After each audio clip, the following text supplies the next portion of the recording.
Are we banned?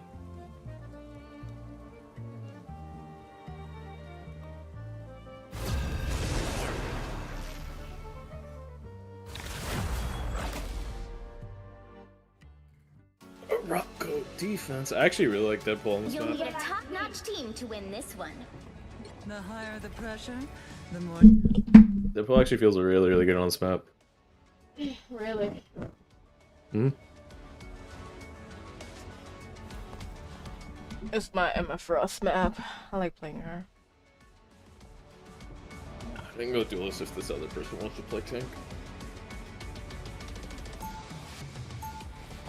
Oh wow.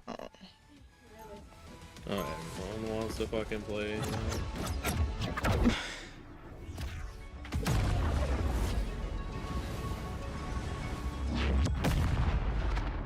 Round one, go! 30 seconds before you attack. Get ready. Whoa!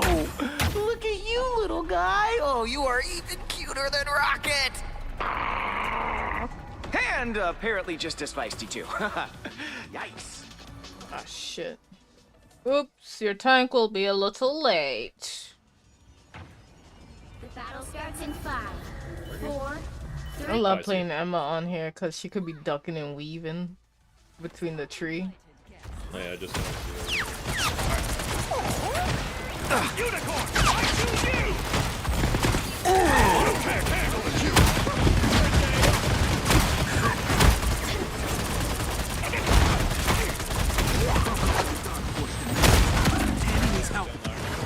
Yes, I know. Keep that down or CC immune. Hold still, I'm trying to help.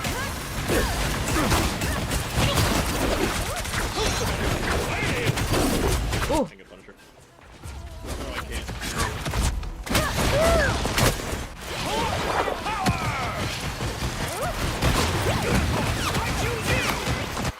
You can't be rid of me so easily, I'm afraid. Better stop that vehicle. Punisher keeps like this barrel aches and Oh, let's play a game! This Groot needs to be. got him.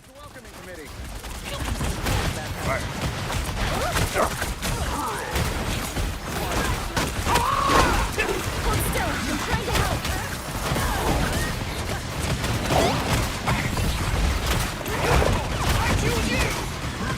Just embrace the light. Let's f***ing go!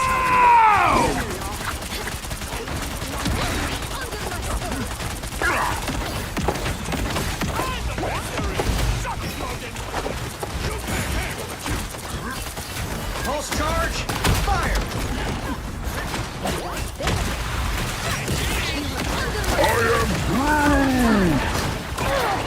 Us against the world. Gambit never falls! I'm an easy target. Fuck. That's it.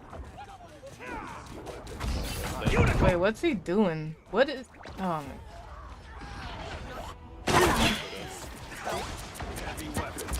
Unicorn! I choose you! Better stop that vehicle. Make me angrier. You guys need to target the trees more, please. I don't see an as they want me to.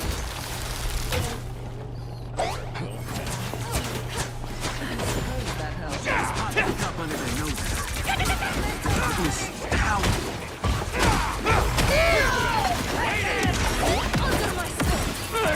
Someone's in my head!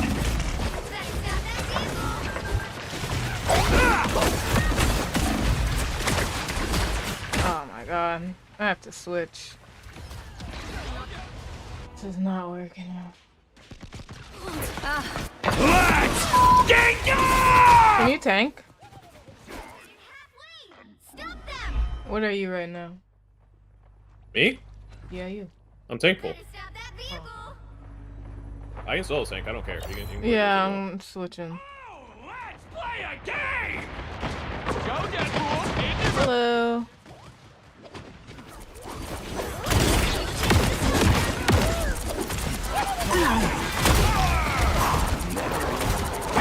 forces exposed.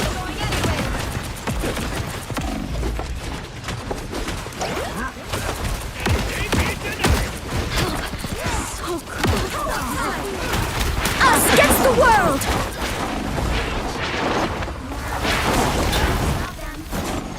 Us against the world!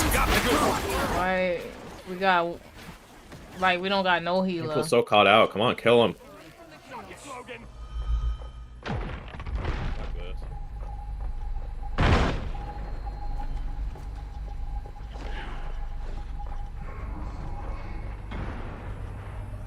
Better stop that vehicle!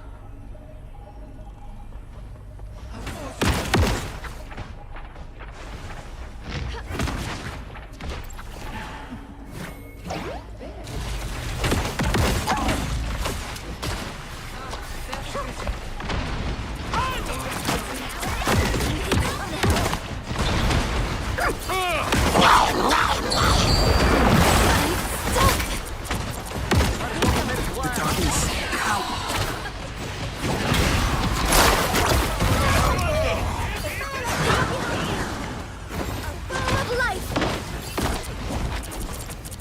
I unleash the Vishanti's power.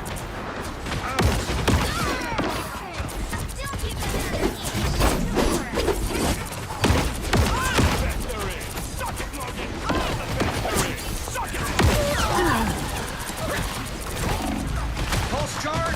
Fire. Oh my fucking god, bro. Finally. Something. Maximum pulse. Double KO! My fate isn't sealed yet. You stop them in their tracks! See them? Right there! Something doesn't feel right here. Didn't want to get a shark off.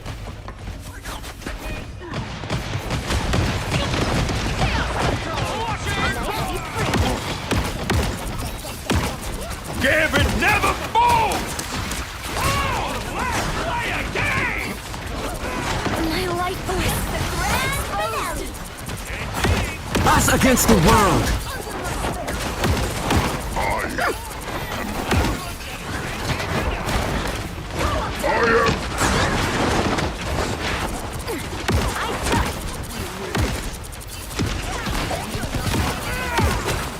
Got one. Let's go!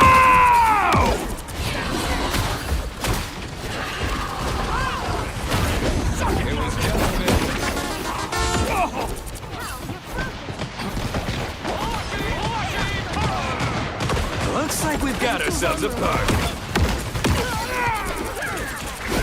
Or a dagger. Hold still! I'm trying to help! Get in there, y'all. Yo. Yeah, I don't know, bro. Like, I need heals, man. The Vishanti's power. Need some help!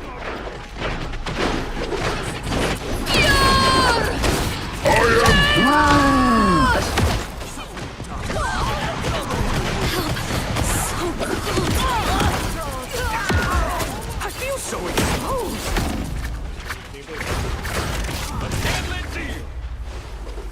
The current Can you just get back on Emma? I'm just gonna go. I'm gonna go heal pool. It's fucking awful. time to switch. Yeah, cause Cloak, you can't be like only on Cloak, man. I've been watching this Yep. nigga, bro. It's fine. I'm going heal pool. To find the magic in this world. So fucking close. Man. No timeline exists where Magneto yields.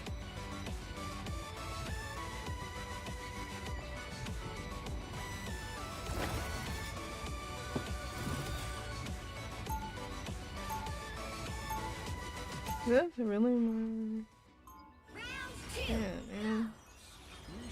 Give these humans good reason to hate and fear us after all. We should make our exit. Those are fucking awful. I'm doing it myself. 30 seconds before you attack. Like Get ready. constantly, I'm just having to like scrounge around for any health back. And I know tank pool's diving, but like 'Tis a pleasure to see you. I don't know what is happening. I wish I could say the same, Father. He was up by the You boost may race. not be a true mutant, but you'll always be welcome on Krakoa. Thank you for the invite, but I think I will pass.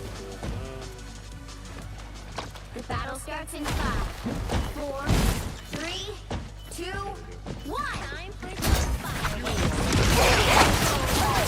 Our enemies are near.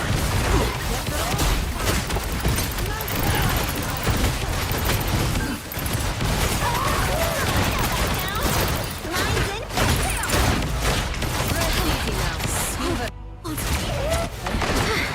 Hope I can return the favor sometime. I'm not done. Feeling stronger already. Everybody needs a hand sometimes. Free for me. Or a dagger. Anyone up for saving a living island?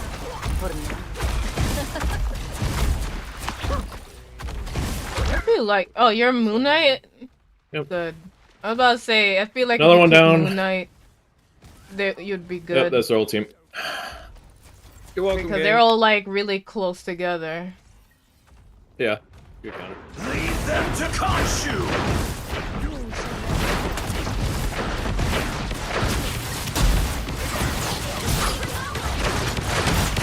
There's something about this. On your toes. Here they come.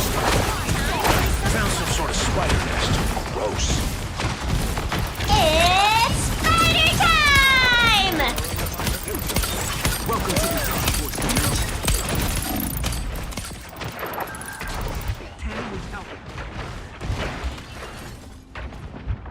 Pull-up time!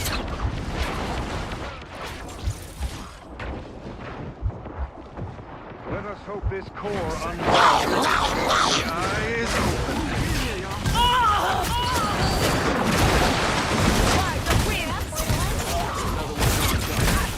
Like, if y'all really let this fucking storm get...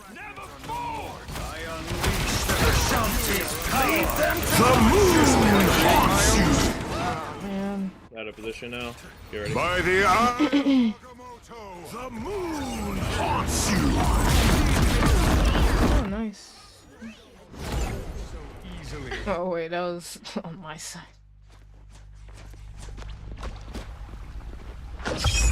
Our foes have found us. Never played nothing else.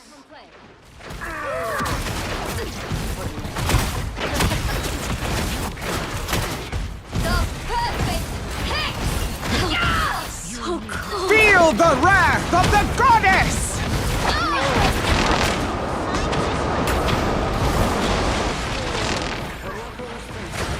Another Ankh, who will rid us of Moon Knight.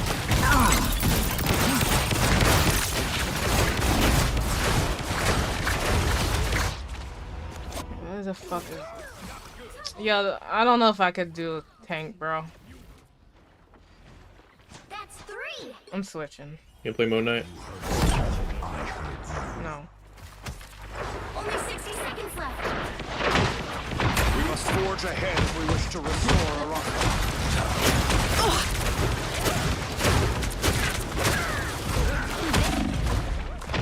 Our enemies are near. One couldn't win without the other. This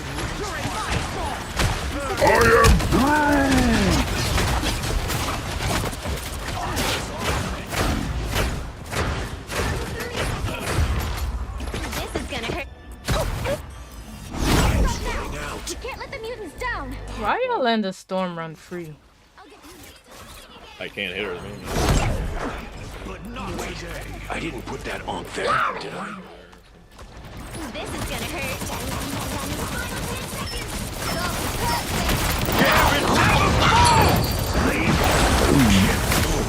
A disappear. It's Castle spider wins time!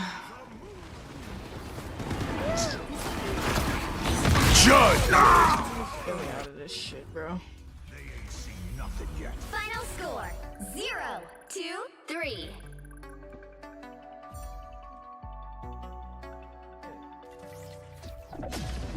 Well, you can't expect to win them all.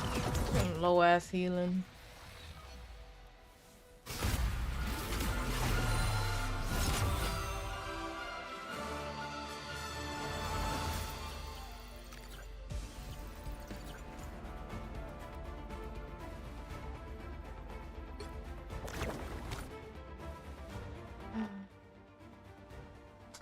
I guess I'm playing healer. I can play healer if you want. Nah, I'll play healer.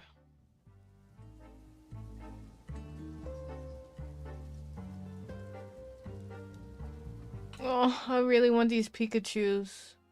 They're so cute. The new ones. Yeah, the 8-bit one. Which ones? You didn't see him? No, what? Oh, you had to send it to me. I don't know what you're saying.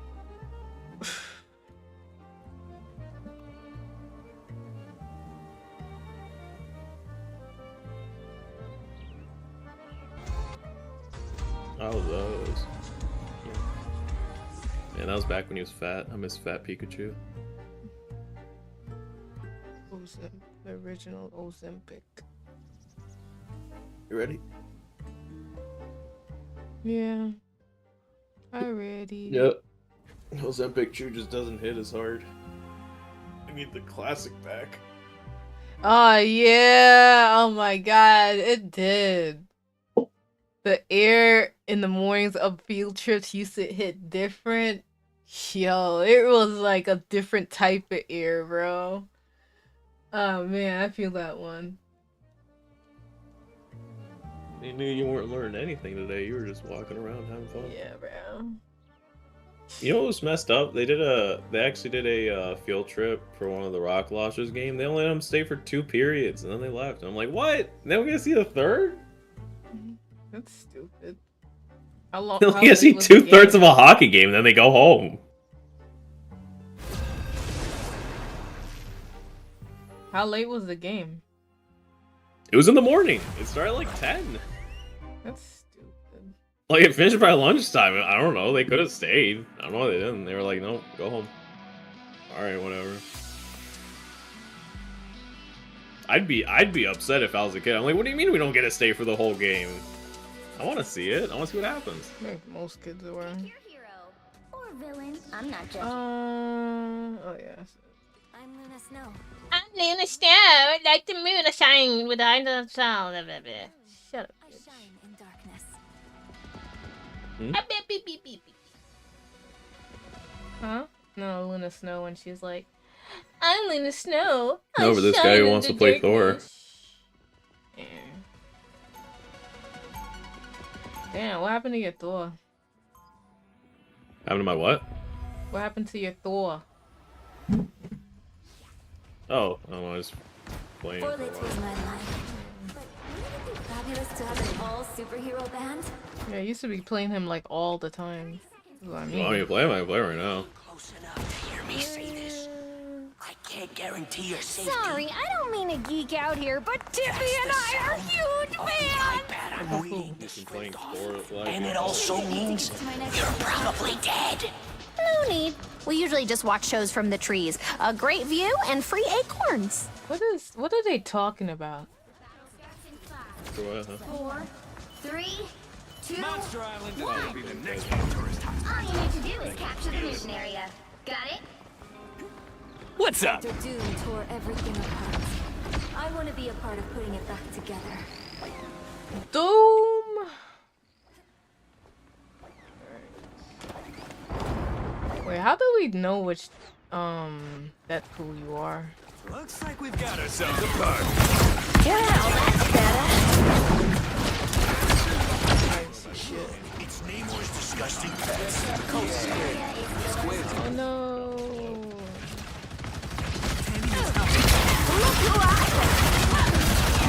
Ooh.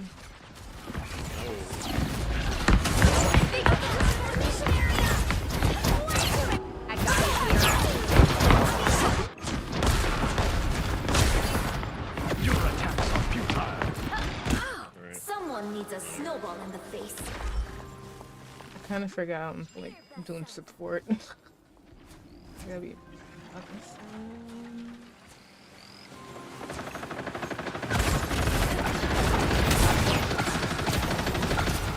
my god, that Punisher thing's still up? Fuck. Yeah, no shit. It's like Wounds are gone. Thanks.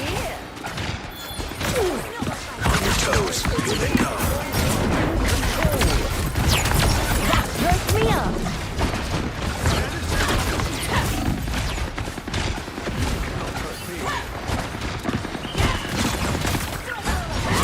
Us against the world! Gambit never falls! Why would he go down there by himself? Oh my.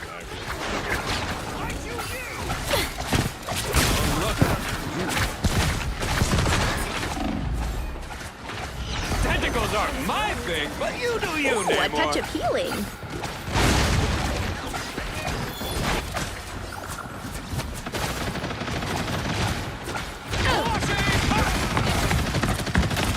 Love that healing feeling. They sure don't build calling cards like they used to. Go squid, John. That's a gadget. Looks like we've got ourselves a party. Oh, let's play again! That took fucking forever.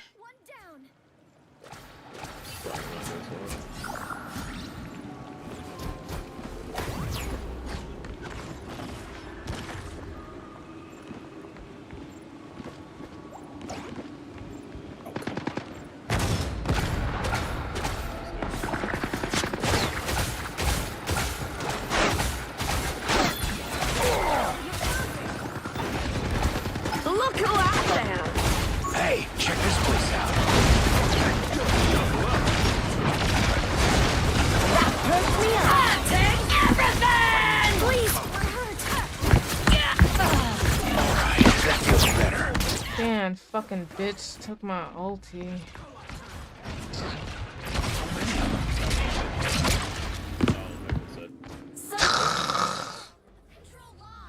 We'll just wait here.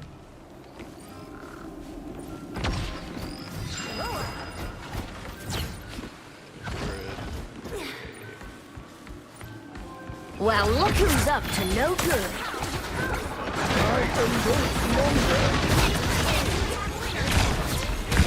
Pick me up. Us against the world. Magneto!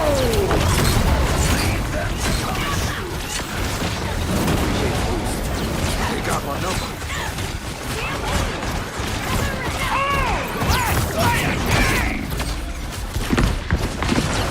Gambit never falls! Not playing patty cake with me.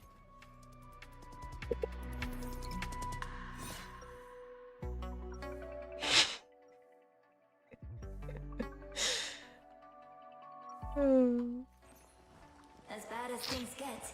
Now, I tried to stay you may be positive. sick of hearing that, Dying. but it could be way worse. It could be Galacta. Crap, she heard that. I totally seconds forgot to before put you on attack. underwear Get today. ready. And for once, I may actually need them. It's always a joy to come back to the homeland of my people. Your people, you know full well. Whoa. I've never seen sardines with cucumber. That's interesting. The battle starts in 5, 4, 3, 2, 1. All you need to do is capture the mission area.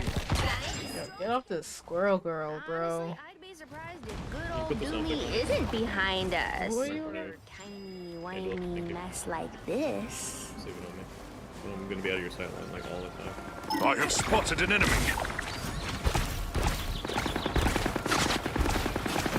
Got me good.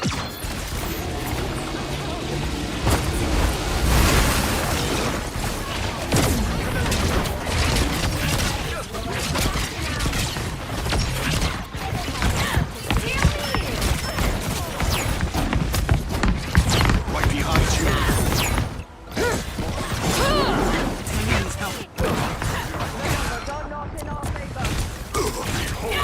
God of thunder!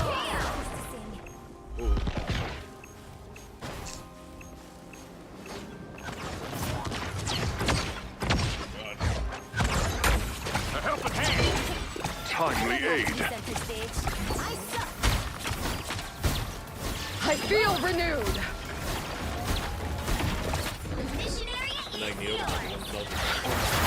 This is the very spot Rogan has. Ooh, a touch of healing. Best choice I ever made. I have spotted an enemy. Heavy weapons.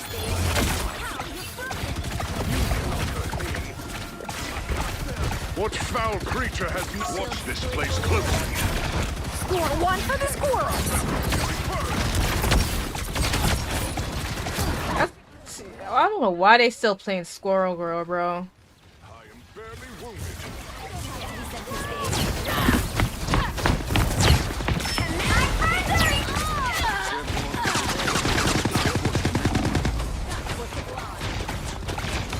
Look who we got here.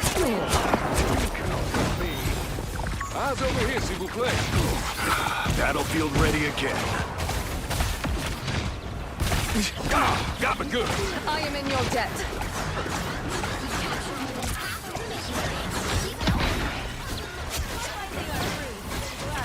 You know you had that coming.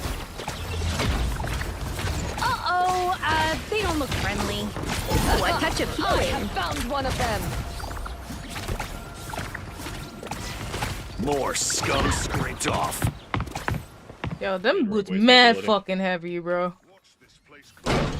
Are you winning, son? Yes, we're winning.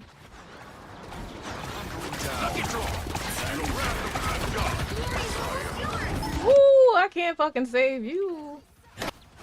Us against the world. Judge, jury, executioner!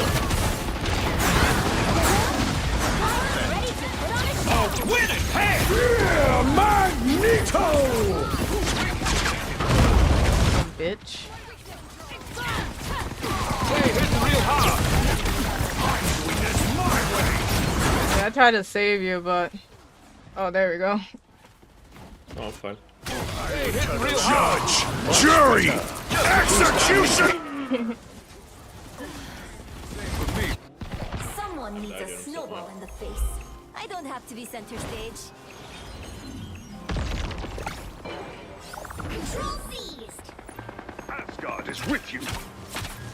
A pathetic attempt. 'Twas but a Keep scratch. fighting until we have a winner. Double down. Need some ranged firepower. My in-game screen didn't get small. It didn't? Can you do it one more time so I can see? As bad as things get, I try to stay positive. As bad as things got. Greetings. What do you mean one more time? It's expensive? 30 seconds. What are you talking about? It did it right. Okay, Let well, me see. What are you talking look about? at you. You are literally a goddess. Indeed. But do not let me. What are you complaining about? You belong amongst the bravest of mortals. Son? Yeah, maybe, but I could never pull Battle off. starts in 5, Hello. 3, It's almost ready. Be exactly who you are. all you need to do is capture the mission area. Got it? Anything that increases my firepower, I like. Need some ranged firepower. Dang. Yeah, I don't know. About time when y'all switch to fucking Punisher. Oh, that's what I'm talking about.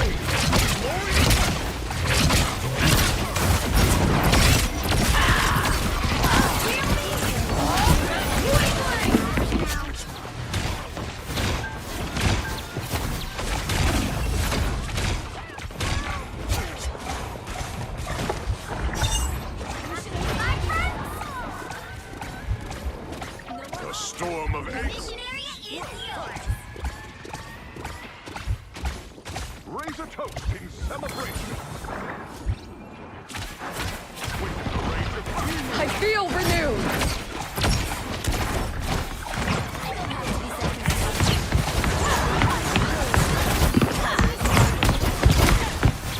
Oh my god, you fucking moving! Ah! Don't, I'm getting a health pack. Heal Thor. Heal Thor. He needs it more. I am barely wounded. Enemy is here. Battlefield ready again. They hitting real I hard. appreciate you.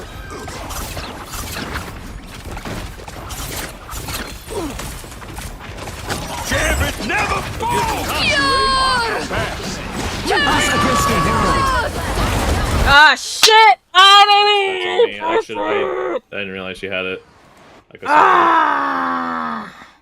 hang on, they're beefing it accidentally though. pressed that. I'm back in the fight. Never mind. That's not me. I really should have saved my dash. I'm sorry. I'm a dumbass. Let's regroup. So mad at myself. Ah, a worthy foe. Kill the Scarlet. She's not even Kill good. Strange. She's got out.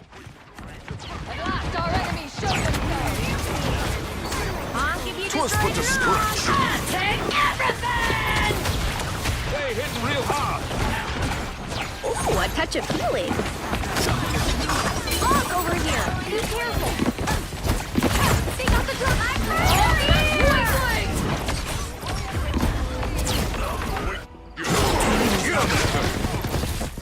I don't want to switch to Ultron. I shouldn't though. Find Strange right now. Huh? I'm fighting Strange. She's back. I need heals up top, please. I just got back. A worthy foe. Just the boost I needed. Roger spotted an enemy.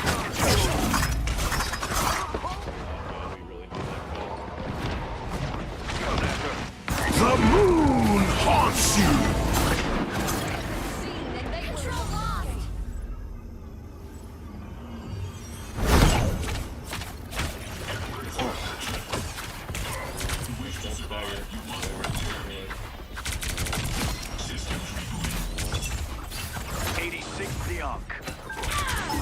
Medical support. Out of the infirmary. The knuckle spike is coming. The shield. Where are you? I'm dead. Right here. I killed the I must heal. Mightier than Odin! Waken the ring. We got your back. No chance against a warrior. But a scratch. The area is almost yours. This deserves your attention. Us against the world.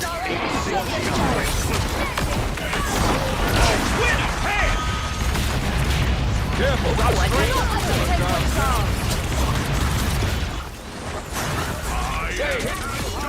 Gambit never. Gambit got your back. I'm good to go.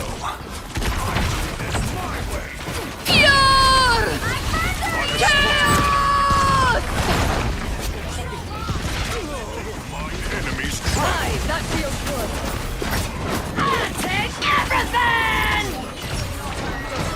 Shit.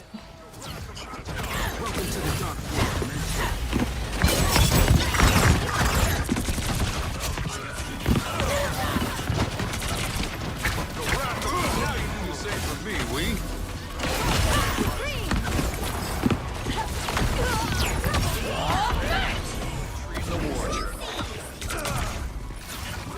Hostiles up front. Can't go to the point.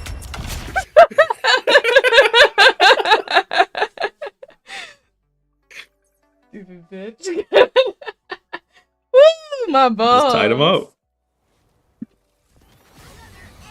Victory. See, my Angela nuts. My Angela's good. It's just like, I really good at player.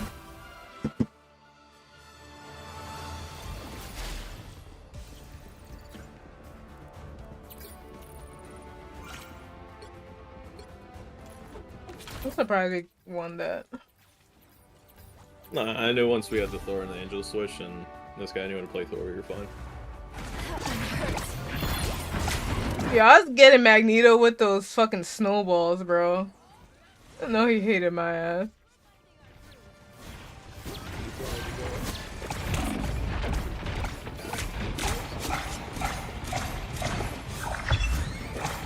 I'm happy I switched to the Ultron.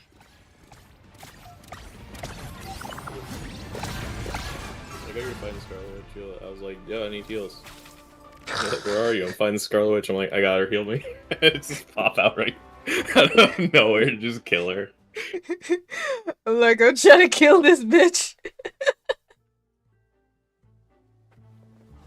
It was right for mine. Now I got it. Don't worry about it. Let me know when you're ready. I'm ready.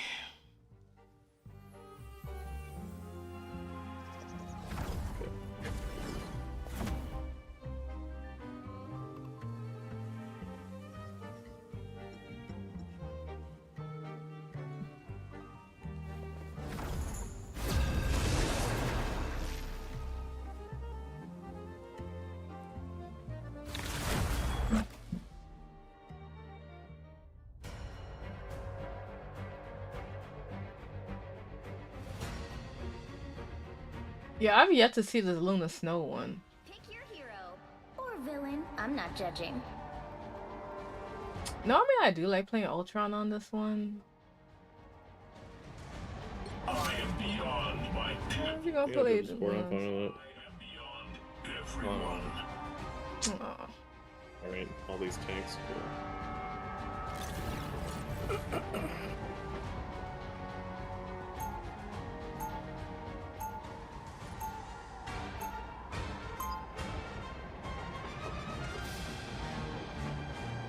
Should I bring out my Psylocke? I shall Yeah, sure. steel and Never silicon. seen. Embrace perfection. Hey, you're never sneaky. They always know where you are. Oh, you got that one? Clear the evil spirits from I have many the emote. lands. This realm shall be no different. I suppose you've made quite a name for yourself. And a pretty penny as well. I fight neither for fame nor for fortune, simply for the greater good. I like that costume. I'm not really doing Battle it. starts in 5, But we 4, absolutely Sound must have effects. a better 3, agent, 2, dear. 1. I wish I could. I should try playing her more. Psylocke? Mm. She's like, okay, I guess. I don't know. I kind of hate where she's at right now. Most Psylocke players don't like how they've changed her over like Enemy in front of us. I am strengthened. Why would for I battle. need healing? Anyone willing to help? But thank you.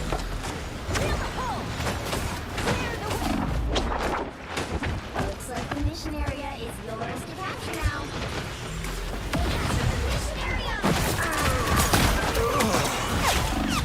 Yeah, I can't play this fucking person. No worries. I've got your back. I can't aim. Jeez.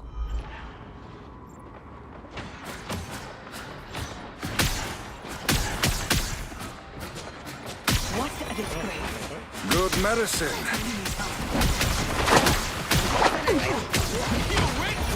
What a difference. I suppose that helped. Healing. Why would I need healing? Beyond. An opportunity for combat. What are you aiming at? Disappear! Feeling fantastic. I am Groot. Shields up! Watch me storm!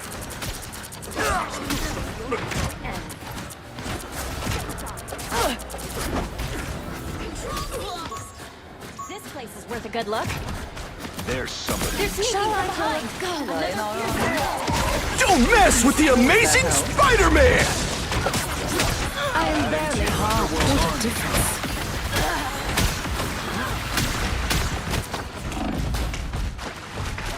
An Feel ready opportunity for again. combat.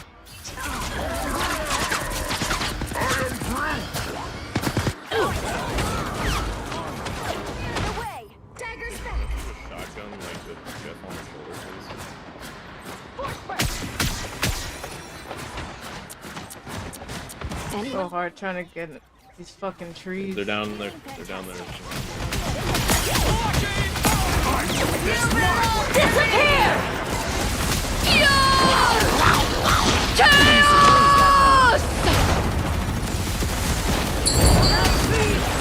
Ah, fuck! I just came back. Damn, he took out both of us. Healers. There's no healers. I noticed. Also, I noticed that we're just not running the second tank. I don't know when that happened, but that would have been. I think the Punisher switched. Nice to know earlier. No, I know, but he just switched and he's not even shotgunning the fucking Jeff on the guy's shoulder. Just shotgun him.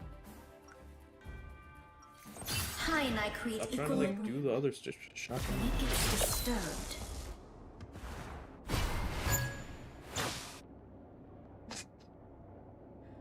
Going back to Deadpool, huh? 30 seconds before you attack. Get ready. Wilson, really? Ugh, just kill me now. No can do, punny honey. We're on the same side. Well, this time. So fire up that turret and let me blast some noobs.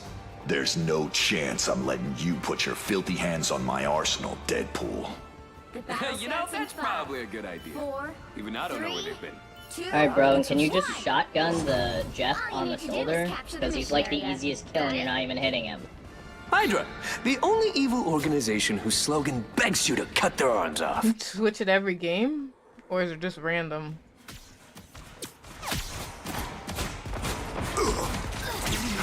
Battlefield ready again. Anyone willing to help? I suppose that helps. Healing. Why would I need healing?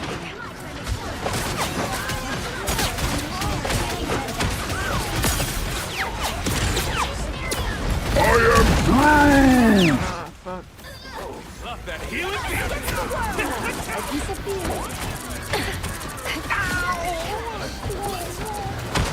I want to get back up.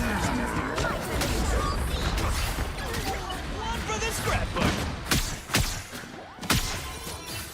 I'm glad we're all on the same page. Just immediately like, can you shoot the walls? Hey, He's like, wait. that's your job, moron. I was trying to, but it was like somebody would fucking get I'm playing hit. Psylocke. It's not my job. Yeah. Especially when we have a Punisher. Every time I would switch on Cloak, it would just.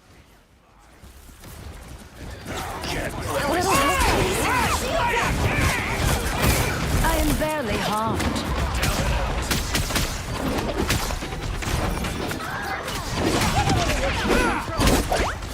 Love that healing feeling. Another soul. We can't win here. Retreat. Yeah. Adding to your underworld army, huh?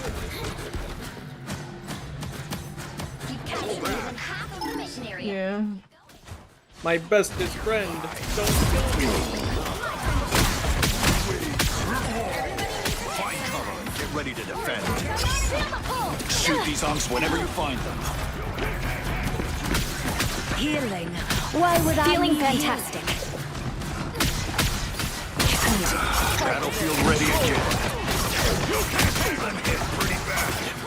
Guess who just shot? Oh yeah, baby, that's the good stuff.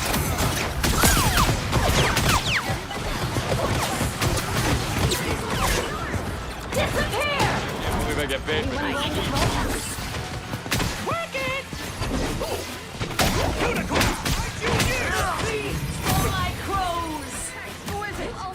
Wow, this person's wasting their fucking Invisible Woman is trying to like fuck us over. The moon haunts you.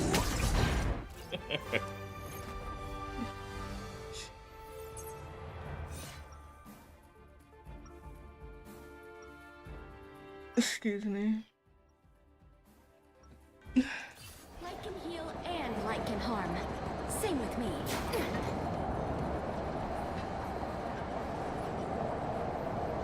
Ready for the fourth game chat on Deadpool, Dave?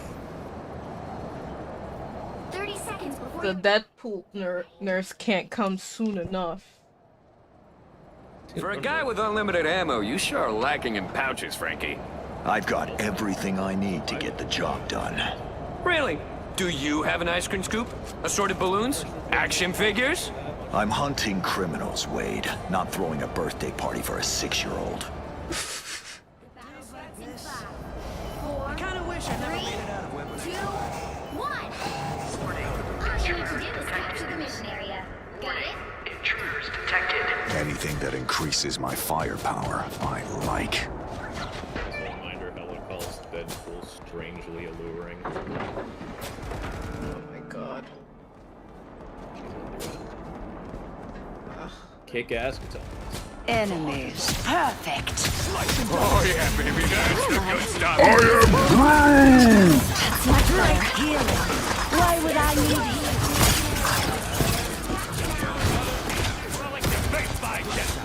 I seem to be unprotected.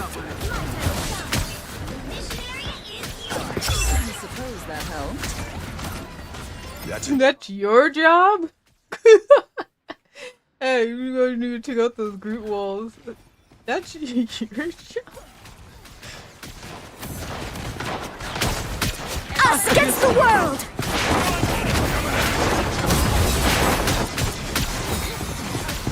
I'm good to go. Enjoyed putting you down, Logan. Shield I'm doing this my way. Nothing can truly harm me.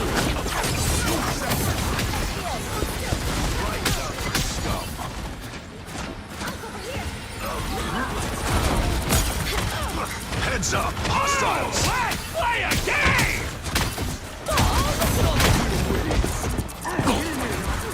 I suppose that helped. The war crimes I was committing in there. Wait, what? You don't want to see the war crimes I was committing against those two in the corner. Marking his ox. Neutralize the ox. We must fight another day.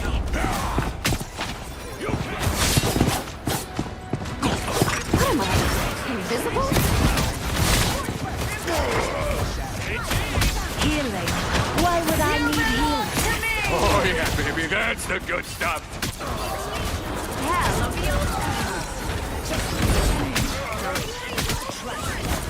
Adding to your underworld army, huh? Hey, I'm already maxed out. Full upgrades. Look who's here. Heavy weapons.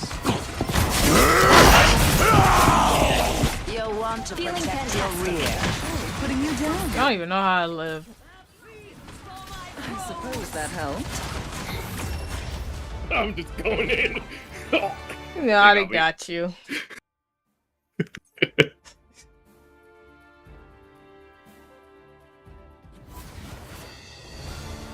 Another epic victory!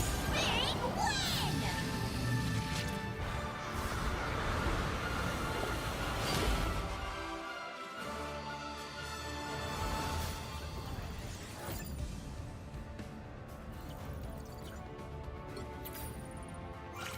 I play on, let me see.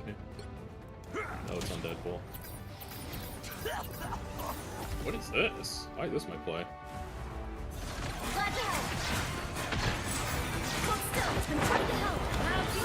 Yeah, my play sucks. It's not even a play. What the fuck is this?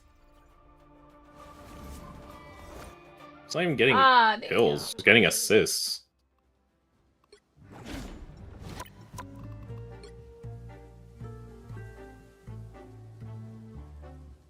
Oh, I don't have most healing.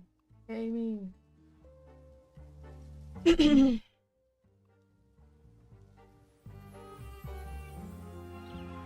That's keeping you motherfuckers alive. Damn, at least they give me incentive to wanna like play more Cloak. Really, I'm trying not to play them as much though.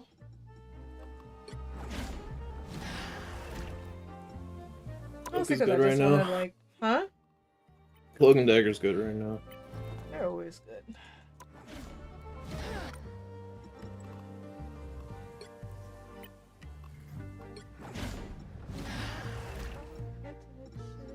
do some real quick.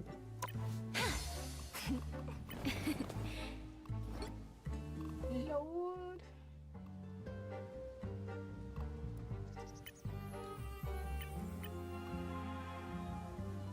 Yeah, it's gonna take a while before I get to that shit. What? The like the animated one. Oh yeah, it takes forever. I've seen some people have them. Yeah. I don't know. I'm never really impressed by. Never really impressed by anyone who has it except this one Hulk who was just absolutely insufferable to play against. I was playing Angela and he just wouldn't let me play the game. And he was just always diving me. They still lost that, but man, he was annoying. He was doing his job. I He's guess like so. grabbing you out really the fucking obnoxious. sky and shit. Yeah, he kept slamming me into the ground. Everything. It was so annoying. Yo. he probably hates Angela. That's probably what it is. He's like, I hate It this felt like it. He was like, I'm not gonna even let you play the game, homeboy. Every time I got Damn, Bruce that's all Banner like mode, I was cloak like, back outfits I got. I can get some more. I gotta get some. every time I got in Bruce Banner mode, I was like, let me kill him. I need to kill this idiot. Let me kill him. Ooh, out my way. He's Out of the way, I hate mine. this guy. Let me kill him. I hate those games where you like have a, like somebody has a vendetta against you specifically, and they will go out their way just to kill you. It's so annoying. Ugh. Wait, I don't see all the costumes. Wait, you can't see all the costumes they have anymore? Fuck. You should be able to. Yeah. Through the heroes? You have to go through the store? No, yeah, you should be able to see it through the hero page. It's not there. I guess.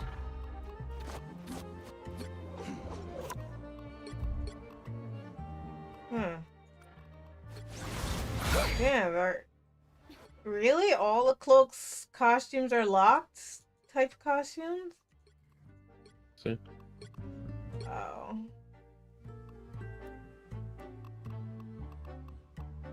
No, they have Growth and Decay and Twilight Duo are both purchasable.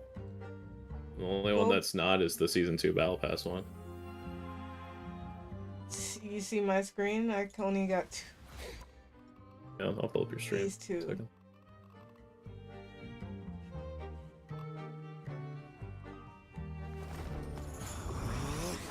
Right now you're on equipping random costume rotation, that's why.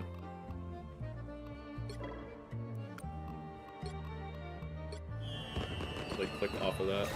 And then you can like see the other ones you can buy them. No, it's just showing these two. Yeah. I mean, Those like are all the all- costumes available. Yeah, so I'm saying like all the other costumes she has is basically like locked. They were all Yeah, like time limited or whatever. Yeah, that's what I mean.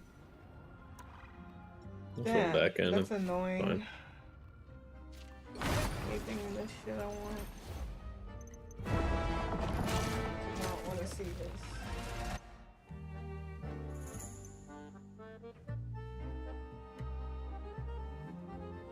So I guess you're gonna get the battle pass for the Star-Lord outfit? I already have it on my main account. I already have it done. Oh wow. Ooh, this Moon Knight one's really nice. It's alright. It's nice. Not super into it, but it's fine. I like the robot one I have more. Oh, the Mantis one, I thought it was cute. Oh, It's alright, I just wish I liked playing Mantis, but I don't.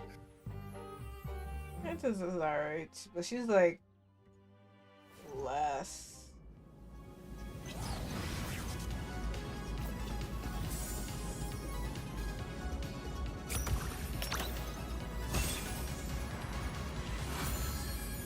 Anyway, let me know when you're ready. I'm ready.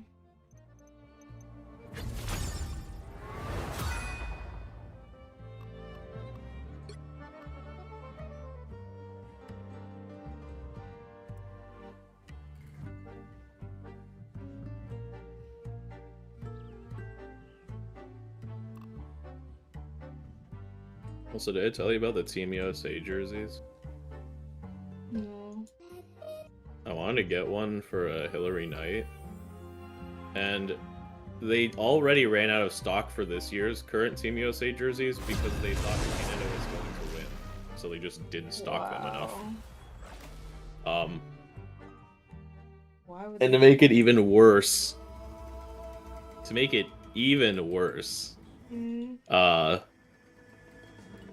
do have ones from last year, or from the last Olympics for Team USA. So I was like, you know what, I'll get one of those. It costs $275. $275 blood clot dollar. For the one from last Olympics, not even this Olympics, last Olympics, and they still cost $275. I'm not paying that much. Are you crazy? I'm not paying that shit. I'm not paying. It's absurd. Like shit. even Fanatics doesn't charge this much for like the regular hockey jerseys. I don't know why it's so expensive. Oh wow, I could do that from Tick 2? 30 seconds before you attack. That is cool. Oh god. I know many lords on many worlds, Peter Quill. None of them mention you. What are you lord of, precisely? I mean, you know, the stars. It's like everything. Asgard? No, I mean, The battle starts in 5, Right here, honey. 2, 1. All you need to do is capture the mission area. Got it? It's another. I've seen some weird stuff in my day, but this time hullabaloo, it takes the cake. For a duo. Awaken the rage of battle! Watch out, they're headed our way. Shields are more Steve's thing. I am barely wounded.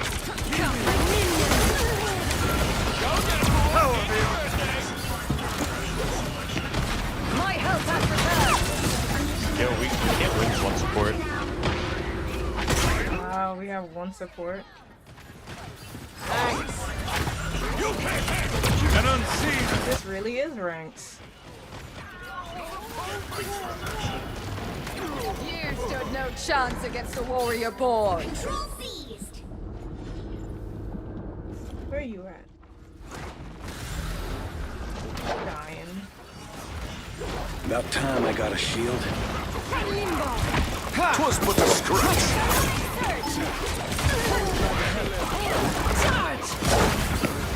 Found one of their soldiers. Oh, they do not look happy.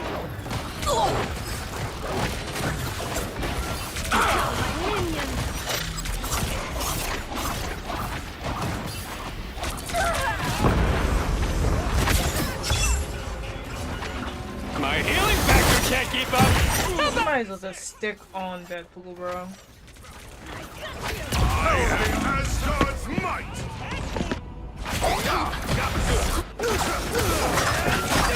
The moon haunts. Wait, you been on Deadpool the whole time? I saw you No, just I playing was on someone else. Angelo and we had one support. I had to switch, so I'm starting late. Yeah, that's what I'm saying. You should have just always be picking Deadpool at this point. Yeah. Honestly, helpful. Twas but a scratch. Woo, that's the stuff. Oh yeah. Down, their accuracy percentage. Oh boy, here they come. Need to get as many selfies as I can right now. I'm so behind. Behind you. Before the crowd starts singing. Sorry, soldier.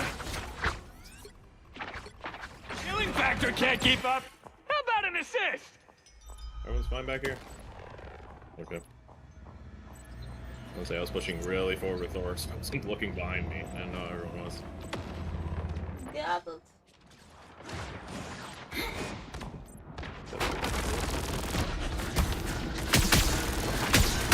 Hot Mom wants to show her tits. Never falls. Show her God. tits of me. I was... No! Ooh, I'm getting rushed down by magic. No, we're not.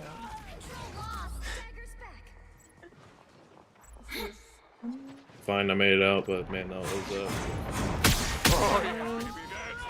It's ready. We make a killer team.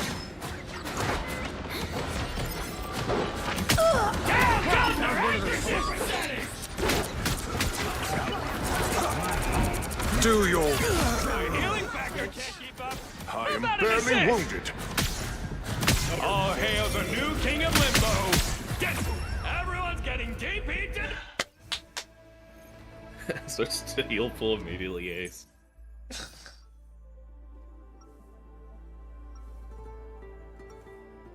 I don't even know why you got off. I wanted to play Angela. You know we can't play Angela. We can't have fun.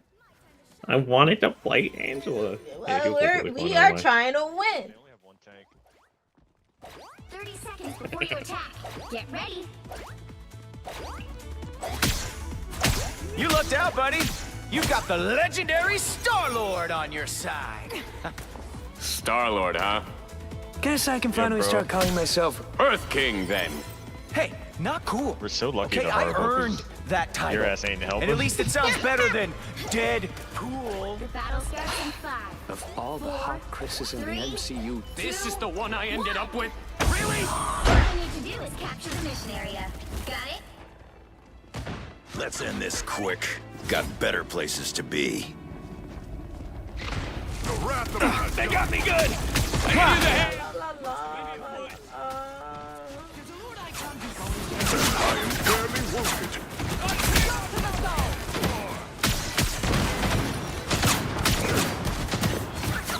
Ooh, love that healing feeling. Woo! Oh, I was about to say the F word. Fuck that.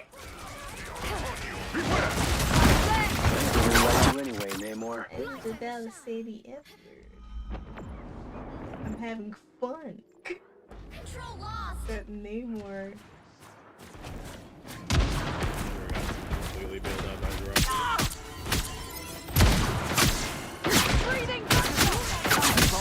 I am barely wounded.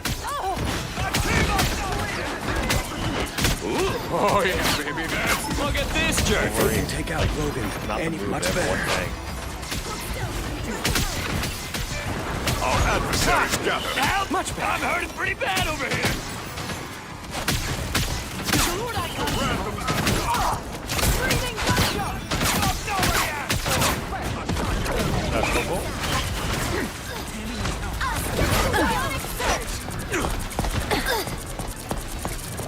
Us against the world! More vulnerable than ever.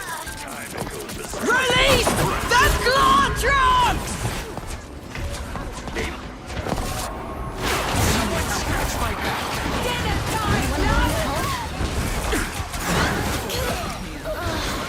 Their team's capture progress has passed the halfway point. You're mine. I feel Again! Upgrading. Control seized.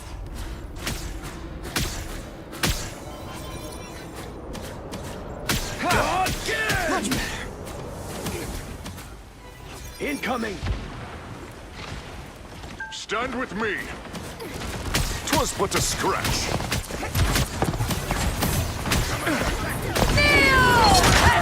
That's right. They can take out Logan. Any one of us could be next. I am as Squid monsters. Okay, why not? So,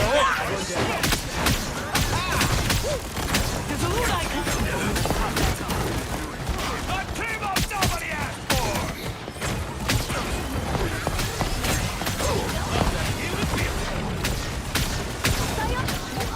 Oh, beautiful, baby. much better.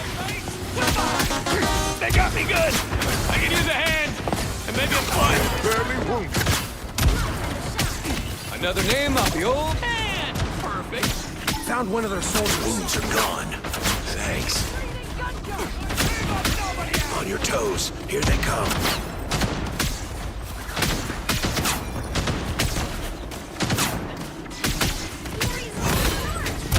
wouldn't be surprised if you got more healing than me. I've been fucking around. Right to the point. Release the Claw! What the fuck? Oh my god. That's her ulti? I just realized what it is. It's really broken. My time to shine. A team up nobody asked for!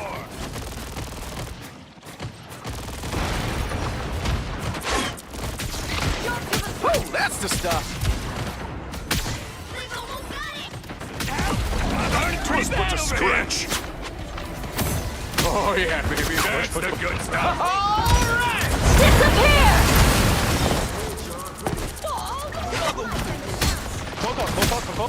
Much better. Locked and beautiful, baby!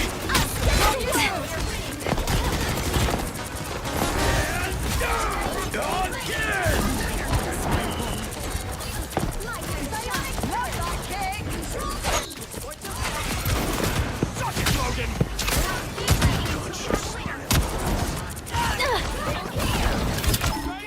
All right, that feels better. Made it smile! I didn't even need to do that. I just wanted to do it. What did you do? The selfie at the end. I was already max upgrade. I just wanted to do it again. Bro, why are you still playing DPS? Stop playing DPS. Another epic victory.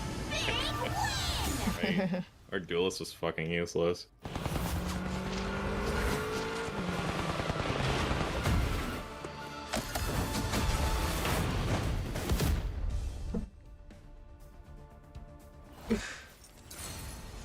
Excuse me. So you.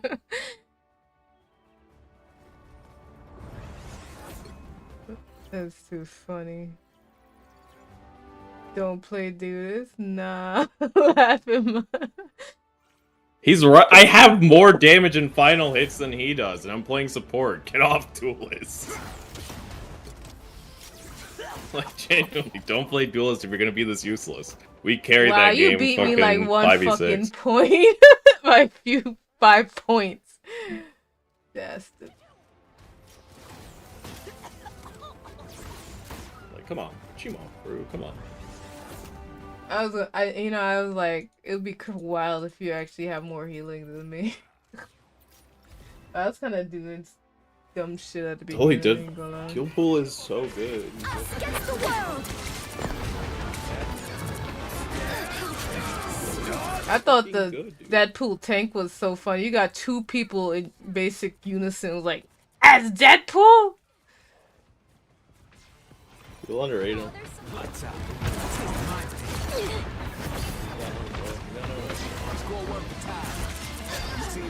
I thought that sword was just being mean talking shit over Wolverine. You see those post-game stats? No, he was right. Like, that Wolverine was... Good lord, he was awful. And then he switched to Moon Knight and still didn't do anything. Like, good. Just... He needs to thank us for the win and stop playing Duelist. Like, just don't play Duelist ever again. That was block his embarrassing. Ass, don't... Oh, yeah, put a void. I don't want to end up with that loser again. No, I just put him on the block. I've never seen someone get so carried before. That's crazy.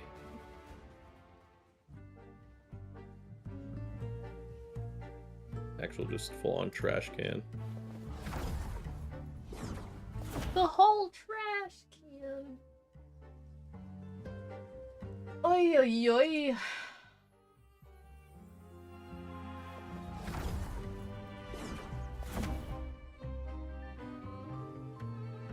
Just give me a second.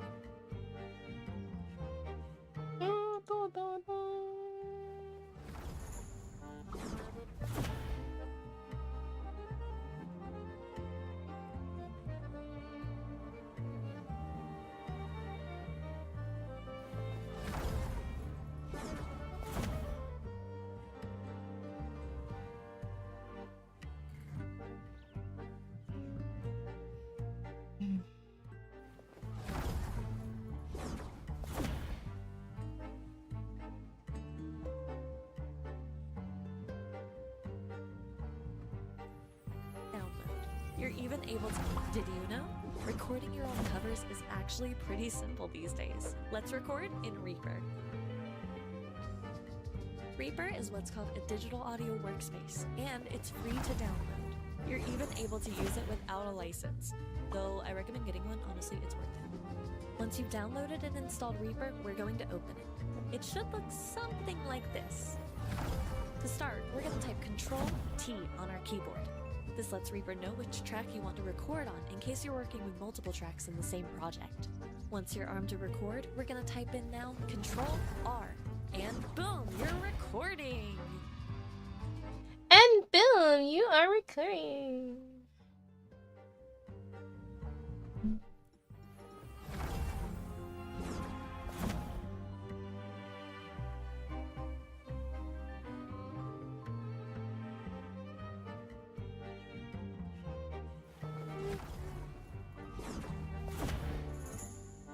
Oh no.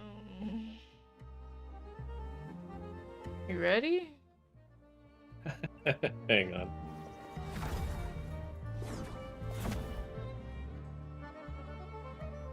Check your messages. Check your Discord messages.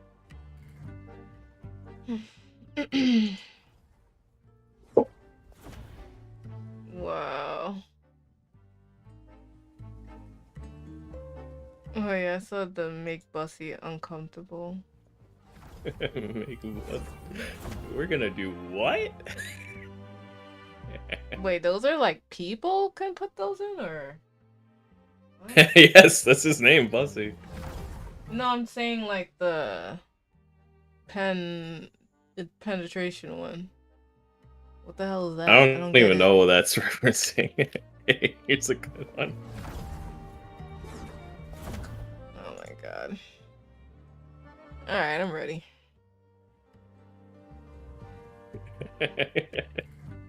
Keys to the game. Puck's behind for entire game. Kiss.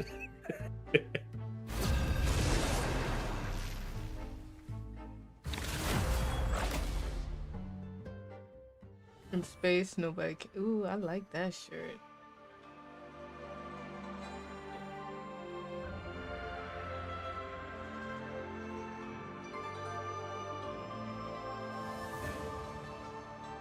We gold already, so we can get bans. You'll need a top-notch team to win this one.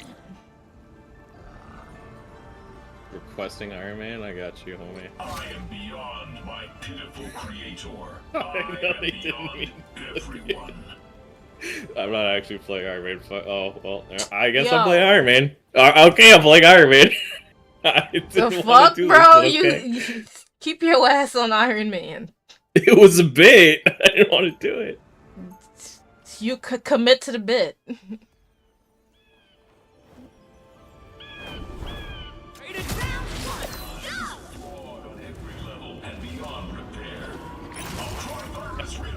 There's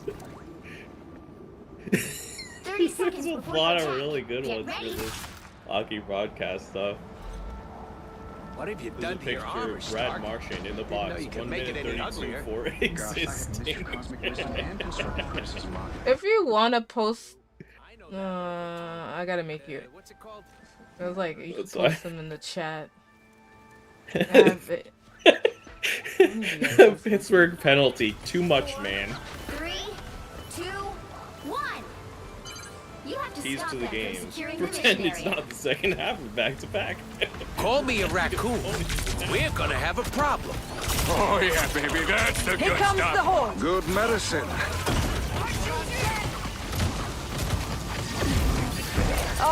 Much better. Don't mind me. I'm just. You gotta switch. Oh, these keyhole things are dangerous. Freaked out of it. Unicorn, I choose you. Broke your arm, and hopefully your spirit. The eye must rest. Good beans and toast. Timely intervention. I mean, I'm healing you. I can get her. That put a spring in my step. Oh yeah, baby, that's the good stuff. Our enemies are A shield? Well, okay. Us against the world! Destroy these Unks where you find them. Unicorn!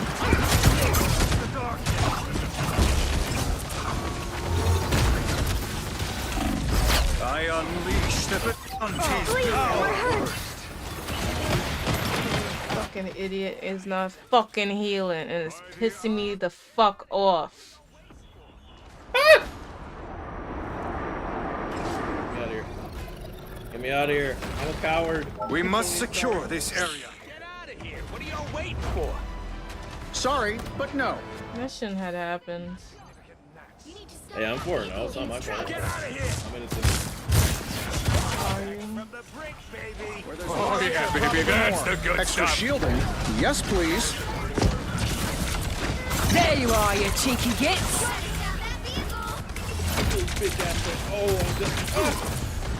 Don't mind me. I'm just Behold the god of thunder! You're welcome. Go.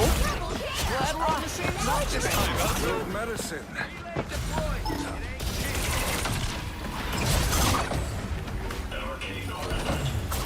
He can fly now? They fly now. They fly now!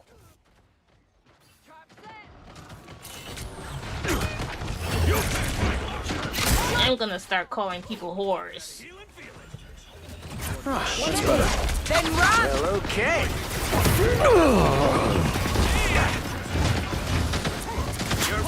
Release the Glotron! Yo, you really do be nice. Yo, you really do fucking.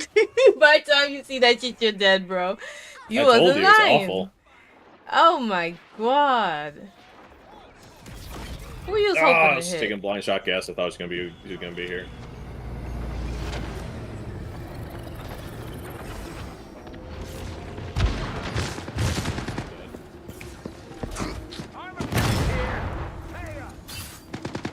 Can someone play Is the team up support? helping you a lot right now?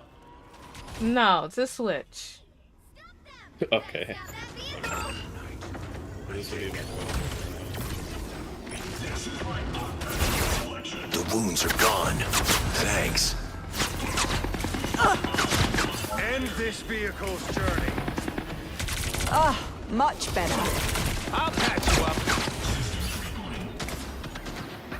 What?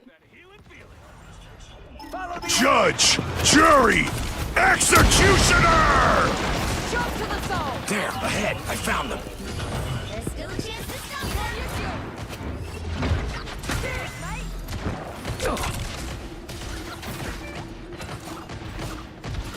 What's your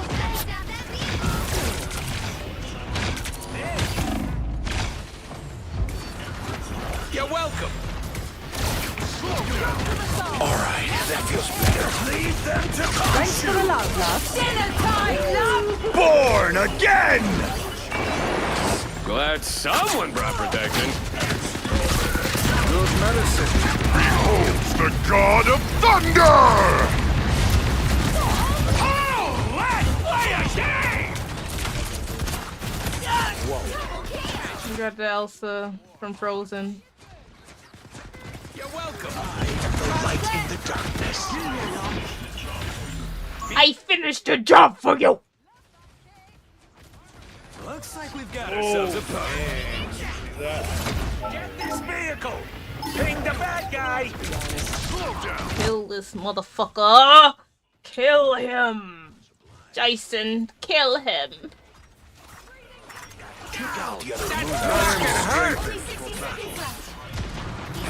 Oh, we're playing with bots? Wouldn't be surprised. Don't say that. Us against the world! The moon!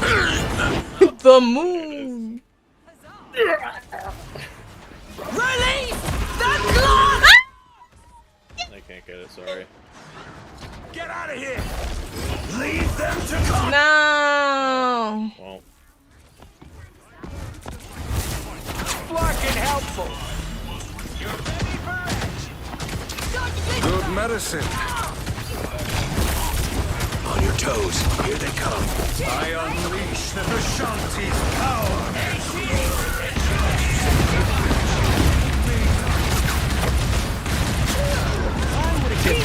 That's here, Magneto! Someone scratch my back. Oh, destroy these ants where you find them. Thanks for the love. Yo, that shit, I just realized that. Like, wait, their spawn is right there, huh? I kept warning, like, it's right there. That was a really bad all. Alright, that feels... Lead them to Khonshu! The moon haunts you!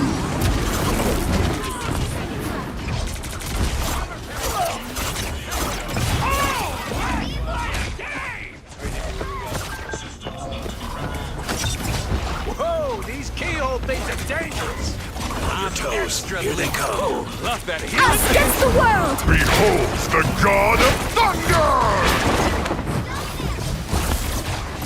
I am strengthened for battle. I'll patch you up. Somehow, nigga. And he heals. Wanna win this? The moon haunts you! He thought it was his.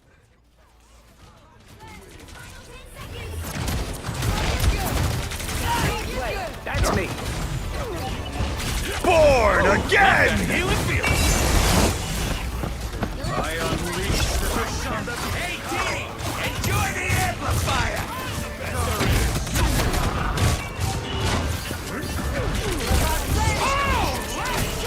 Alright, that feels better. Enemy in front of us. Much to bring crashing down around here. You're welcome. I am strengthened for battle. Double KO! Dude, look at my score. I'm The doing current score ridiculous is on that right now. 0-2. Yo, look at my assist, bro. I wonder how many of those are from me. I feel like it's gotta be a lot of them. Maybe a Motherfucker couple. kill stealer. That's my kills. You're like, yoink. That was hard. That was really hard. I have 22,000 damage in one round, by the way. Holy fuck. I got 17. I bet you. I want to see what this fucking Rocket got. That's what I want to see. I want to see what Rocket got. He's gotta have so much healing by now. I know, We're like right? not pressuring him at all. I'll keep playing Moon Knight until it stops working. I don't think it'll stop. Get ready. I'm kind of mad they got that second point though. I like your style, Knight. I bet you're one of the few here who'd appreciate the joy of slaying a monster. Sounds like a blast. Alright, no more fucking people from the UK, bro. They got Angela. They got her now. Angela's not British. Well, she's like still from that area. No, she isn't. She's from Wish- Guard. Whatever. Well, she got a one of their acts. Oh, they got a pen. They got a penny. Oh, that's even better for me. Love battlefield medicine. Our enemies. Oh yeah, baby, that's the good stuff. Another infest. Oh, much better. Usually I create my own. I told you, Moon Knight is so good to Petty. They could not have picked the worst character. Someone scratch my back. I was a little messed up there. Thanks. Cheers, mate.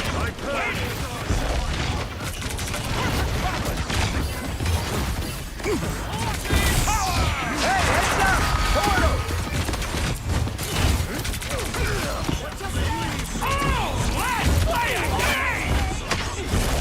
Yo, yo, this fucking Hawkeye won in my ass.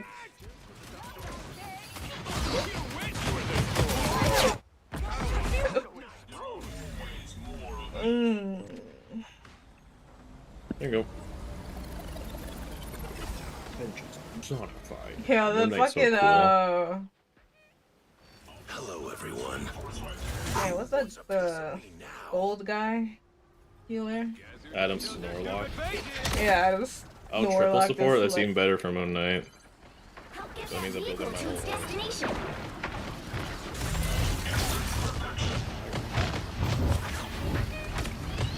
Good medicine. Don't mind me. Oh, they got an Ultron now. Wow. I unleash the Vishanti's Us against the world! Love that healing feeling. Back from the brink, baby.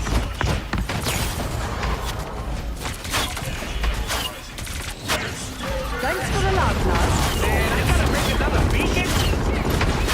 I am all the other gods. Oh, what? Born again! Midgard has a worthy Woo! successor. I never miss. Guess who? Behold the god of thunder! Extermination! Oh yeah, baby, that's the good stuff. Guess you're good for something after all, wait. Supreme power!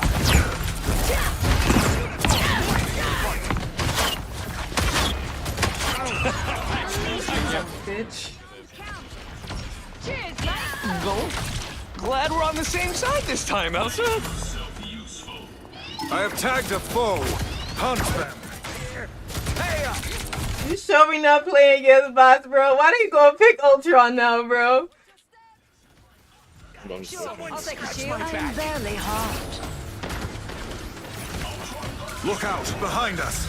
Unicorn, I choose you. Ooh, love that healing feeling. Usually I create my own. Armored up. Show their stupid faces. A feast for my throne!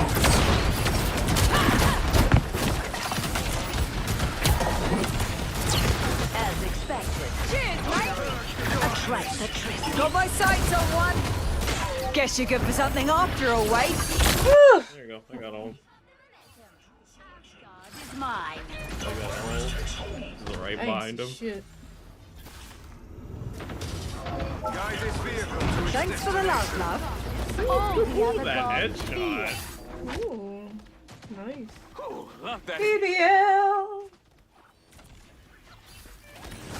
good medicine. I am barely These harmed. arms are dangerous, but fragile.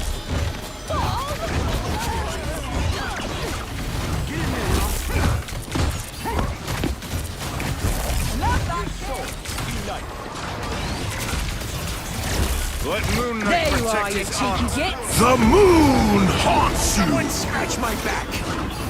Oh, let's play a game. I just got The more sign of dangerous. conscience. Huzzah! Us against the world! Need to heal. Behold the god of thunder! What's your step? So he ain't getting killed. So what is this rocket doing then?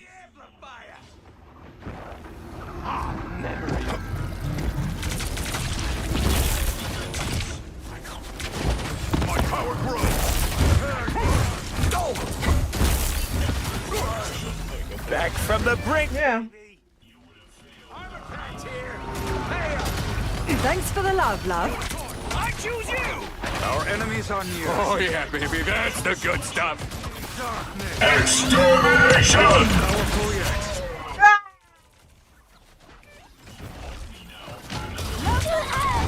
Handle the cute. Final score 3-2-2. Woo. I don't know what that fucking rocket was doing, bro.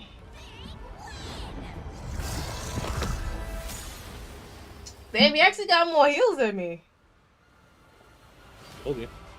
Just heals. Hmm? Rocket just heals. That's what he's really good at.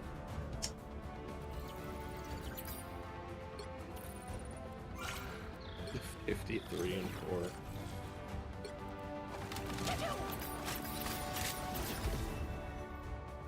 play with Moon Knight or Hollow? It's with Moon Knight. I stole one of my ass dead.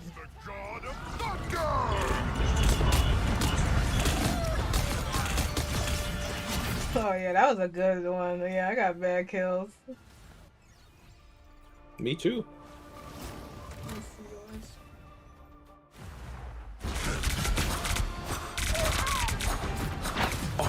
That feels better. The moon haunts you! I'm surprised Deadpool didn't do that thing on you. Rise and fall. Behold! Then they're good. I think I was just on our team.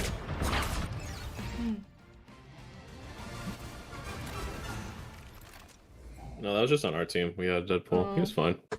He's pretty good. Yeah, I thought they had a Deadpool.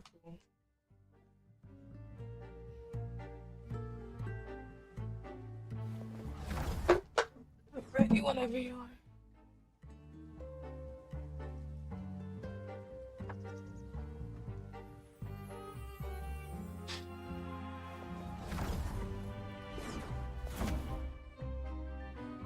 One second, playing my rewards.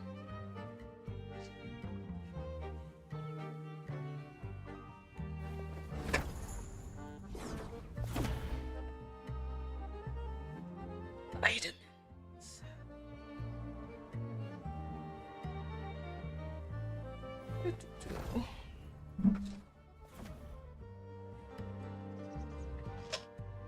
Better get it to him this time.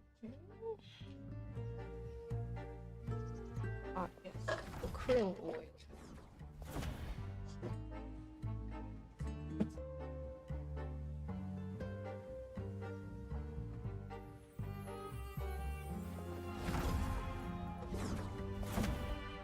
Ah, yeah.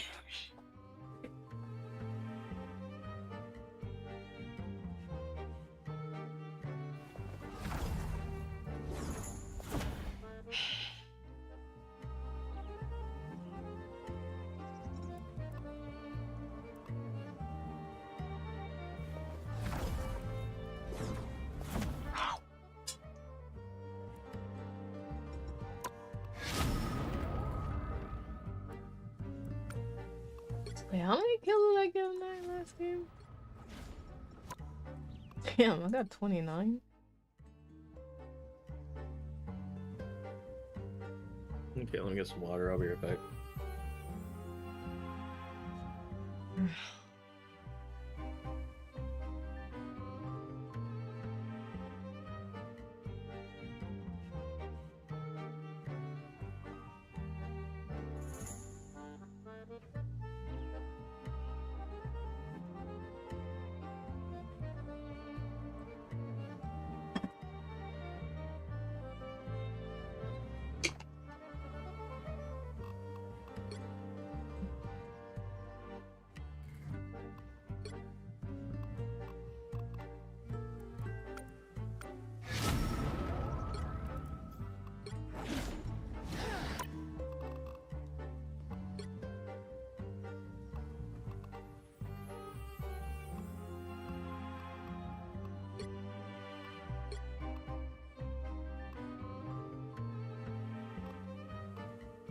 Oh!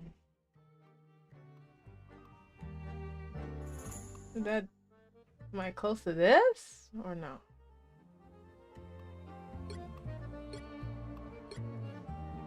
Oh, I am. Nice, nice.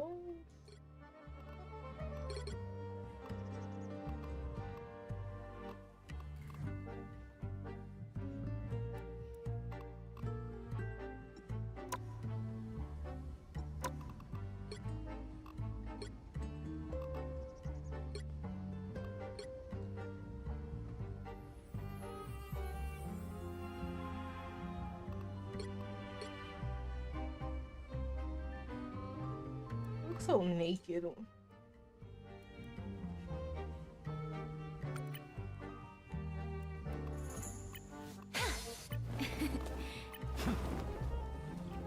Oh yeah.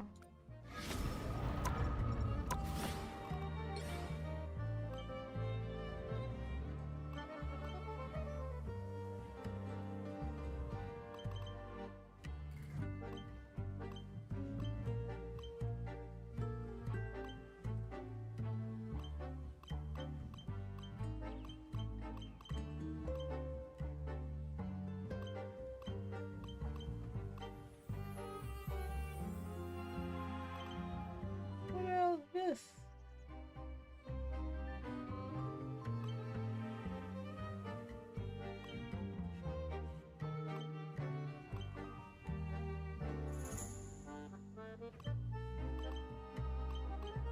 I guess I got all the ones that I want to get.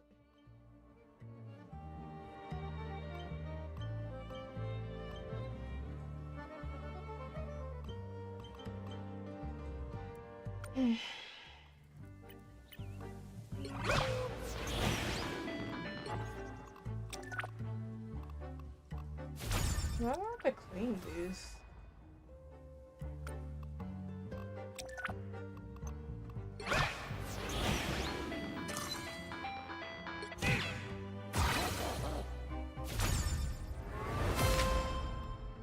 What the fuck?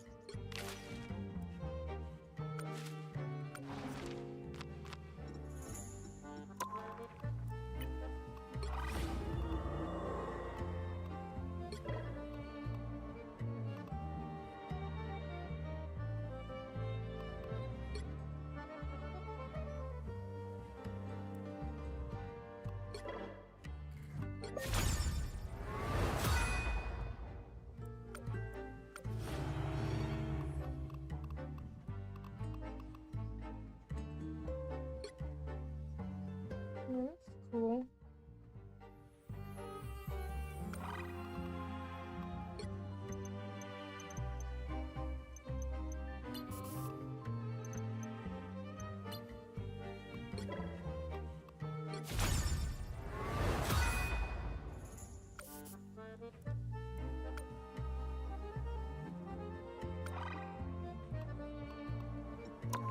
Okay.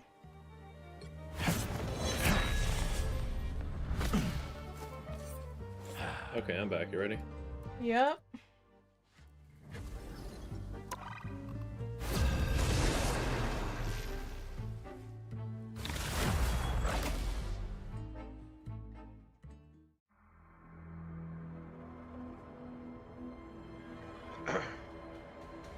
Yo, what is going on, dude?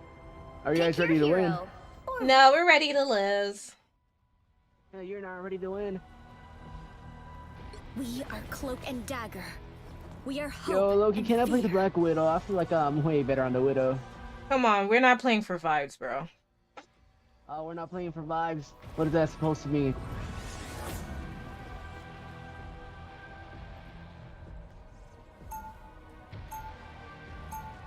I need to win this rank so I can go to a gaming college, okay? Oh, what now? What now? People are always afraid of Ty, but they just don't know him. 30 seconds before you attack. Get ready. If you should fall, mortal, riches will not buy your way out of my realm. Oh no, how about charm? Perhaps, if only you had some. Wow, that was cold. And for some reason, extremely hot. The battle starts in 5. Oh my god. 4, 3, 2, 1. Two idiots. All you need to do is capture the mission area. Got it? You said what now? What do you mean, 2 idiots? When I find whoever did this to the world, that will I think he said 3 idiots. Can you give me a little bit more context on that, buddy? Looks like we've got ourselves a Perhaps I party. should be grateful. Oh yeah, baby, that's the good stuff.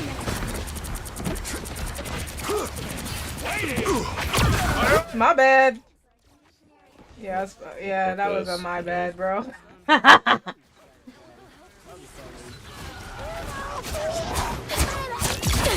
ain't gonna lie, that was kind of on me. I shouldn't have been trying to, I would have died. Take this.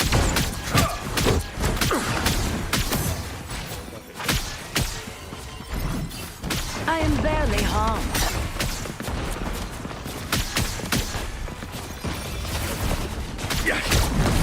Ah, much better.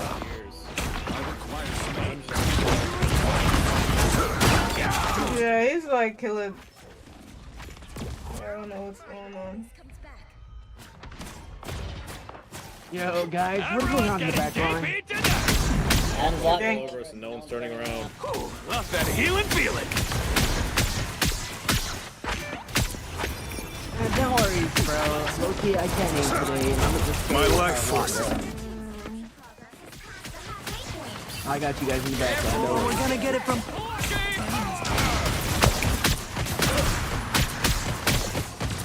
Wow. How many fucking heals does he have? What? Much better. Bionic magic.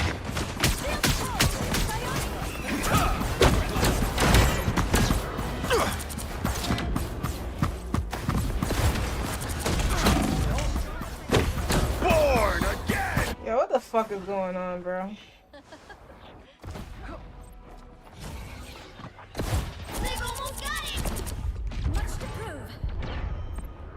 Y'all not want to play DPS? Cause I can like play DPS if you want. I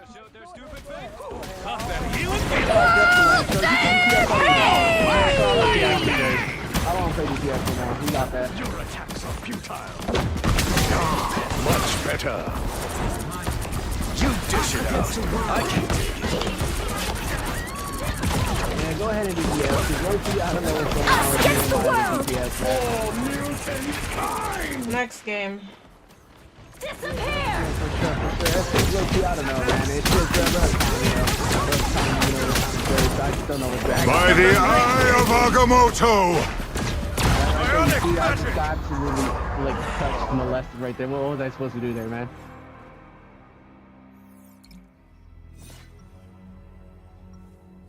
Is that actually your voice, or you're like actually, or are you doing an accent? So what do you mean if that's my voice? This is actually my voice. What do you mean? Like I said, the same thing for you. Is that like your? Is that like your? Yeah, I'm actually from New York. Yeah, this is actually my voice. Yeah, it's my actual voice. You know, I low-key take offense to that. I'm low-key kind of offended. Okay, that's not your voice. Okay, cool. You said what now? Don't trip. But I just. Look at the sweet little puppy. Come here, baby. Daddy's got belly rubs. Back off, or I'll blast your face so hard they'll find your teeth in another dimension. Yo, son of a... Who's he talking to? Okay. You know, I've been looking for a new pet. No worries, guys. This is beautiful team. You know, communication. Hopefully, we're able to win this match. I'm about to meet this motherfucker, bro. Sorry, yapping. Shut up. No, Trying to play. No. Don't like mine, can be. Yeah, I'm just. Single class of hero. Yeah, he's getting muted. This is a nice spot. More bad guys. Just what we need. You were unfit for this world. I totally forgot about it. Looks like the mission area is yours to capture now. God, shut up! I've muted him. You didn't mute him yet? And Clear the way. Looking good. I protect him once.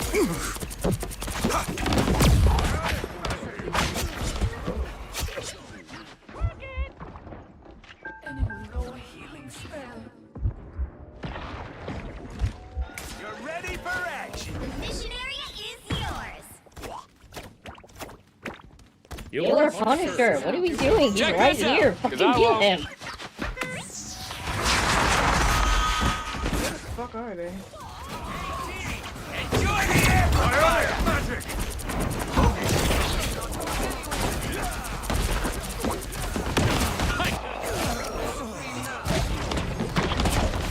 Unicorn. I'll patch you up.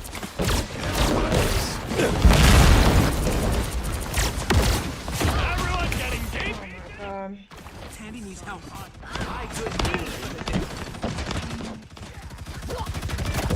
Feels so fucking bad that I'm carrying your sorry ass. Who?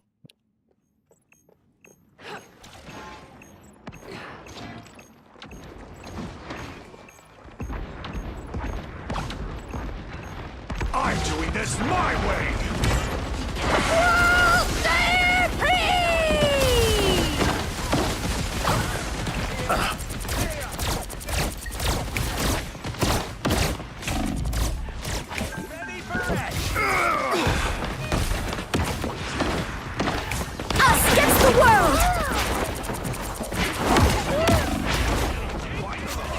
my fucking god!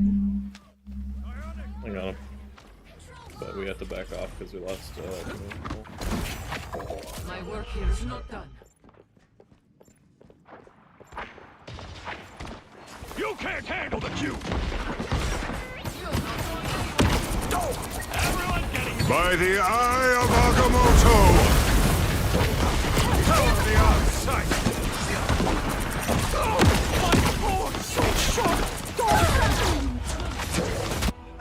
This time, I choose you!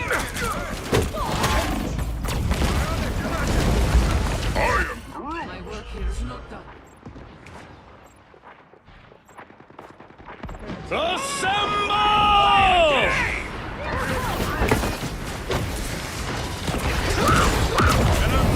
Heads up, hostiles!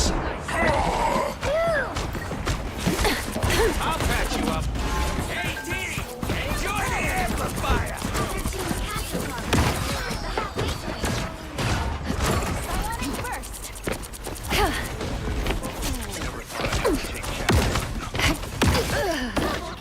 Fucking pissing me off, man. Shouldn't be so fucking hard. Sorry, Daddy. Oh, way to go, you adorable ball of banged bitch!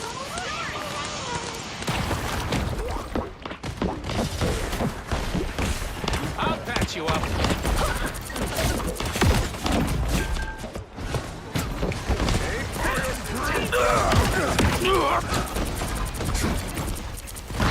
Disappear!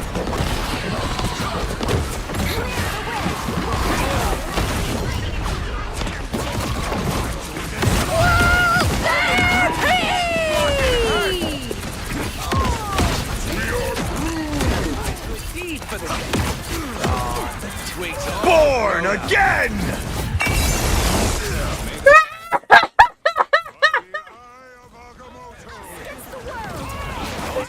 Oh shit, I ain't gonna lie, that made me fucking laugh, bro.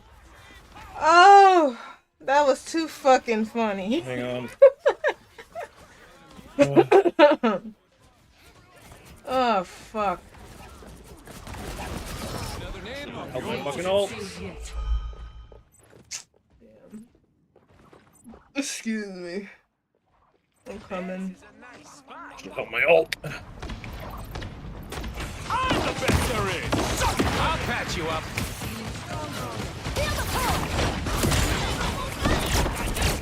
Can't choose a special toy. I am Groot!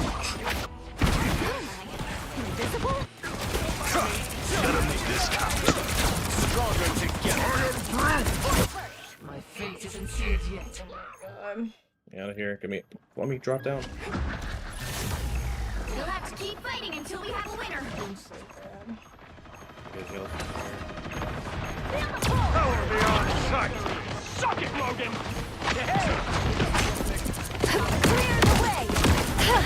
The moon! Oh my fucking god.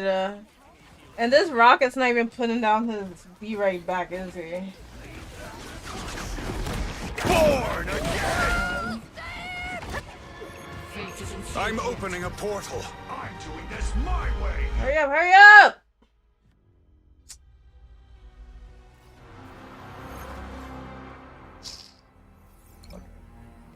I'm reporting that guy. So glad that we didn't win, so I wasn't gonna boost you.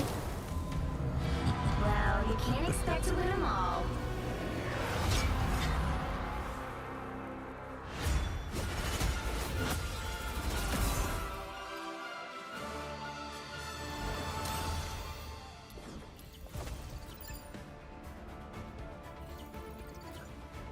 Report.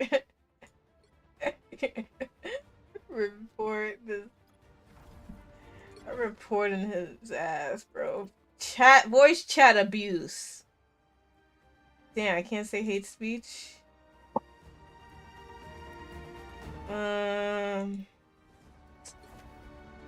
No. Abusive language is pornographic content.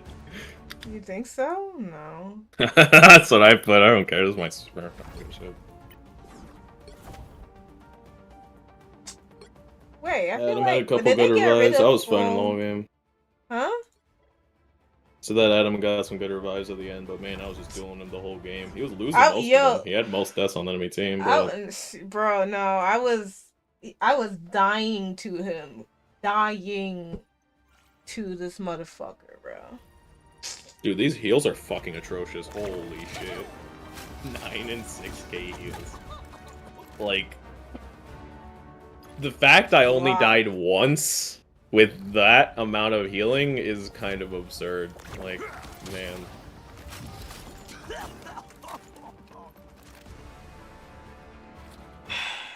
Were you DPS or tank? I was playing tank. I was in the fucking front, man. I just had to survive on my own. I wasn't getting healed for shit. I hate when these people get on the chat. Oh, I will play this now. Hey, shut the fuck up, bro. Well, yeah, Hazy talks like a fucking zoomer. Talks like a zoomer was having to put slang in like every single thing. Like, I hate people who fucking. Is that just being able to just talk normal, just being like, oh yeah, you know, you see, like, yeah, for real, low key, for real, blah blah blah. Like, no, shut up, man. Just talk like a normal human. What? Why do people have to talk like this now? It's insufferable.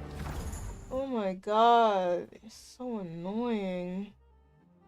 It's always the people that want to be talking on the mic and they don't do anything else. They don't contribute anything. And they're always on my team. Every fucking time. Why they can't never be on the other team, bro? Fuck, man. Always get a shitty Spider-Man too. Fuck, man. Jesus. I did have to like ask on the mic, like the Punisher was just standing in the open, like begging for heals, and just no one was healing him. Like, why would he just stand there? Turn around! I'm at full health. I'm at full fucking health. Heal our Punisher. He's dying. Do they fucking do okay? They do. They're together. I need to look it up. Are they? No. No, we just happen to have two just complete bozo healers. We just had 2 bozo healers. Fucking Christ, man. We could have won that game, bro. Yeah. If we just, had it. If our healers, you know, press the heal button, probably. Me with 70k healing, watching DPS get MVP again just because they had more final hits. It's the worst feeling.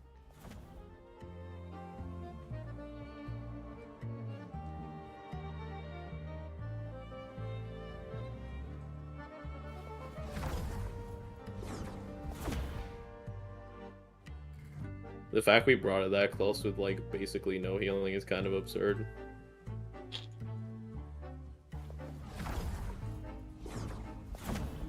Let me see. Let me actually just see how much less healing we had than they did. It wasn't even that less. It was a lot less. It was? Hang on. I'm running some math right now. No, it wasn't that much.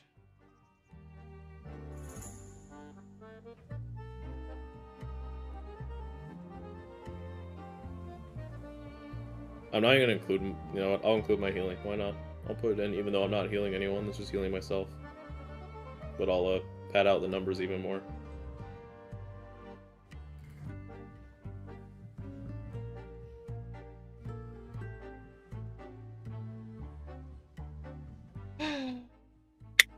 You're not gonna like this.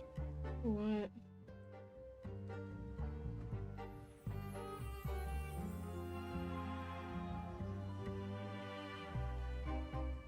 We had almost 16,000 less healing than the enemy team did. That's how bad our healing was. Oh, you know, I just realized they had 3 healers. I know. And one of them was just healing himself. And even if you take that out, it's still almost 10,000 less healing. Oh my fucking god. And his healers were actually, like, healing him, because there's so many times I almost killed the little motherfucker. and he would get away just because one of them healed him. We just straight up didn't have healers that game. I was just like raw dogging it with no healers essentially. Yeah. That was crazy. That's also including my own healing, by the way, which is like just me healing myself and my ult is still that much less. That's ridiculous. I already avoided those two idiots. I don't want to run over them again. Yeah, and I block him too.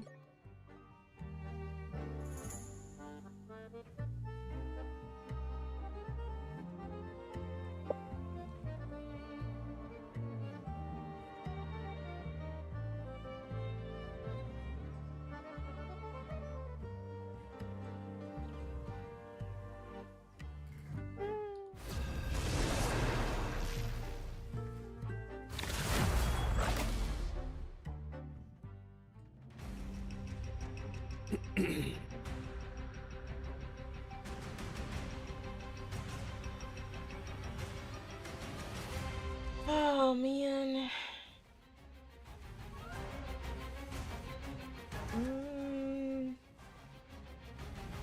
What are you playing? I don't want to play Punisher. If we get Right. if this guy loads. You'll need a top-notch team to win this one. I'm not a hero. That's good. I'm not playing another fun game with no heals. Huh? Sounds good. I'm not playing another game with no heals. I'm just going heal full right off the bat. I'm not even gonna risk it.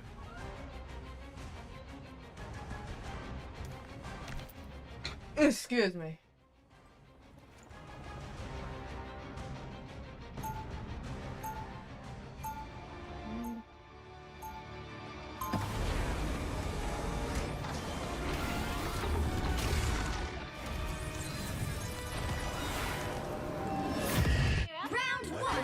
Oh shit. Oops. Hmm? I pressed my E by accident. Where'd you get the mech? Piloting it, and then I took over. You know who killed him? Me. About revenge. I just want to carry on with work. You know what to do, spiders? Anyone want The battle starts in 5, 4, 3. They need to bring back Punisher Rocket. Whoever they are, they're all friendly. It's up to us to protect This time I need you. I can use a hand! And maybe a foot! What's your step?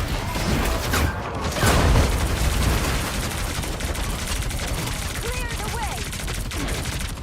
Come, my minion! Now, How are they not fucking dying, bro? It was way too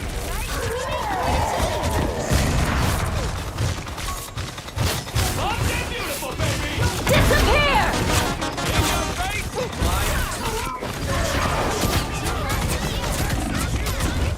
Okay, I guess not.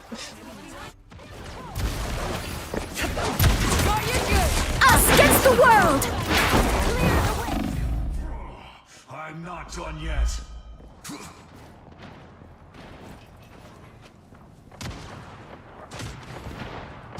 Oh, why did they switch some Scarlet? My healing factor can't keep up! How about an assist? Release the Glotron!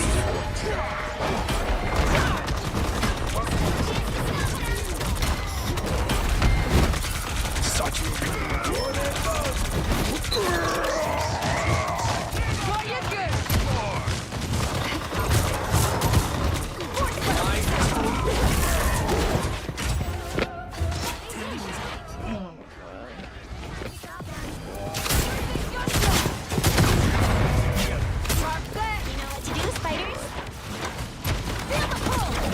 Behold! Dark Child!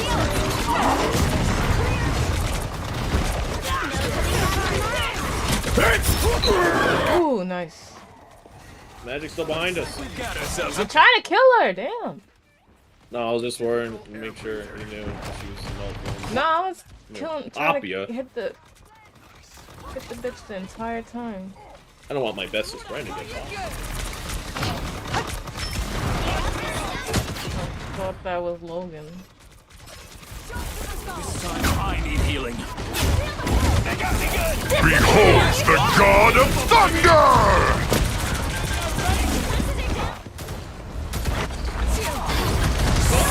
Hey, Chad!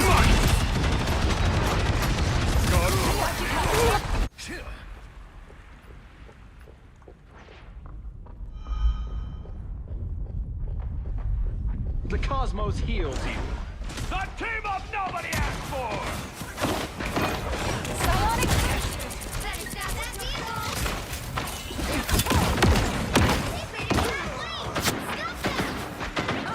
Look who's here.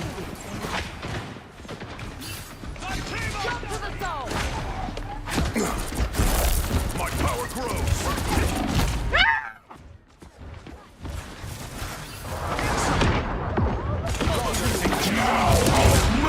Us against the world!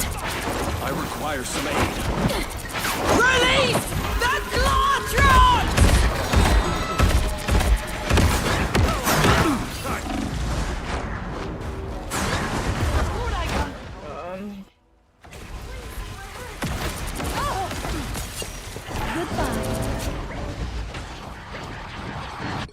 There's still a chance to stop them! Family always comes first.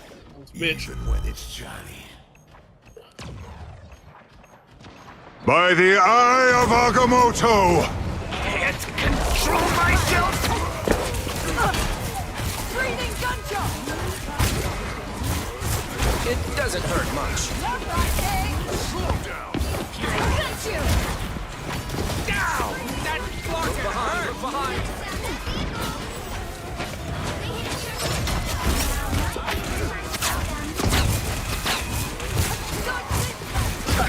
Is that supposed to hurt?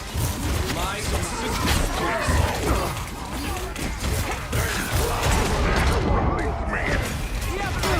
Behold! Dark child! Bionic magic!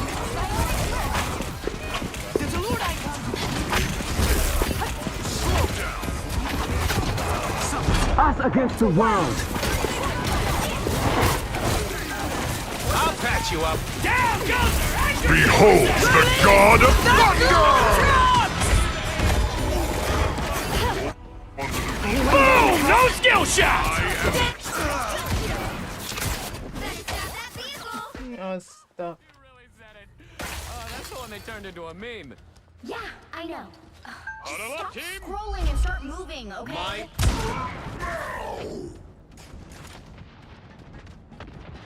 This is a nice. Looks like we've got ourselves a party. What's your step? Oh, you're good. What I can't do. Charge! Disappear! Hey, idiots! By the eye of Agamotto! Enjoy the amplifier! You think I'm afraid of helicopters? Rise, my friends! This officially makes us BFFs.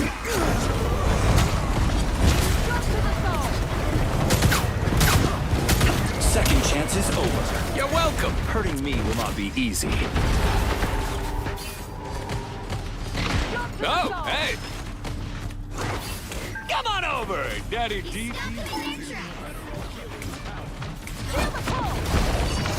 There's a loot icon!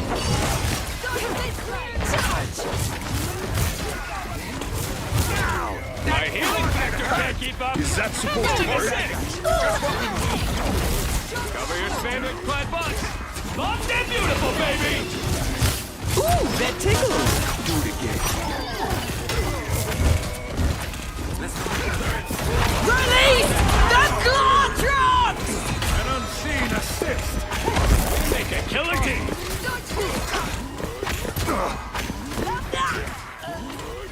Only 60 seconds left.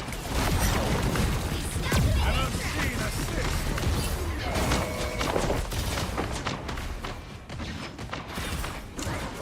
Fully upgraded. Behold! Dark child!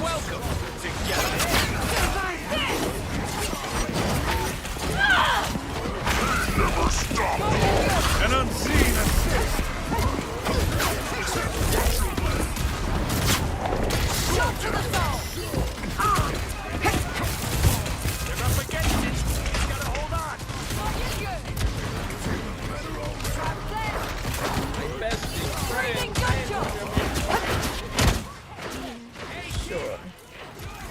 I know who your real Miles ready best friend too. is.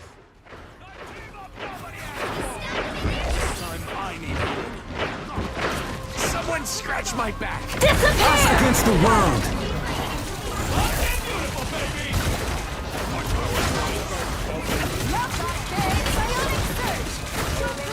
Careful or we're gonna get it from Rise, my friend! I need healing! I'm healing you. Beholds the god of thunder!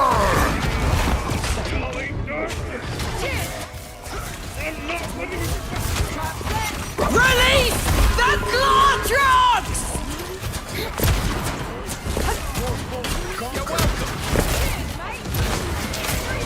Bionic man! Woo! Ah, my balls are sweaty.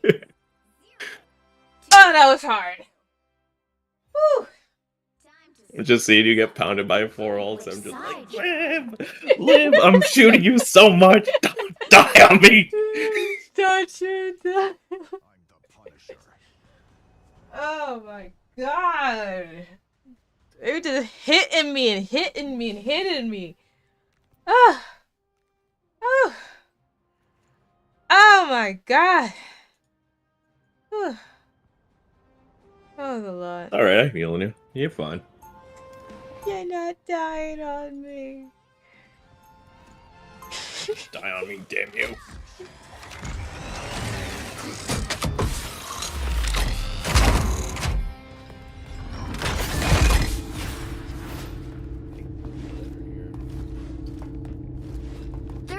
Before you attack, get ready. Hey, I like your firearms. Never thought I'd find someone with the same taste on this backward planet. Yeah, what you got in the trash can? Let's see. Ion turret, photon reaction chain gun, mini black hole. War journal entry. This world is The official. battle starts in 5, 4, 3, 2. Yeah, I just like Watch it. Punisher, just like. Oh, we was having the same idea, motherfucker, huh? We had the same fucking idea. Yeah, but he got off because motherfucker. he's a little baby. Some assistance, please. You're welcome. Namor's subjects are tenacious. I'll give them that. That's a lot of damage.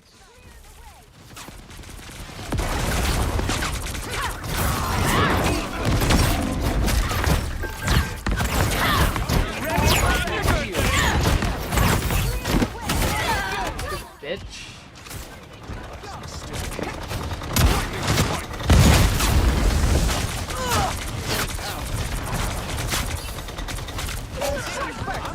You're welcome. No swimming away now, little fish. There is no one better to protect you than I, little one. Those magnets don't grow on trees, you know. It Collecting seems we have cosmic company. energy. Yeah, I knew those stupid bitches behind me.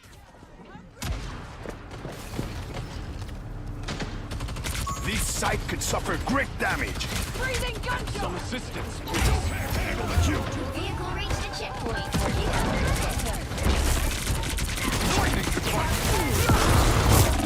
You're welcome. Anyone willing to help?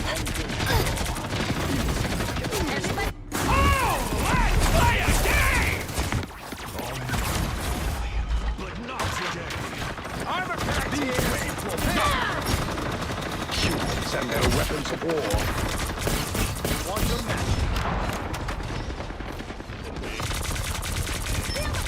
Someone scratch my back. Souls, unite. Us against the world! Judge! Jury! Executioner!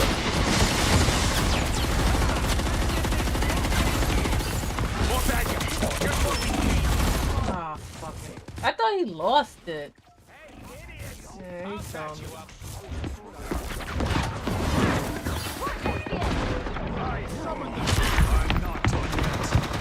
I could use a warm Quantum magic. Can you back me up if I go in with my ulti? Give me a second. Here comes the merciless crowd. Quantum magic. Take everything!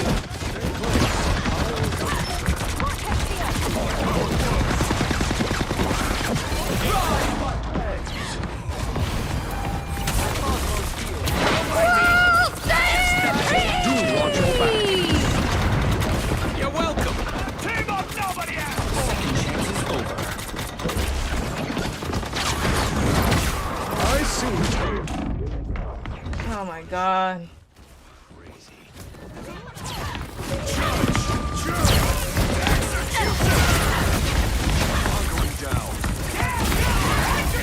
Behold the god of thunder! Man. I'm not getting healed. Disappear! The amplifier. 4 mutants. Some assistance, please.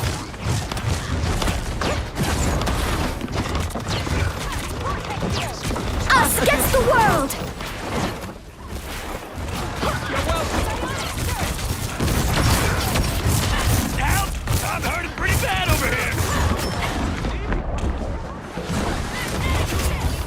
Alright, I'm switching. Split up right now. No one's focusing. Thor keeps killing me.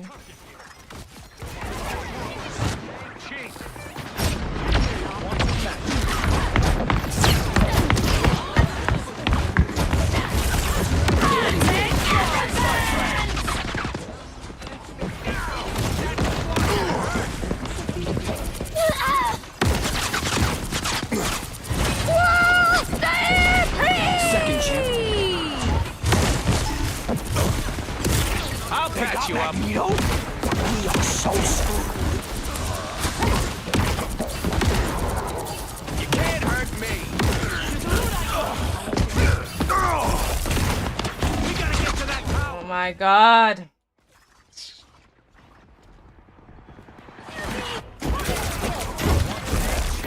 My healing factor can't keep up. How about an assist?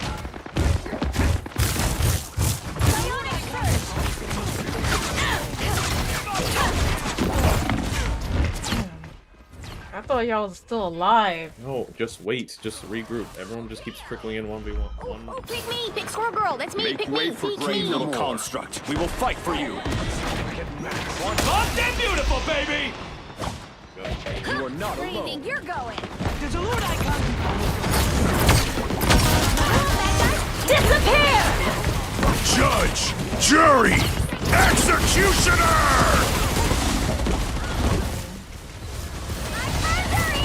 A little help, please. So cold.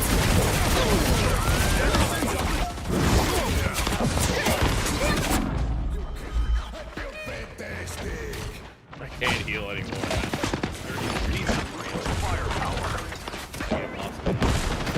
My healing factor can't Send keep their up. weapons of war. Well, we only got.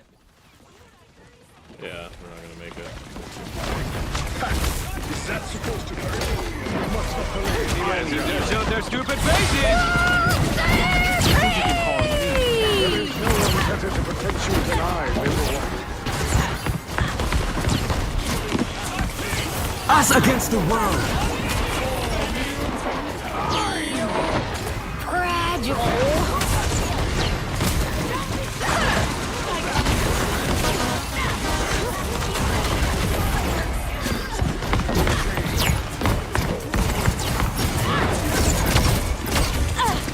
I'm easy. Behold the god of thunder!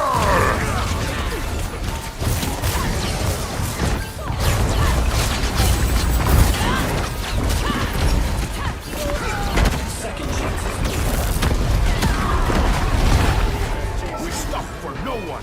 If it wasn't for you watching the kiddos on me, I don't know how they have done I quite enjoy my time with the Richards children.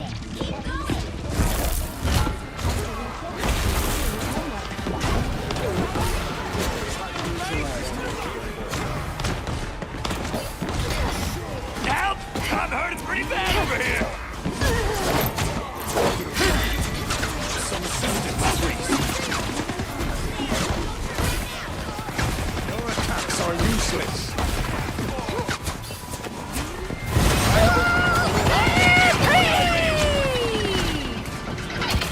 Tricky cards without strange. Judge! Jury! Executioner! I will turn around.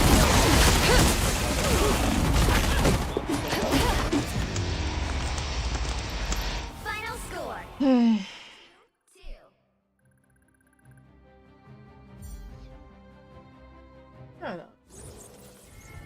Well, you can't expect to win them all.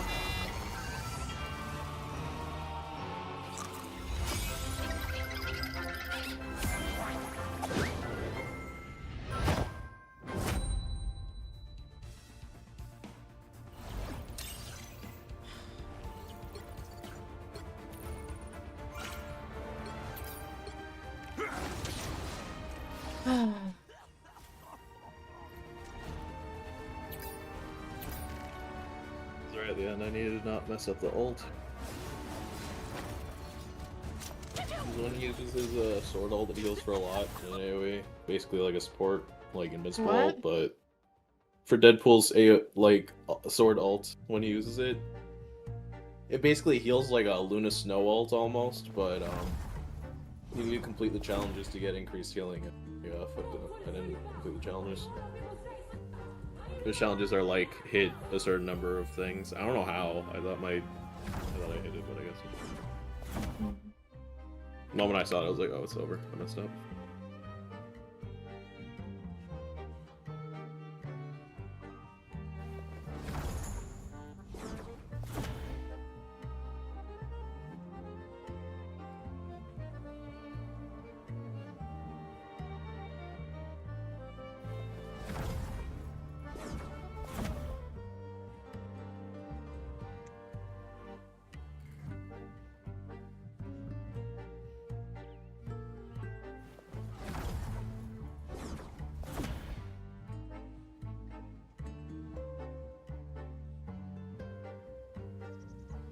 Oh well. I did my job.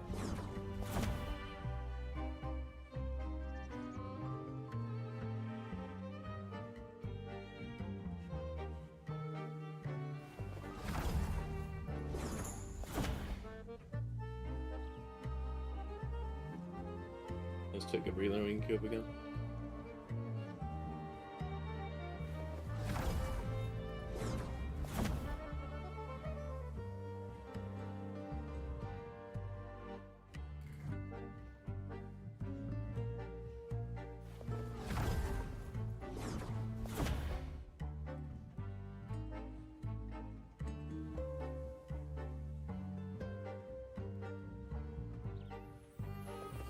Hold on, I'll be right back.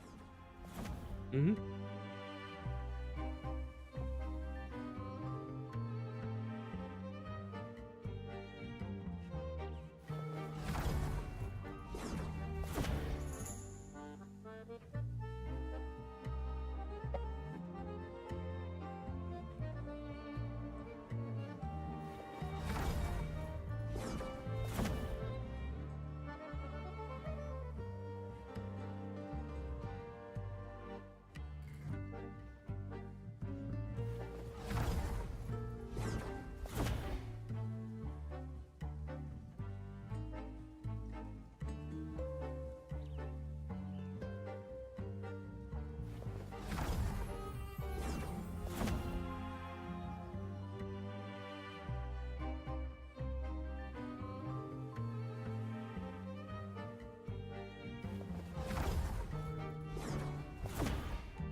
Yeah, I heard it from your voice. Oh.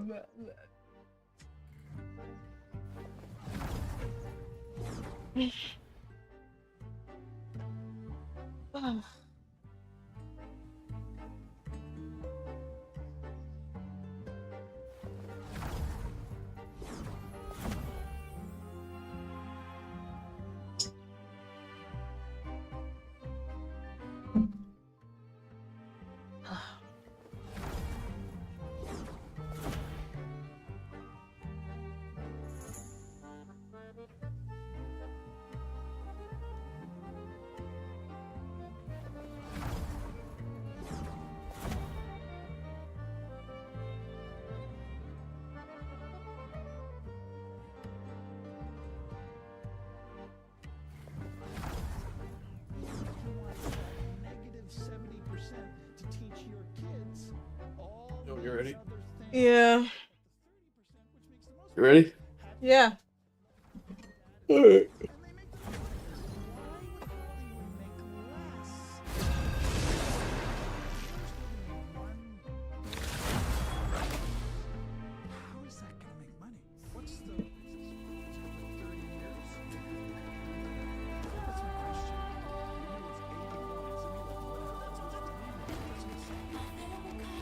You'll need a top-notch team to win this one. I am beyond my pitiful creator. I am beyond everyone.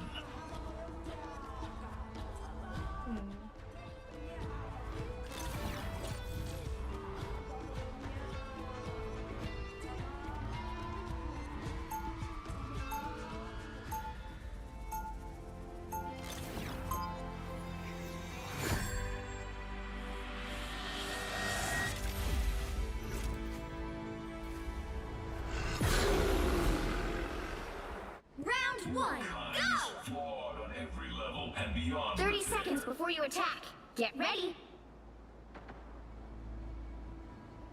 Whoa, the great Magneto himself.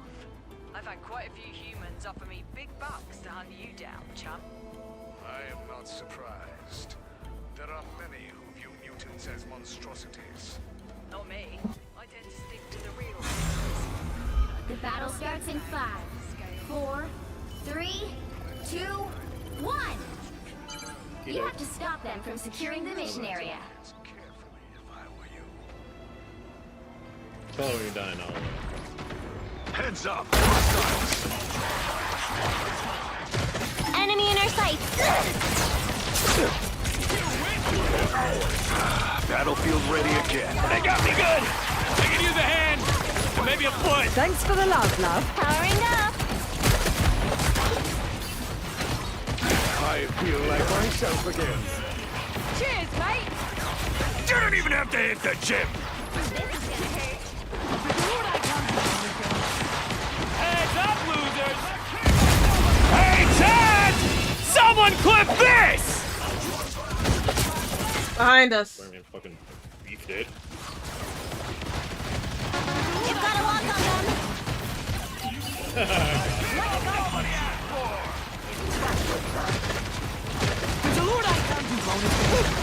Battlefield ready again. Fire mode. Cheers, mate! I feel like myself again. Go, Deadpool! It's your birthday!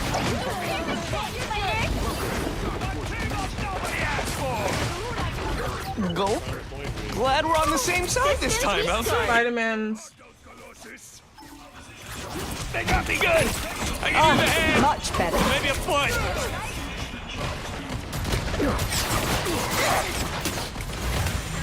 What did he say? Call him out when he's on you, I'll deal with him. Okay.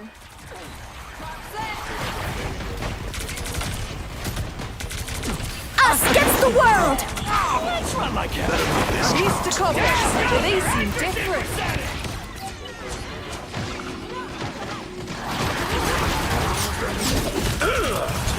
I'm doing this my way. Hey, Ted! Someone clip this! Powering up. Here comes the horse. Sure, I'll Spider take the scan is shield. located in on. The moon haunts you. Ooh. It's spider time!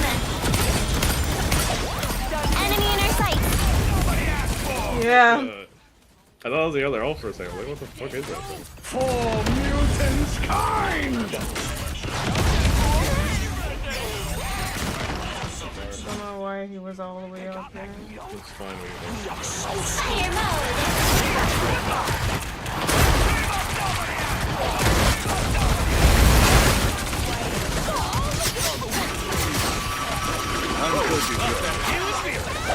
This should keep us safe. Hey, Ted! Someone clip this! Something beautiful, baby! Now that's real power. I'm the only one healing right now. fine. I got my ult. Oh wow, we got the penny thingy. The moon haunts you! Look at all the weird. Glad someone brought protection.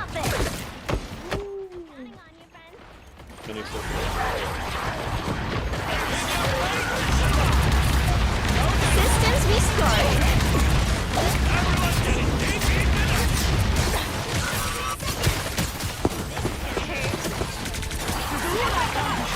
Us against the world!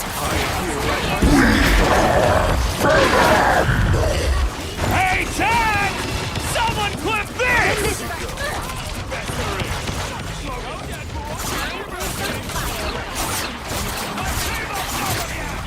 Gas filter accuracy percentage!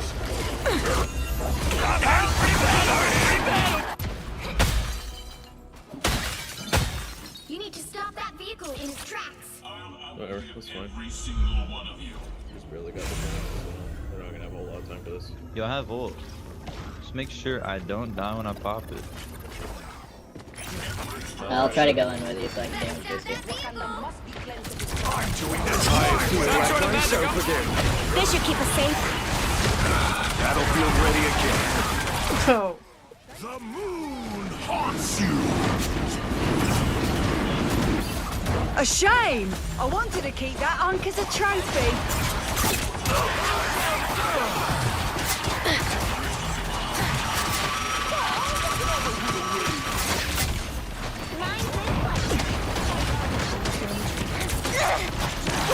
It's spider time! Hey, Ted! Someone clip this!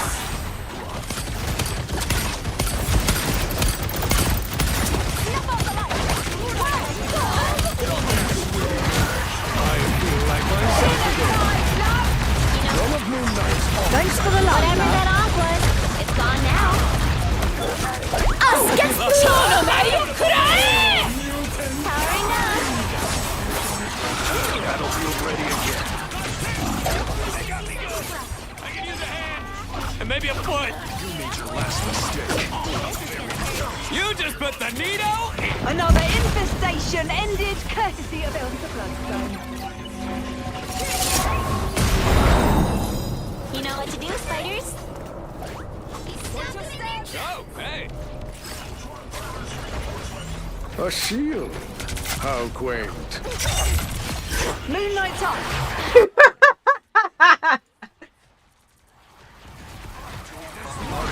Hey, Ted! Someone clip this! Don't mind if I do.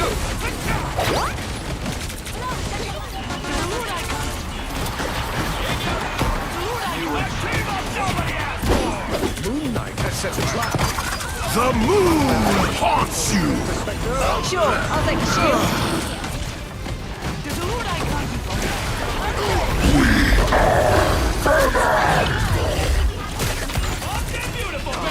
Much better. This VFX now. Just pure and simple. You should be ashamed. My healing factor can't keep up. How about an assist? Neutralize the odds. The current score is Yeah. Moonlight came back. I just beamed his ass. I just beamed his ass. He's like, Yes. no, go back. Back to spawn. No, go Shuddy. back. Oh, Back to spawn, shit. Shuddy. That shit had me dying. No, go back. Oh shit.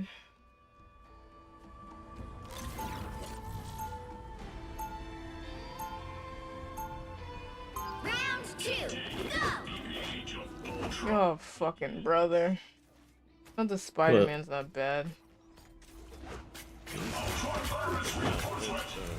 Spider-Man's good now. But it's the people that play him. Pretty good. I mean, they're actually good. Tell me why I should introduce you to Scrap this very second, Ultron. My encoded virus could make humankind immortal. We have beaten death before on our own. It came at a cost. All organic life. The battle starts in 5, 4, 3, 2, 1. Yeah, Spider-Man. He's back on Spider-Man. He switched. Yeesh, how do I always end up getting sucked into these messes? Take this loser out, would ya? Whatever got awkward, here they are now. it's gone now. Powering up. Robotic spiders? This should be easy. High caliber. A shield? Don't mind if I do.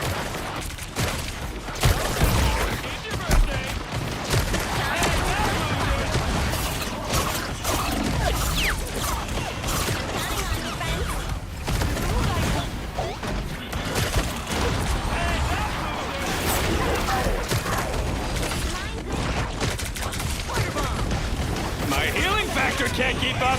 How about an The moon How haunts the fuck he got that already? We're walking around into him.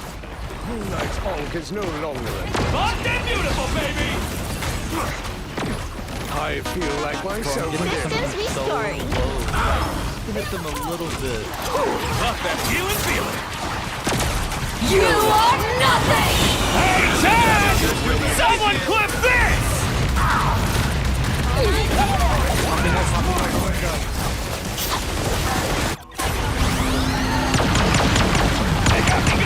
We make quite a team. Nobody cares if I fucking die and I use my ulti, huh? My bad, I got We mine. got it. It's fine, we should have point. I'm counting on you, friends. Yo, you that guy. Systems restoring. Oh. That's an enemy. What the fuck that Venom was doing, bro? I'm just griefing. He just fucking walked in. This shit is so funny. Not for the weak. Whoever they are, they don't look friendly. How about an assist? It's spider time! Battlefield ready again. You've got a lock on them. Team up nobody asked for! Ah, much better. Too far out. Mind if I do?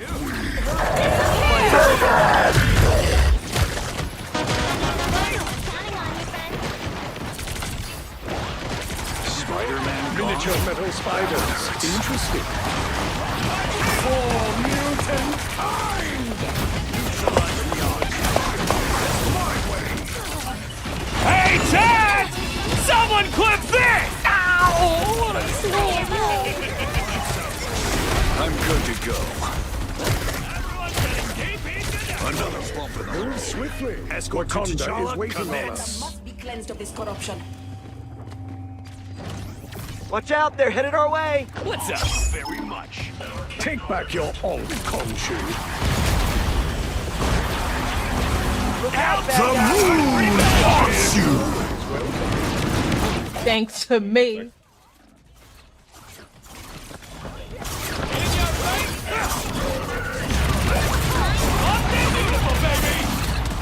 Love that healing feeling.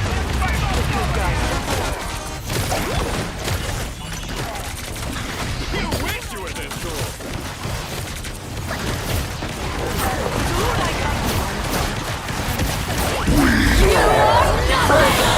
Hey, Chad! Someone clip this!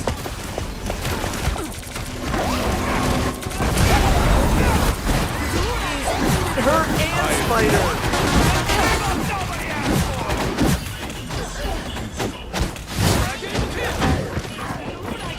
Ah, here they are now.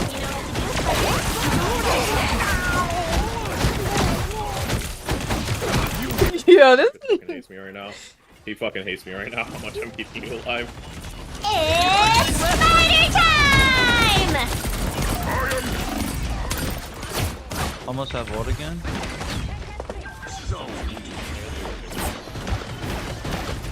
High caliber.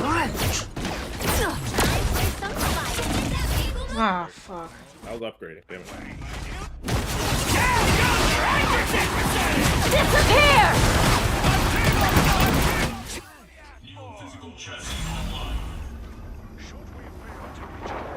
I just got fucking 20-pound chicken, bruh. Much better. Freeze down! Who heard that?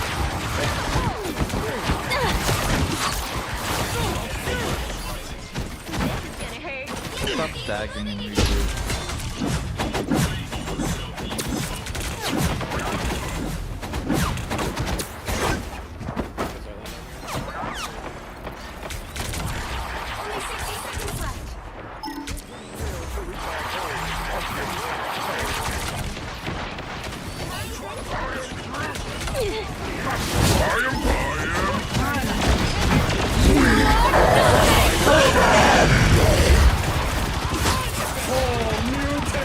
Hey, Chad!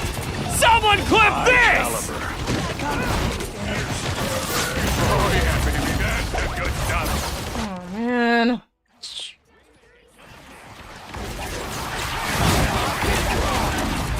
You get a weapon! You get a weapon! You get a weapon! They only got one healer right now. Oh, could probably going back on now. Much better. It seems we have company. Beautiful, baby!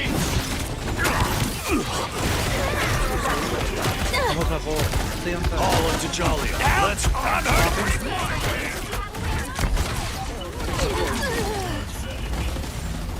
The team up nobody asked for!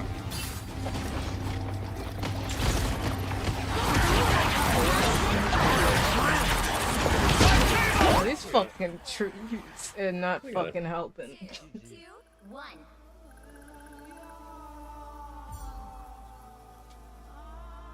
Oh, my brother.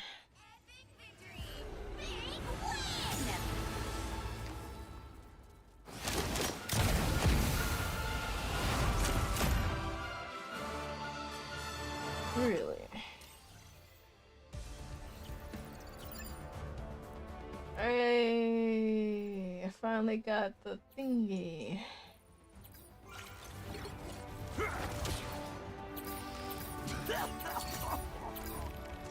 Way too hard. Hey, Chad! Someone clip this!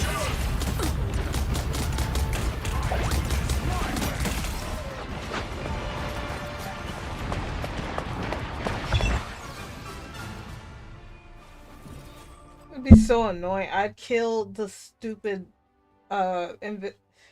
invisible woman and then I would die. Ugh. Oh my god.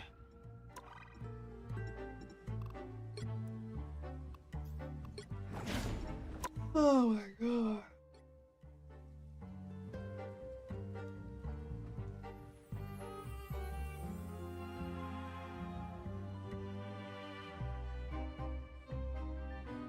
Damn, I had so many assists. Oh my god. Hello? Sorry, I'm just looking at stats.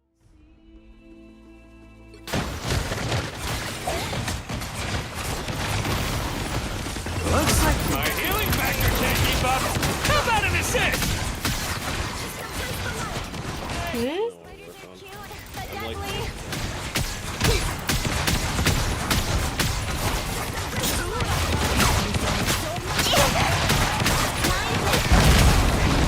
Beautiful, baby! Means more doing things, so staying alive is always better.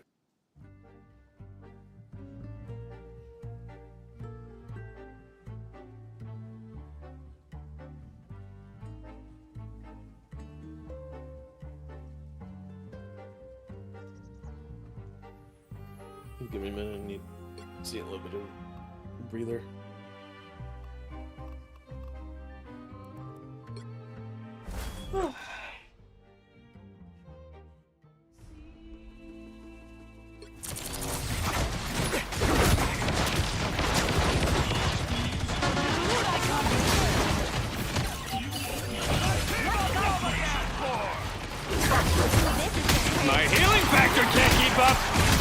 Spider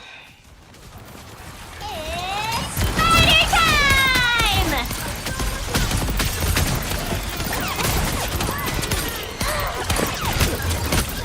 Go, Deadpool!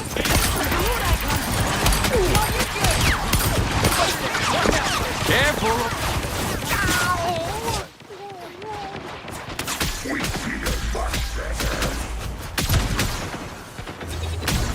Do they really only have one healer?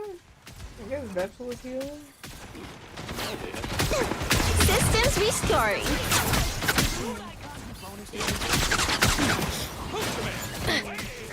That's better. These spiders are killing us.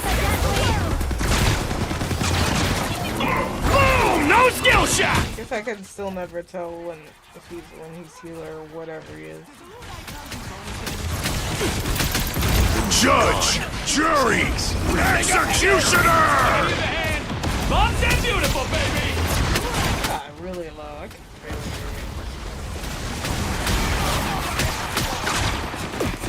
Leave them to Khonshu! Release the claw drops! That's better. Fear Magneto!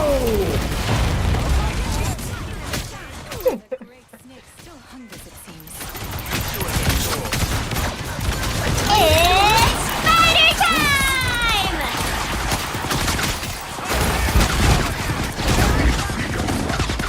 Here they come now.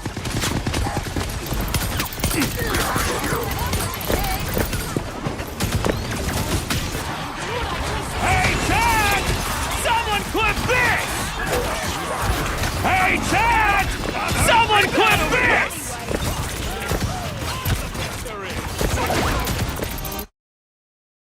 Oh, yeah, I'm ready.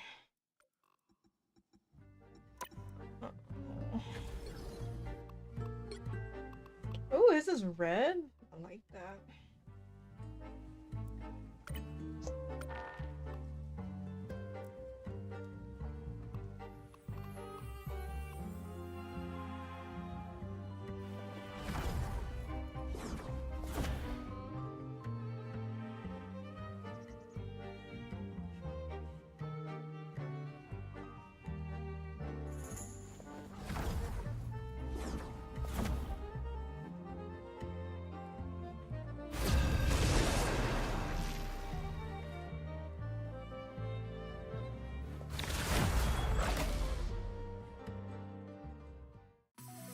Yeah, only. Oh. Pick your hero. Feeling or it this villain. game. I'm not judging. The higher the pressure, the more dazzling the diamond. What? Oh. I gotta get used to your name, bro. Hey, once you hit flat 3, I'll just be pointing out what I mean.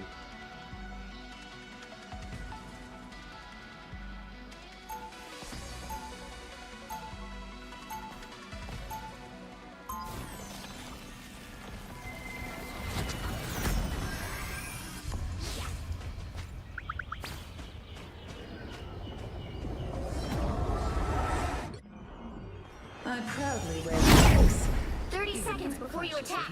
Get ready. I thought you were supposed to be one of the smartest men on the planet, Richards. I've heard that said before, but you're welcome to disagree if you wish. Mm. No, that's Kermit. Reading a quantum equation and understanding it are two totally different things. Yeah, I drink too much. Sounds so good. All you need to do is capture the mission area. Got it? Cheers, mate! Come, dine with me in Valhalla. Got you good! There you are, you cheeky git! A little help, please.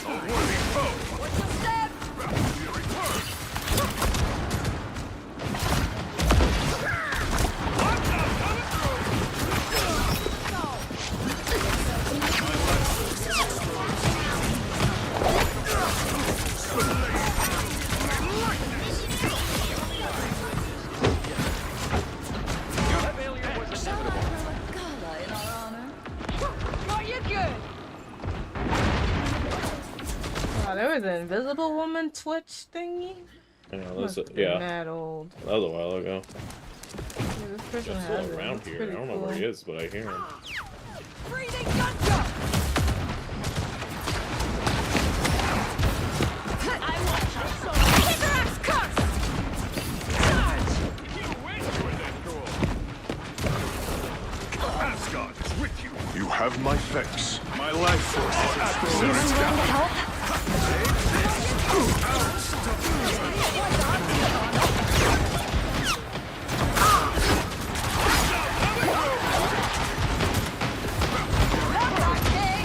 Hitting here can cause massive destruction. So cold. Keep going. Enemy located. Steal away on top. Dodge this, mate! Got you, All of it. And the whole team. I am Asgard Might! This with the clever shortcut, Steven. Awaken fury! Smite the foe! This is a chill game. Yeah. Good old Thor. I'm already. Ready to unleash the light force. Enemy. Shot to the soul! We've been discovered. The wrath of Asgard! Vortex field. No. Pull-up time. Anyone willing to help?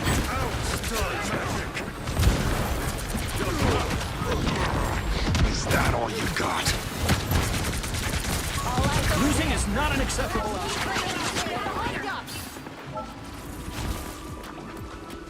Force burst. Control lost. Cheers, mate! Shot to the soul! Fast, friend. Never fall! Shields up. It's actually really bad.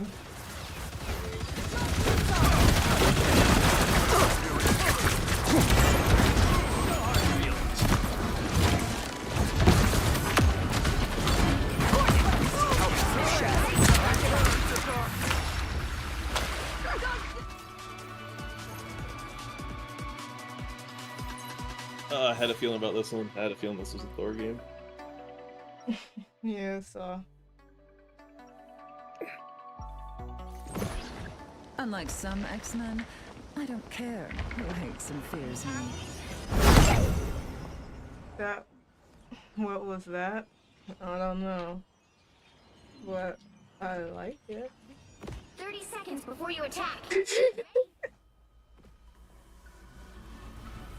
Please tell me this isn't the date night you've been planning for us, Reed. No, but when you think about it, what could be more romantic than saving the universe side by side? A lot of things. Noted. The battle starts in 5, 4, 3, 2, 1. All you need to do is enter the mission area. Got it? I'm Hellfire Club Thor is royalty. so strong right now. This. I think Thor is so strong right now. I think Thor and Star Wars. Dodge this, mate! A little help, please. Enemy tag. They're sneaking from behind. By the eye of Agamotto! Not in control here. Assemble! I see the wrath of Asgard! Clearly you needed some help. All eyes over Mission here. area is yours. Vortex field. Got you good! Could have used moves like that on our last adventure.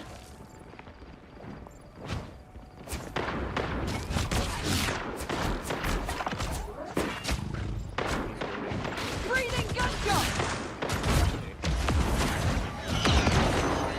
I don't know why they keep. When I awaken, enemies fall! They're green. What is that? Caution, Send friends, this and back to your on. boss for repairs, Spectre. Are they done?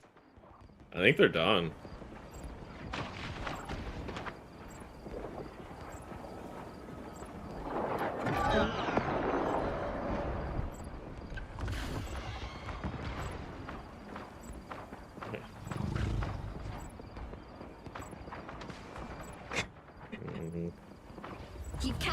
than half of the mission area. Keep going.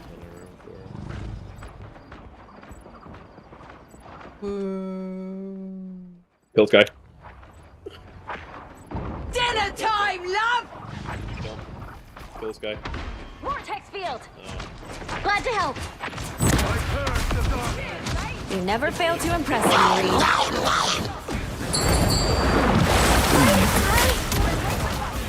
Never even saw me coming. Cheers, mate! You owe me one. The area's almost yours. One of our adversaries. Hey! Dodge this, mate! Taste mine. You really should have gone home. The moon haunts you!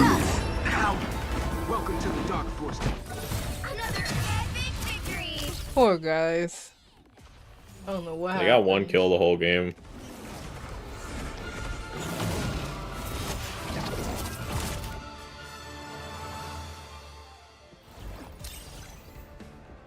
Yay, my promo.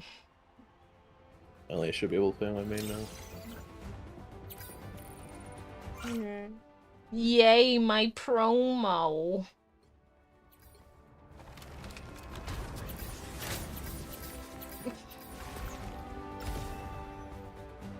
I didn't even do much.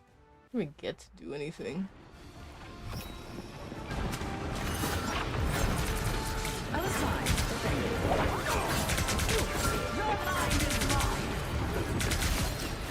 Boy, that first round I was making a name. Huh? That first round I was making a name for myself. Oh. No, really, I was going crazy that first round.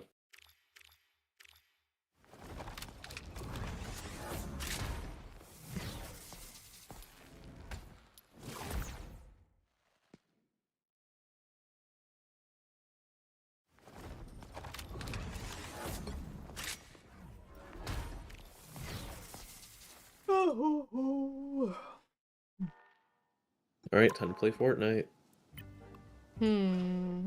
Suddenly I have a headache. Ooh, you hit your toe? Sound like you hit your toe.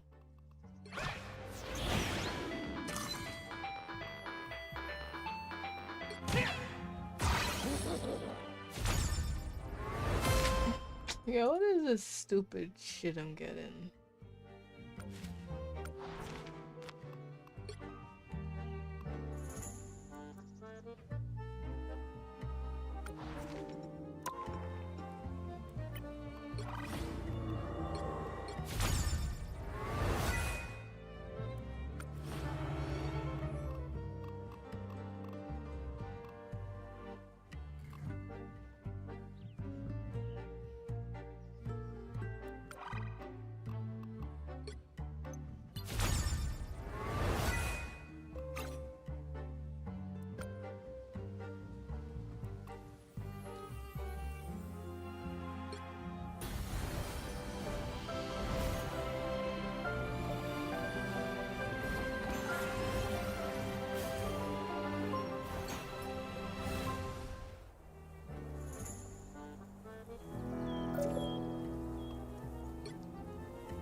You know when you're ready.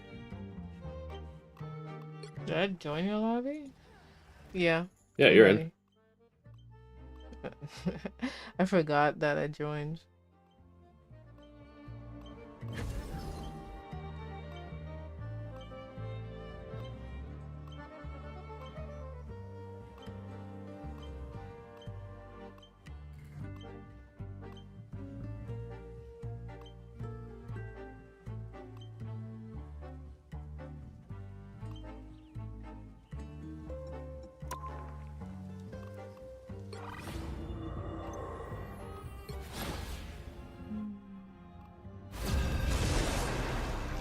Shit, I might as well almost get this Twisted of Nightmare shit. I could get it for free, basically. I should decide which one I'm gonna get then. Maybe I'll get the Psylocke one.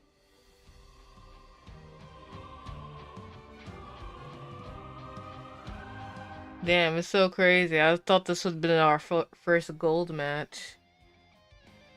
It's annoying. Still, they sent me in flat. No one was doing placements though, at least at GM before. Which hero do you think you want to be today? Huh? Oh, here we are. Guy who's not loading, he's placed GM.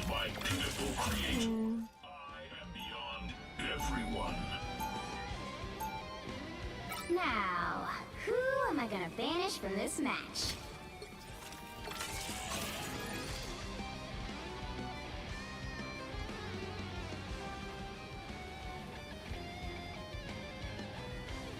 And Angela, I can play her. That'd be useful to have in the pocket. I think whatever. they probably banned her too, though. No, people love wasting bans on her. I don't know if that you can do it there, honestly. Fine. No, you're right. Gambit is a better. Gambit is the. I don't know why we would ban Angela. I can deal with her. We have Wolverine and Deadpool. We're fine. We can fight Angela.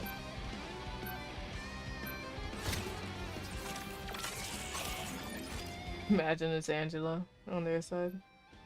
Oh. I'll duel her. I don't care. You'll need a top-notch team to win this one.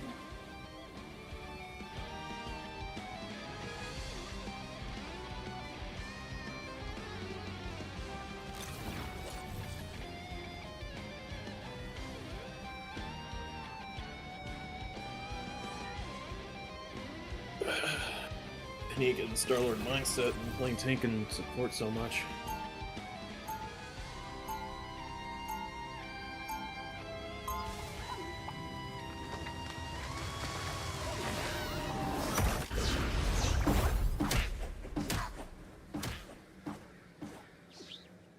Round 1,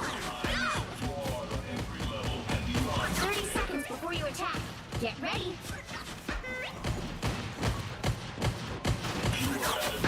Is not easy to find. I would like to gain yours. You'll have to strip it from my bones first, bub. That can be. Who's on our team? Not before I Where are you? slice you open like the talking tin can you are. The battle starts in 5, 4, Yeah, Wolverine. 3, 2, Tanks, Groot, Deadpool. all you need to do is capture the mission area. Got it? Got eyes on some bogeys. Oh. There's a thing up there. If you could get it. I got that. Yeah. I'm getting. Wait, needed a little boost. Thanks.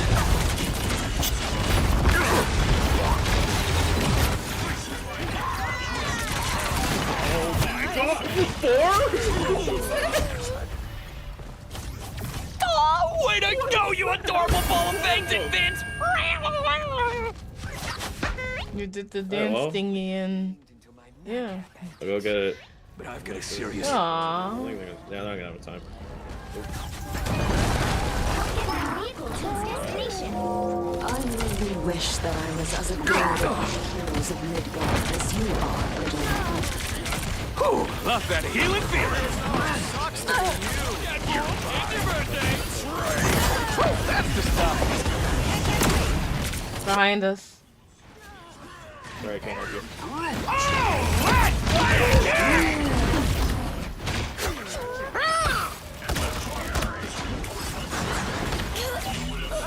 you. Needed a little boost. Thanks.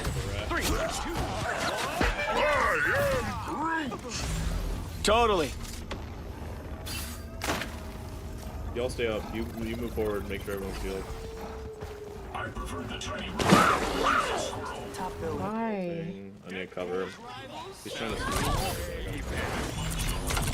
For shield. Come on. Mind if I do? Faster than I wanted. Us against the world! Oh, I fucking rolled it. Yo. How did that not hit me?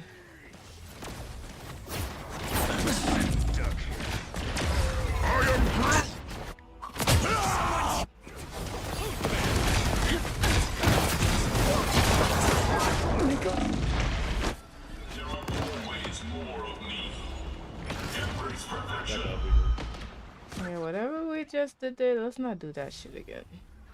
I just put my elbow. Locked and loaded.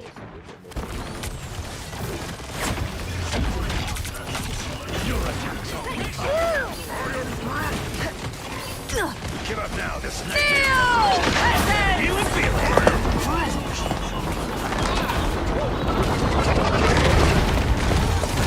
I'll turn them into splinters for that.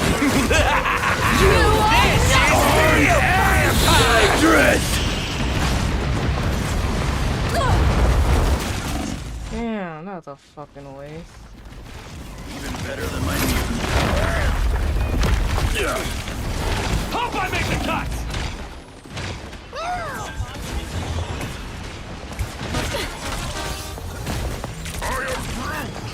Us against the world!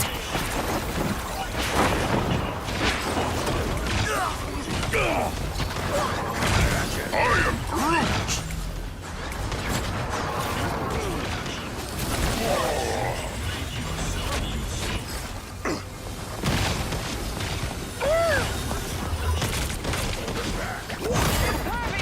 Berserker! Rage! Extra sharp.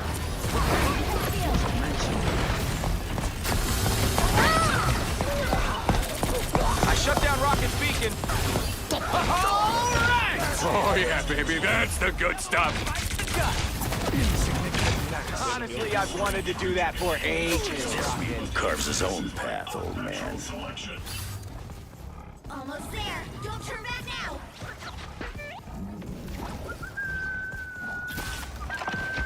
Oh, they do not look happy. Vehicle reached the checkpoint. Keep up the momentum. Get in here, y'all. Oh, damn it!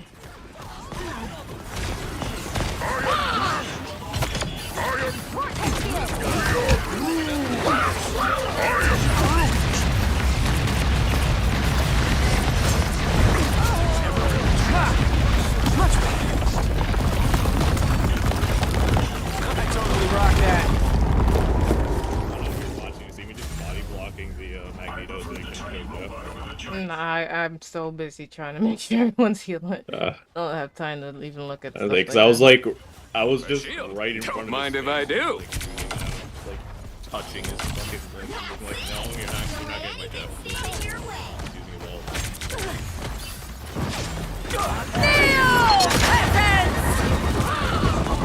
Here come our next victims.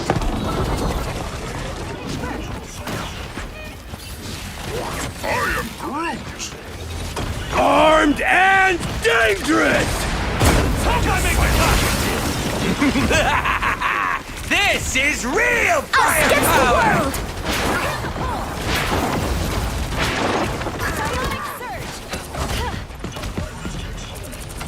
Oh yeah, baby, that's the good stuff.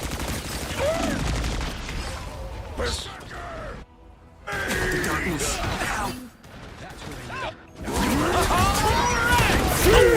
Logan's not healing from that one. That was illogical.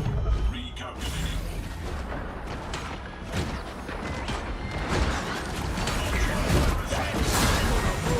Welcome to the dark. Turning bad over here. Group up, everybody. I wish they doubled, the drones doubled in heal. They use Rocket all. Indra probably has ult soon. Bucky has all. Thing has ult. Be ready for those. Oh boy, here they come. I'm gonna try and use it now. Don't worry, Rocket.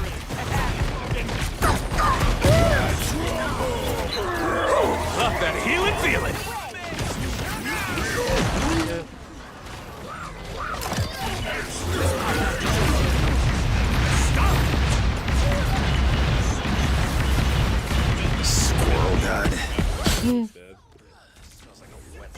Oh, this jaw person was on our team. That's why I love you, Logan, you hairy little maniac! Hope I make the cut! The current score is 3-2. Jeff is carrying. Time to switch things up, Doing good. including which side you're on. I wish he would heal me a bit more, but Sorry. damn. Sorry. Bless you.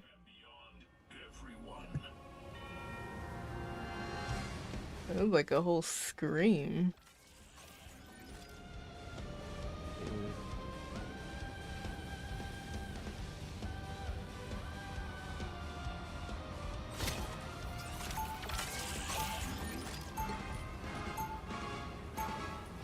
Round 2, go! You smell that? You smell that? Is it your friend next to you hovering over it? Yeah. The keyboard? No. Is it? Oh, it's me. I'm sorry. It was the Jimmy John guy last night. Get ready. I'm sorry. You're up, Whoa, what is that thing? An Ava unit? A baby Gundam? Can I take it for a spin? Please? It's a psychic-powered battlesuit that also happens to be my partner. No joyrides allowed. Wait! I have a partner too. What if we trade and I let you ride piggyback? You know, his voice is not annoying. Like Star-Lord's voice is annoying, but his voice, Deadpool's voice is not annoying. It's just my main. Don't bother trying to make people care. Show them what matters to you. Systems restoring. What do I hit next? I'm an easy target here. That's what I need.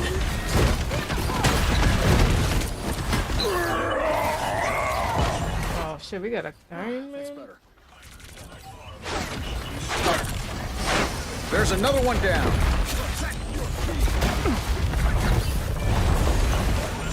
Attack of the Killer Sushi! Boom go the spiders!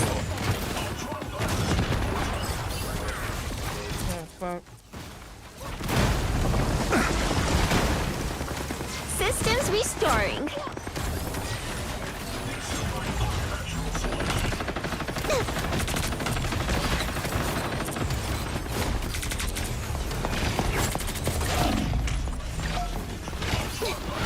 Much better.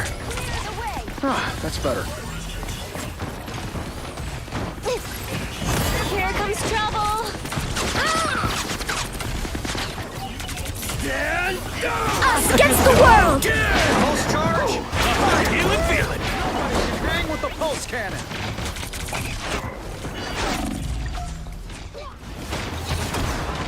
Spider mode!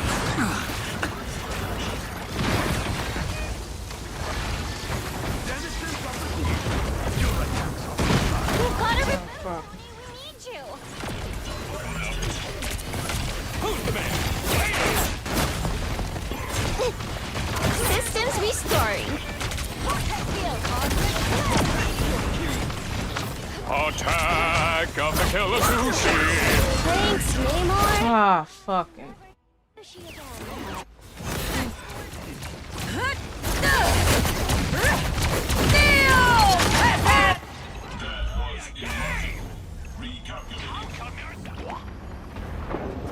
Incoming! Your king! Stick around! Much better. You see, this is why I protect my flesh. Little help, please. Hmm?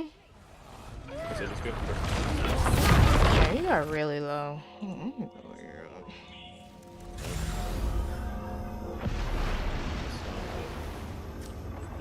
You are nothing!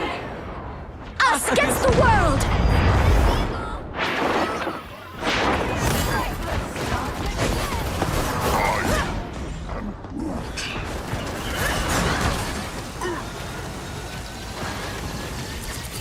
That's what I needed.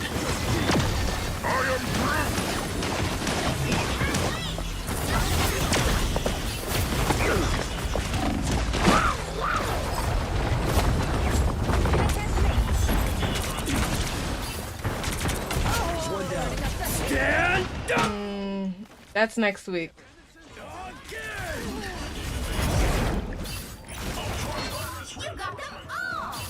I never really that put a spring in my step.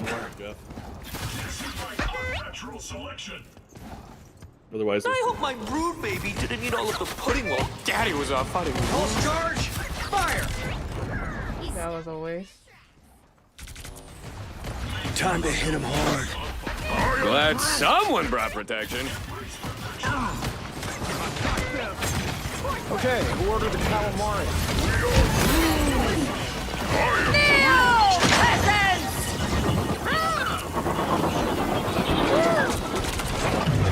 Please kill that damn bitch. Oh god.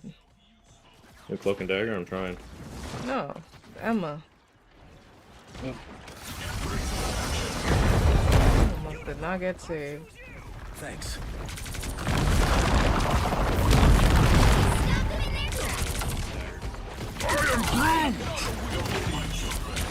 About time I got a shield.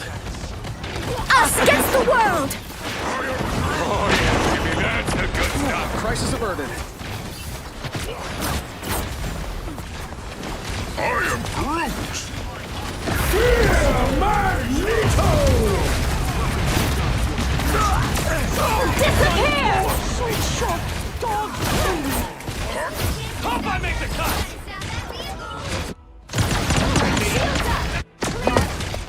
Maximum pulse! Stand down! Strong together. Suck it, Logan!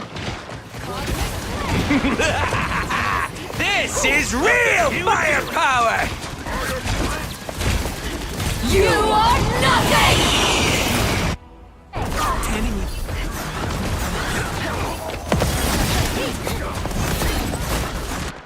Only 60 seconds left. Everybody! They hit a checkpoint. Now might be a good time to stop them.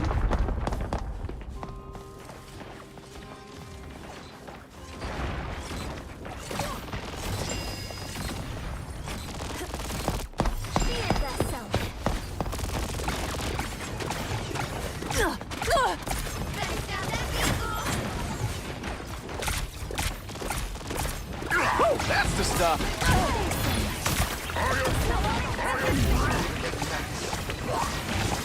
I am Groot! We are Groot!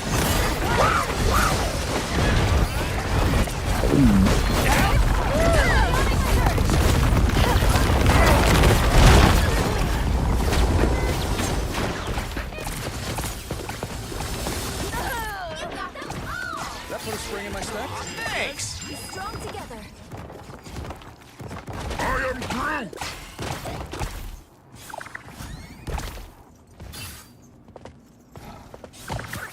You stop them in their tracks.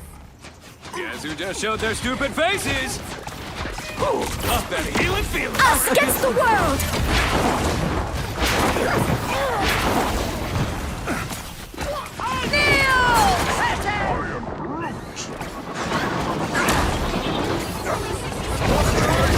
Fire! Up and beautiful, baby!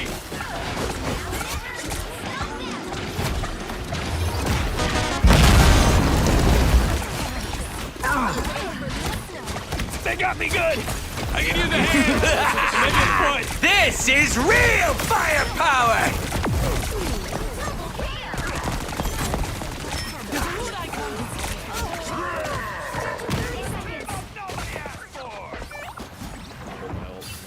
Don't let them break us. I am Groot! You stop them in their I tracks. totally forgot to put on underwear today. I don't think that's the welcoming committee. Shimming.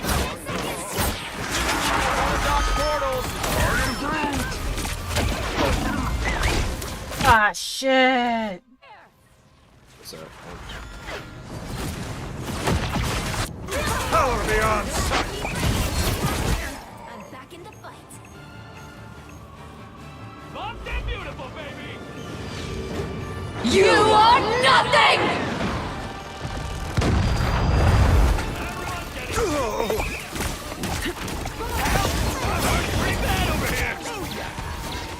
To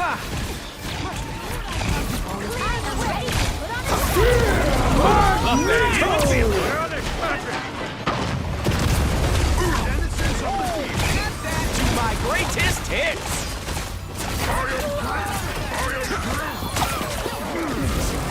Piece of cake.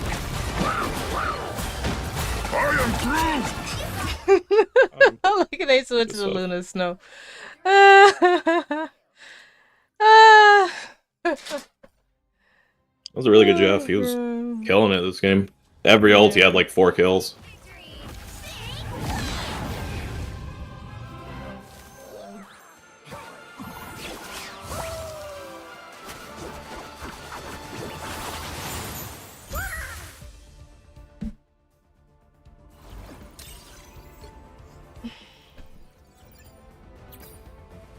How much did you get from that?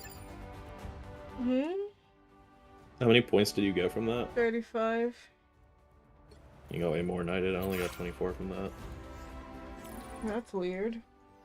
Yeah, I I'm really did 3 both. ranks above you, that's why. Oh. I'm 3 ranks above you playing against other gold players, so it's not going to give me a ton, but for you it's going to give you a lot. That also... Just in time. Yeah.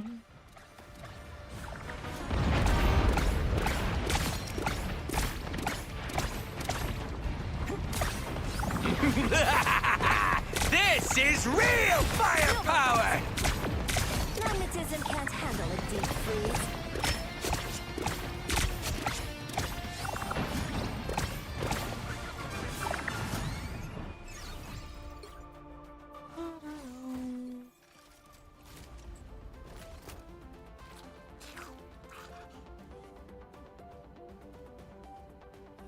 Damn, he had a lot of assists.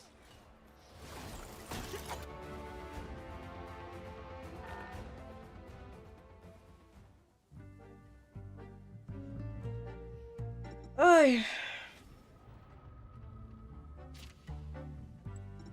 Oh. Feel like... I'm gonna get some water. Okay, go ahead. I'll do that too, actually.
Hello? Yeah. Hey, actually, I just looked at the time, so I think we're probably gonna call it there. Oh, okay. I won't stay up too late, we've been playing for a while. I'll Alright. watch if you keep going solo queue, but I mean, Oh, hell no. I'm not gonna do that. that's what I do. I just play solo queue mostly these days. We made good progress. We made really good progress. Finished all your placements and got you to gold 3, so Nope. I can't complain. That was a really good session.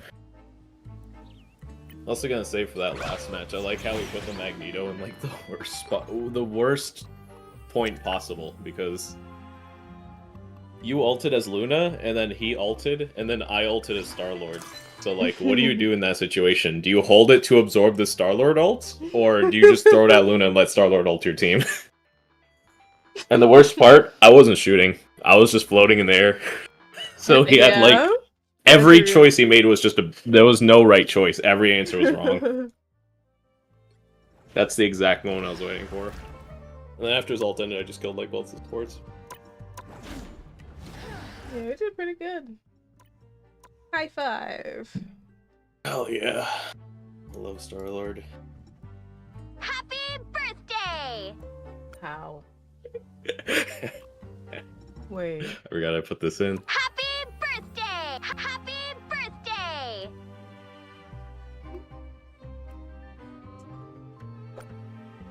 I'm like, where? How is that hitting me? I'm like, where, bro? No. Mm-mm.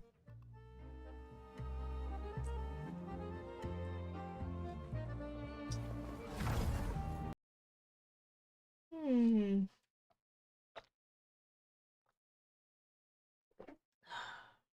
Meow. Meow. Meow. Put the Mario Paint meow. Meow. Mm. Meow. Meow.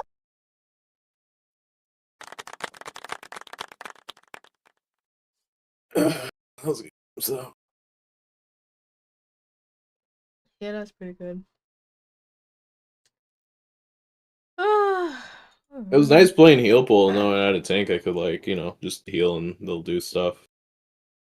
I've been playing like a lot of just solo queue, and man, playing support pool into like these tanks that just feels like they just don't do anything. They just like walk to the point, just look around, and just enjoy the view, enjoy the sights. Like, you guys like punch someone or shoot something or do anything, please? No. I'm like pumping y'all with heals. We could just, you know, like do anything. No. Like, I see you on tank. I'm like, all right, cool. I know my ammo's gonna do stuff. I know my thing's gonna do stuff. Nice. I'll be trying. Sometimes it's hard. No, it's not easy. That's why, Tank's like a I rough said, I one. like play tanking. I only like to play tanks if in specific situations. Like for me to just, I don't really have a tank. Maybe Magneto, where I could just pick them and then it works. Because sometimes even Emma Frost doesn't work with for me. So I can do that for like most matches. I don't know what my go-to tank is for this. Thor. I guess Thor, but in some matches I kind of need the shield, and I'd go Deadpool instead. It really is Thor or Deadpool, whichever one. The only problem with Deadpool is switching to him late in the game sucks because you're not upgraded at all. So that's his. You start like nerf. so behind.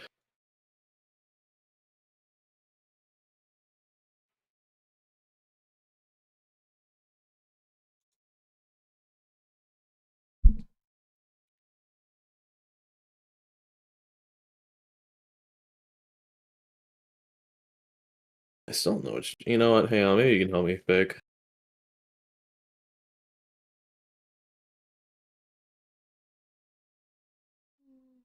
Here, hang on. Let's get this quick.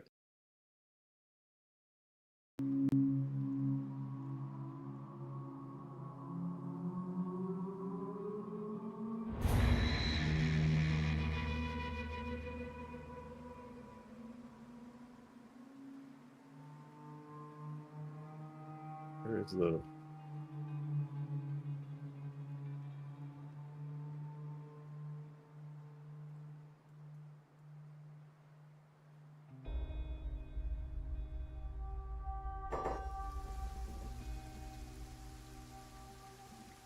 A second, I'm loading it up.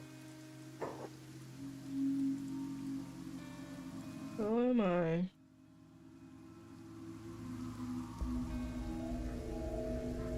Okay, I got my clock. Hang on.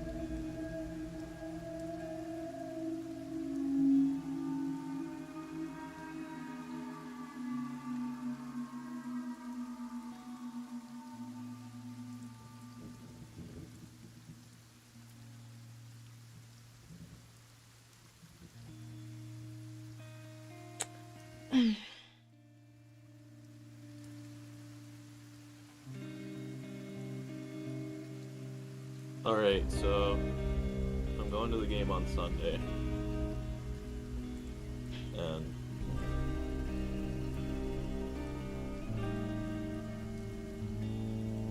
my brother is wearing the red one. Our mutual friend is wearing the navy blue one, right? Any messages, see that?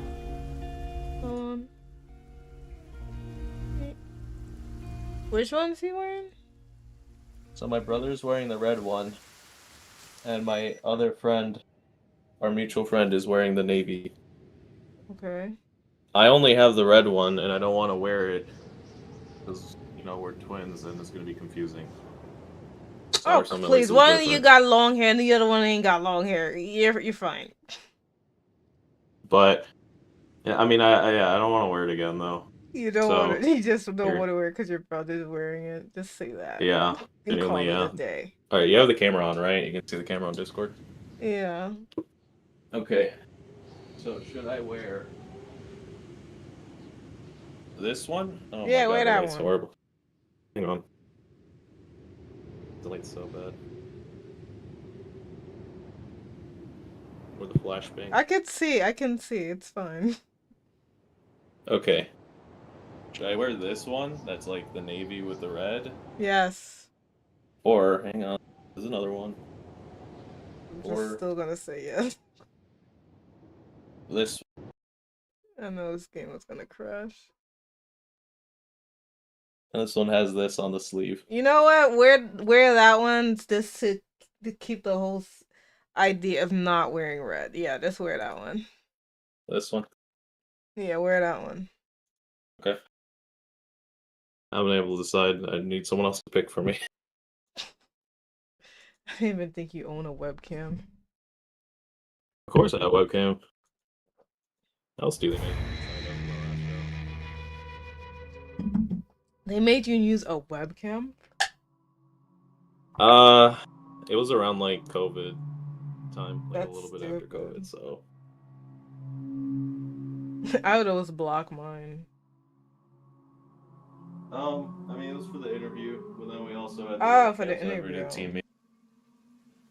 I didn't use the webcam for the team meetings though because they just gave me a laptop. I would always if we had a meeting, I would not use the webcam until they like said like, okay, you have to use the webcam. And when they when they said you had to put on the webcam, I would tilt the fucking monitor so that way you only saw my forehead. I didn't do that, but I always would do the same thing where it's like if I wanted to use the webcam, I'm not using it. But I would wait last minute, bro. It's so annoying. Ugh. So one thing that I found is if you're doing the webcam on like the laptop, right? Yeah. It's like the laptop webcam. If you place your phone, like lean it right on the screen, it will look like you're just looking at the screen. So, or like looking at your computer. So you can do that to get away with like just doing stuff on your phone without making it look like you're not looking down I at ain't your lap. doing all that shit. I just tilted it up, excuse me, and called it a day. I remember during my training, I was legit just playing fucking video games. I had the screen on I had them on one monitor on my left hand side, and I was just fucking playing video games. I was practicing Tekken 8. Oh my god. Ugh. I had this. Oh, it's gonna crash every time. I gotta verify things. When I did my training way back then, I had my laptop like on my computer desk, so I had my computer right next to me. Yeah, that's how I did it. I just So I had could just yeah. I put like a screen splitter, like not a screen switcher, like a switch where you could like have like one monitor, you know, become like another monitor for another laptop. So when I was at work, I'd switch one of my I'd switch the monitor that they gave me to like a work monitor, and then once I was done with work, I'd switch it back to like my computer. I was like, oh my god. Uh I loved meetings. I was like, oh, training, bro. I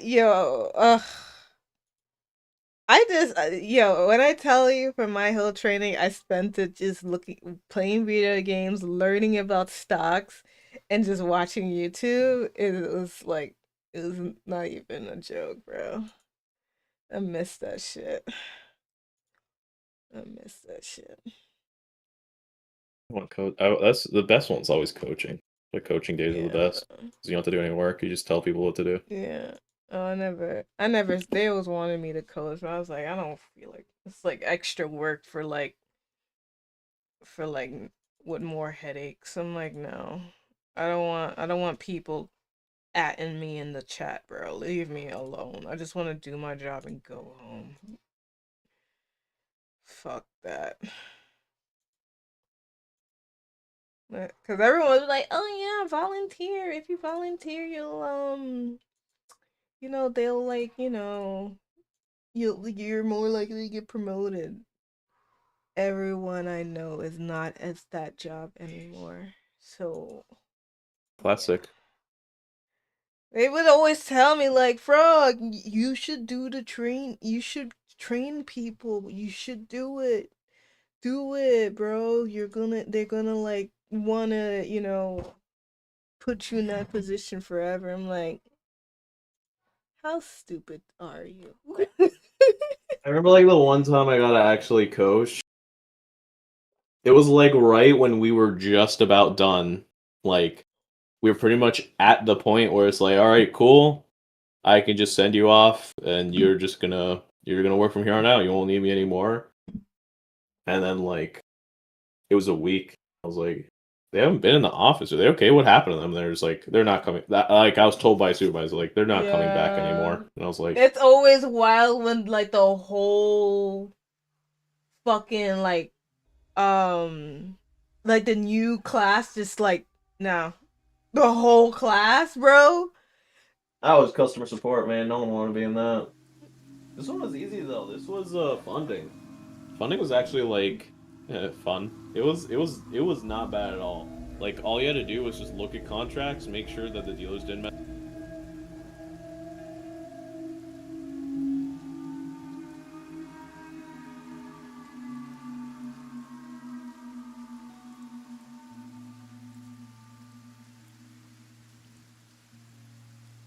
I'm gone, so it's fine.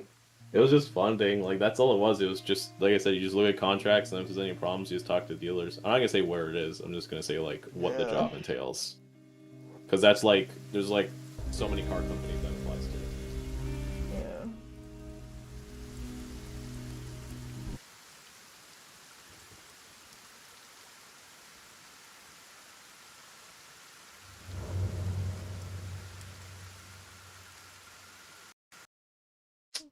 Fuck, man.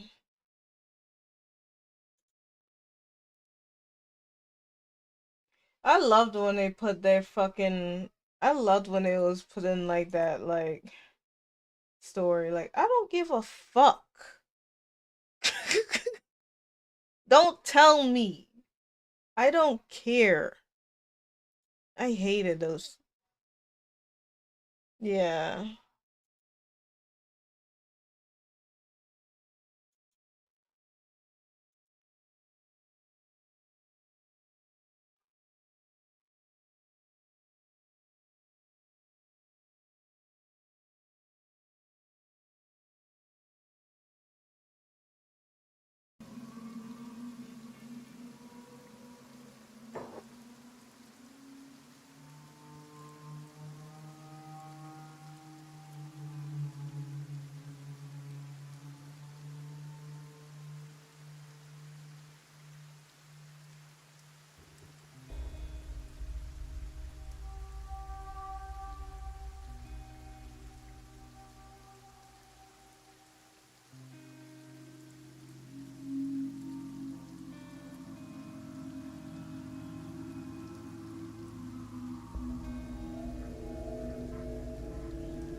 That's how it normally goes.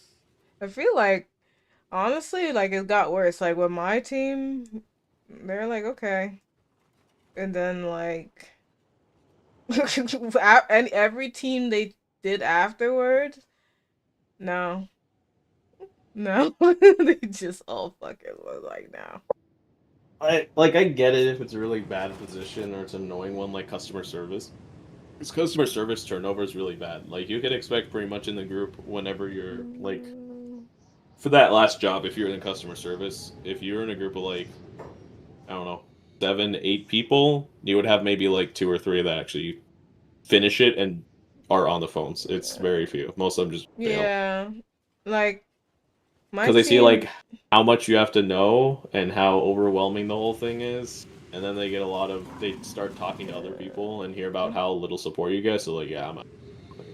yeah, like with my team, it was like I think there was like 20 of us. Then it was like, then it was like 18. Then 15. And then like 11. And that's like when we first like was about to go. And then after that, it was just trickling like 10, 9, 8, you know? And it was like, fuck, I don't want to be the last one here. And it was like just 2 of us, and then we just recently left. It's just like, okay. That's how it normally is. I think, no, there's still one person. No, they went to some other area. Like, I'm not gonna be fucking stuck here, bro. Fuck that shit.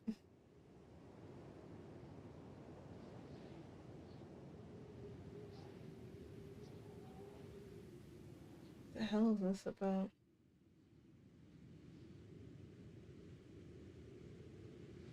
How much are these books?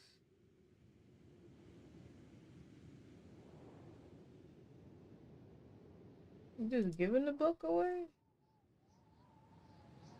Yeah, how much is for this stupid ass book?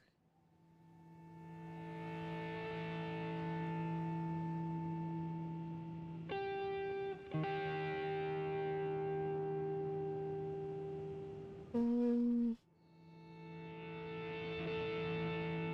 don't need anything else from you.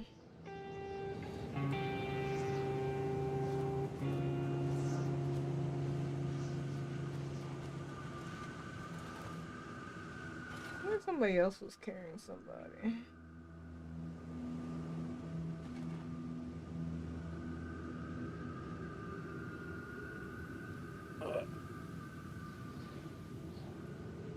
But yeah, coaching is always nice.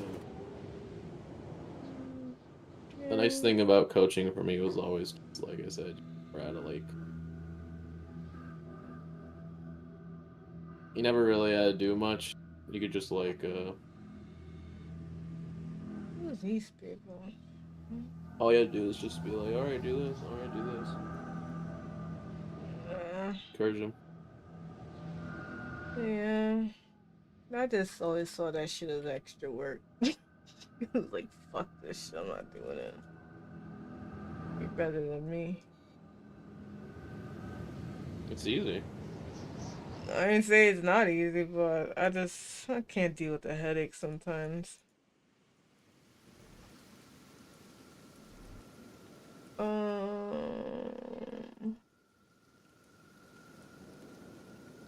the fuck are you?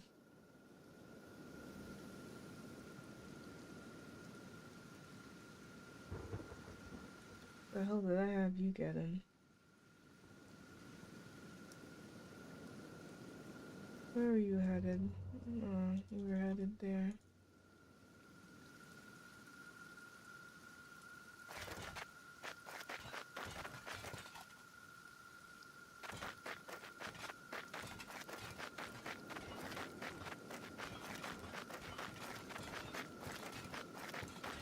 Come on, y'all gotta let me be able to go back down there. There we go, there we go. There we go.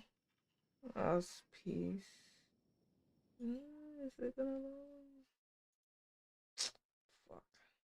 I click on somebody else.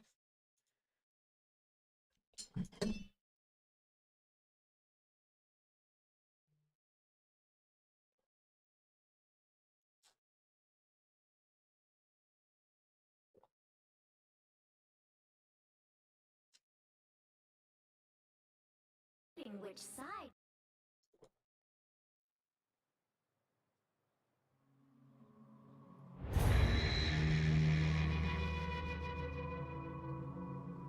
Even with all these crashes, this game is still so fucking good.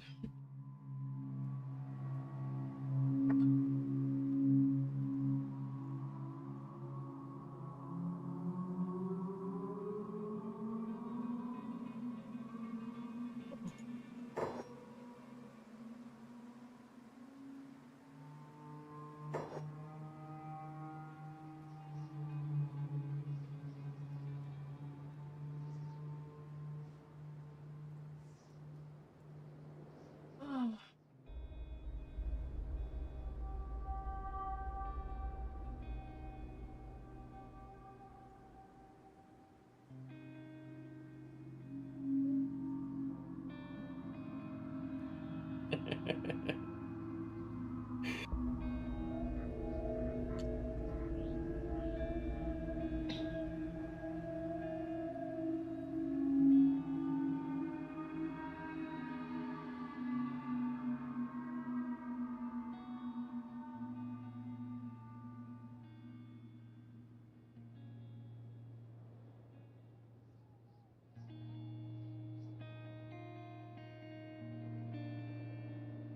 Hmm.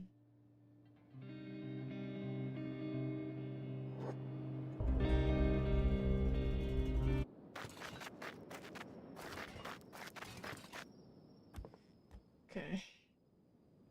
The fuck is with peace that I can't.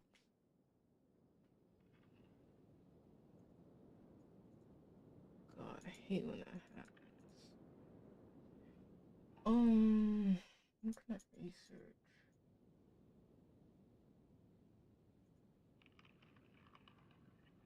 So annoying getting power cord, bro. What's going on?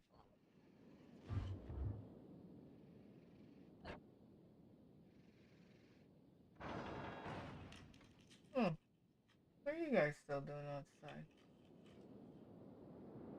Inside. I'm inside. I'm not outside. Yeah, that's true. You're right. Silly me.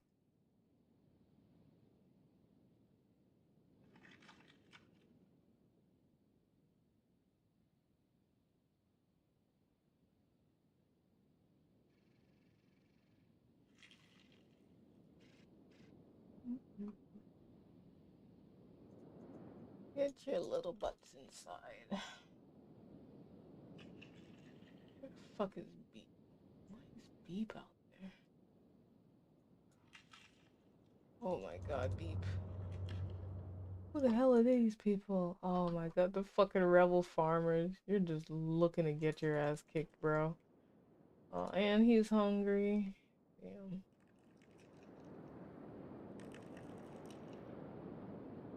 Get your ass inside.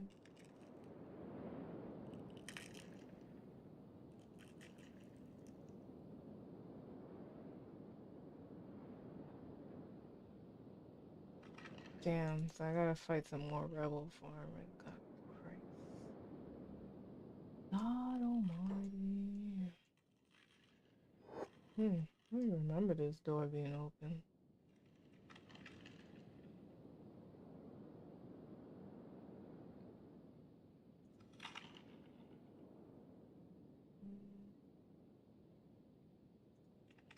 They're probably gonna attack me. Wow, that's bad.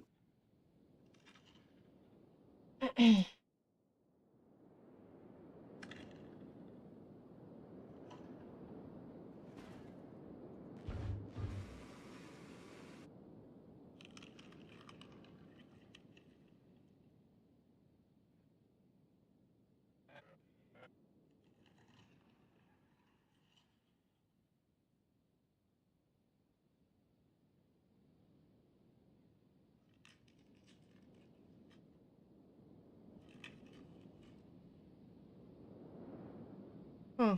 Yeah. They're coming. So you can pick up Deadlock?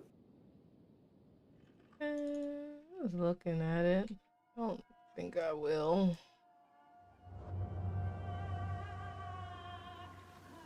Only get invited to play like every time someone's on. Huh? I only get invited to play like every time someone is on. Aw.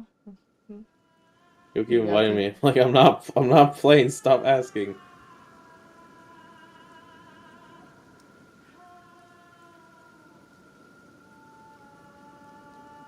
Where he at?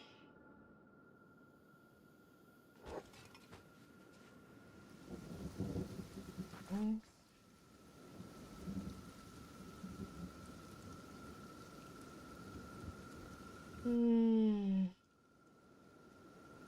I think last time I went, they didn't have shit.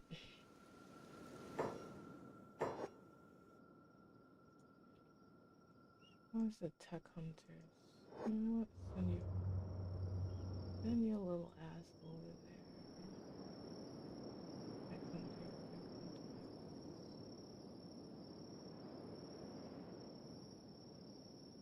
I think it's Black Scratch. Here, go to Black Scratch.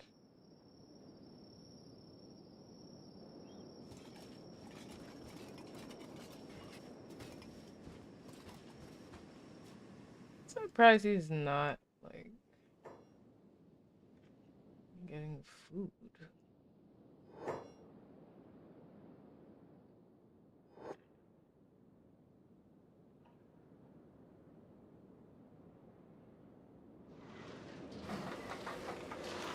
Oh, he got food?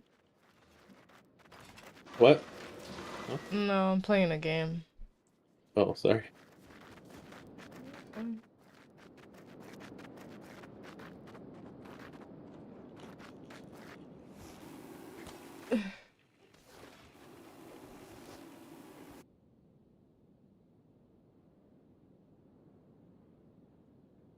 What?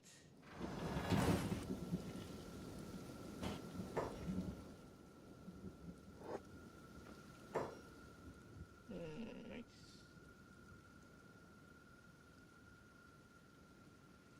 What's the other one?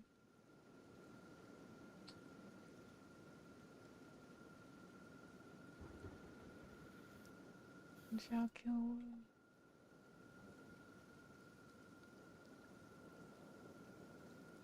So damn dark, can't see shit.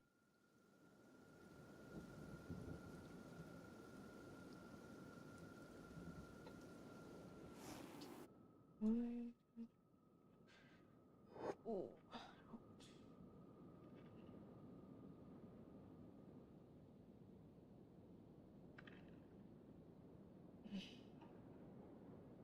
You know what? Actually.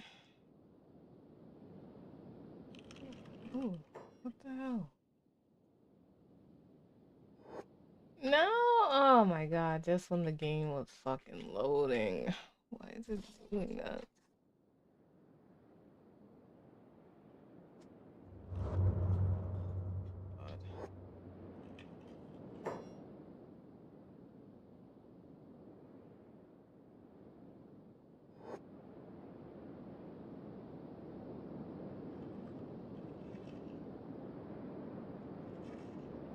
Oh my god, why?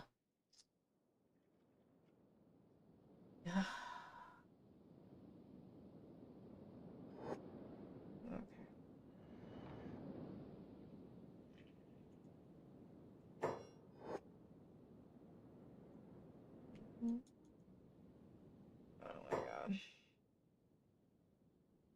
reload.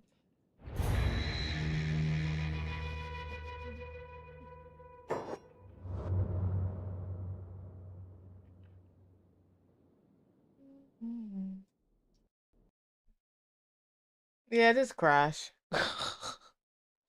Crash again. Yeah, this game was crashing.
You know what's one character I've been meaning to learn more, maybe? Why don't you just put time into magic?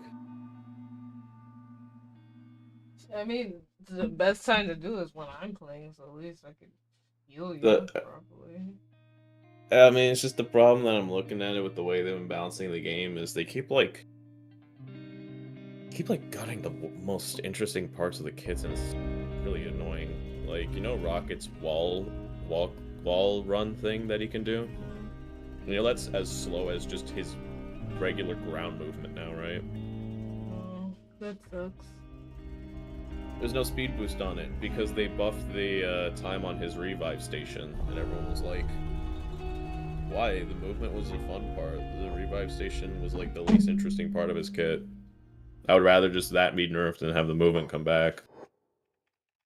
Same for like Psylocke, they nerfed her cloak time. It used to be 3 seconds, and then they made it 2 because she was too strong with the Emma team up. And then they just kept adjusting her numbers so that her burst damage was lower, but her range is farther. And then they just buffed her ult. So they just wanted you to just farm ult and just kill like that. And her ult is like the least interesting part of her kit. You just press the button and she just does the attacks. The fun part was like taking the off angles and killing people just with your basic abilities. That's kind of why, like, I was already learning Star-Lord to the side back then, but like, that's why I really fully committed later, because I just didn't like how Psylocke plays. I still don't like a ton how she plays. She's fine, but it is not the same Psylocke that I was playing at like Season 0. That Psylocke was so fun.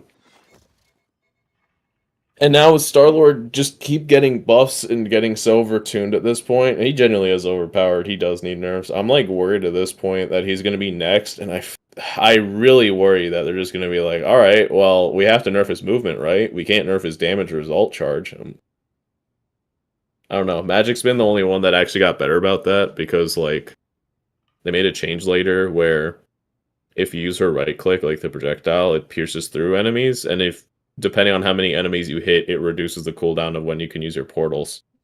So like, that actually made her movement better and more fun.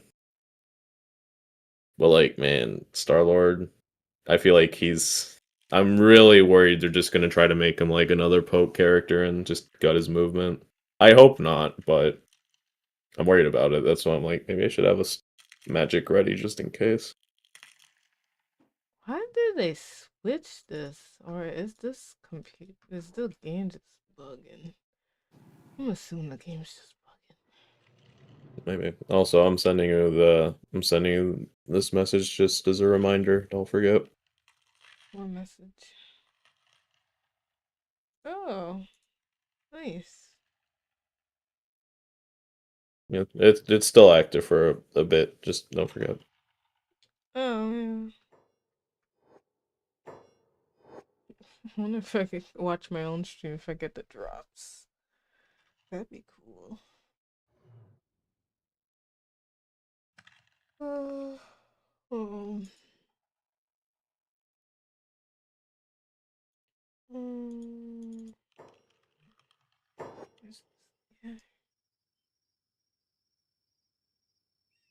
It's just the only reason you're streaming is just so you can watch your own stream, so you don't have to watch anyone else. Oh, yeah.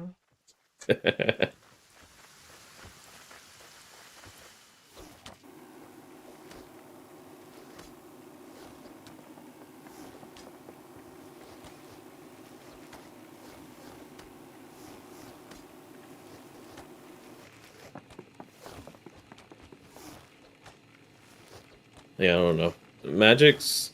I don't think she's bad in the current meta, but she definitely struggles with some of the, like, strong characters right now. Hmm. She can't fight Elsa just outright. You can't kill Elsa. You just don't fight her. But I mean, she's also not great into Phoenix either. Phoenix is kind of annoying. And you definitely can't fight Thor or Emma. Emma kind of, Thor not really. Definitely not Thor. So it makes it kind of weird, I don't know. But she just has some good matchups. She's more effective against Cap than most characters, and Captain America's really good right now. She can also... I feel like it's always just been good. Cap is just so obnoxious. He never He never dies, but also his ult charges like his allies' ults faster, so and it keeps everyone alive, so it's basically like they have 3 support ults except one's on a tank.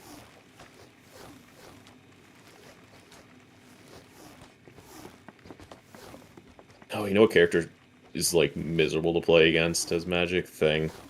That I hate that. Whenever they switch to Thing, I'm like, oh, I hate you so much. Because annoying fighting her as Thing too.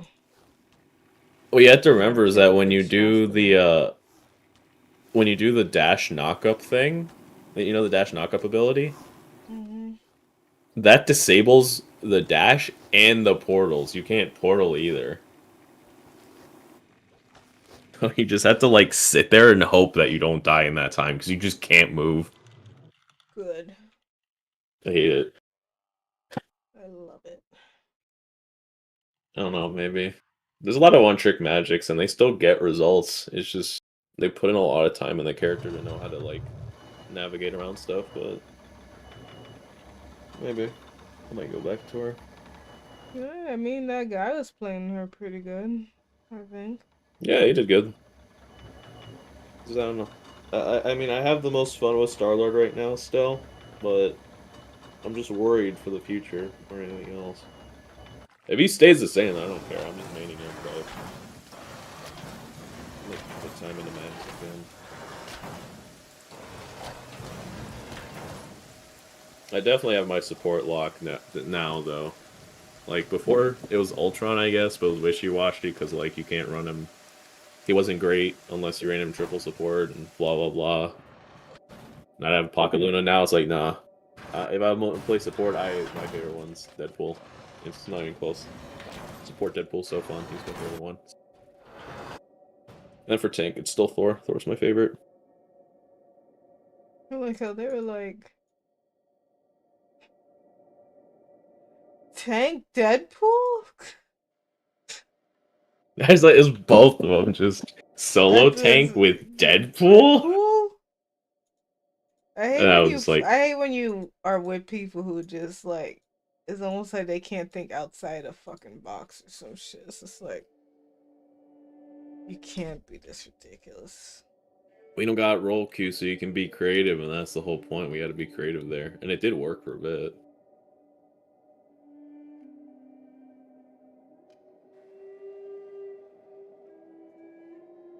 No wins.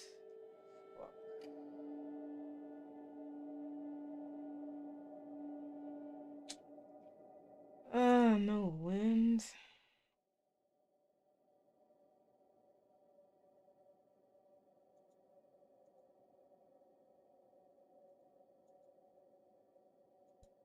Tank Pool's pretty fun, though.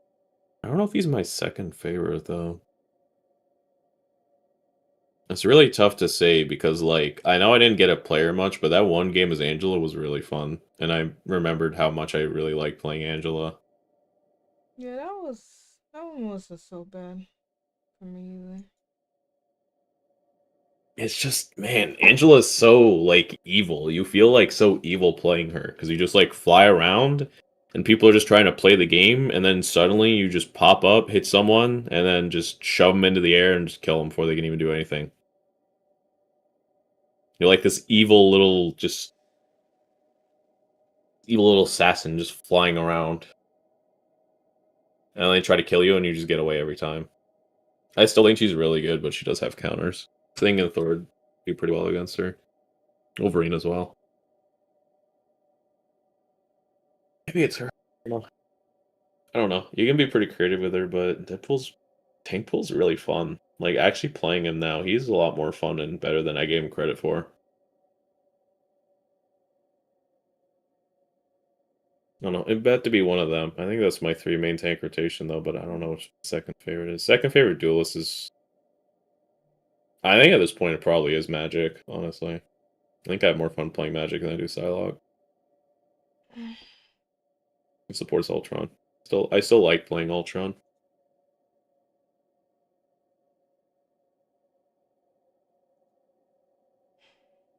Crazy part is yeah, people, he's fun. He's pretty fun. crazy part is people being like, Ultron can't do it, dude. You can't run Ultron in double support. He just doesn't have the heals. And then I finish the game, and I always have like top heal server wise Ultron. Like if you know what you're doing and you don't die, you can carry and you can definitely heal enough.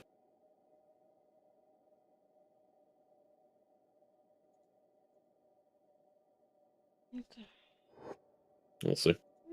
Anyway, I gotta go take care of some laundry and stuff. So I'm gonna head out. Good games. Let me know when you want to play again. Like I said, just keep in mind Sunday I'm not gonna be around, but I can play after that.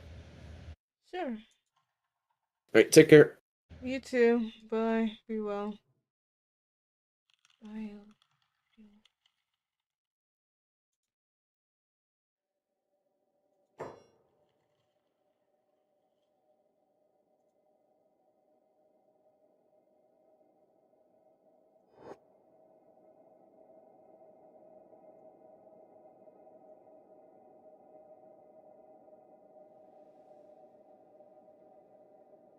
I hate when you have so many fucking so many different things now.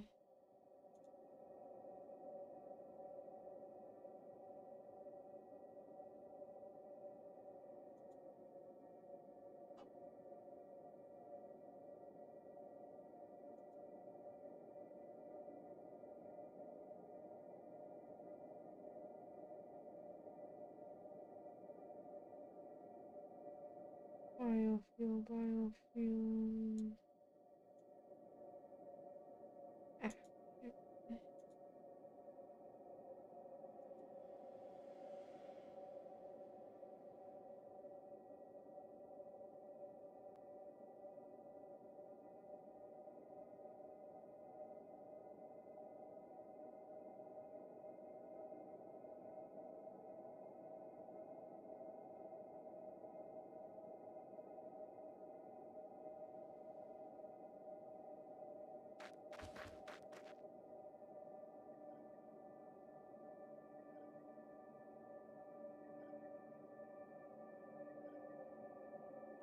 Where's the oil pump one?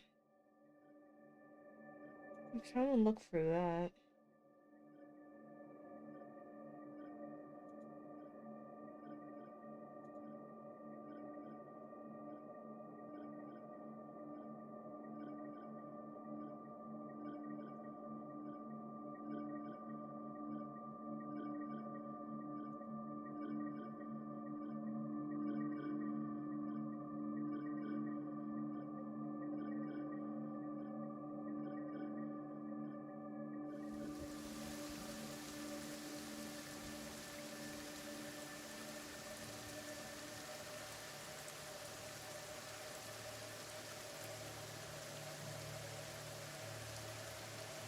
It was like oil or some shit.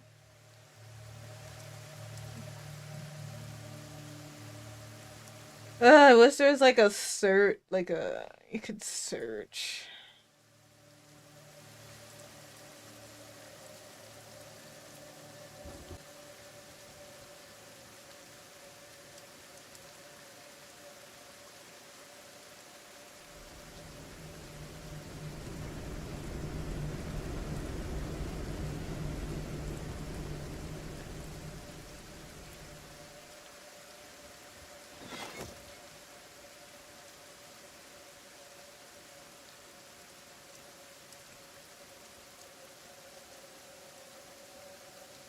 Like, how did you get the pump for oil? Where is that shit?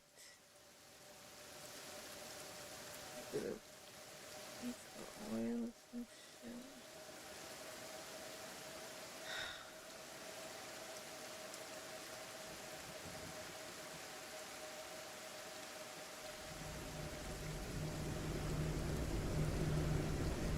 Either one of these mods removed it, but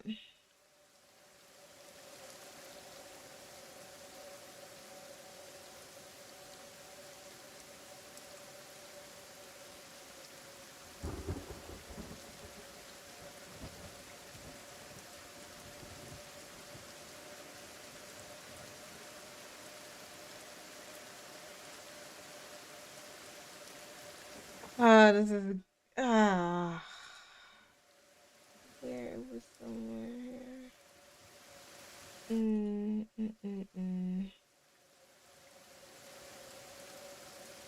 Maybe I don't even see like coal. Carbon.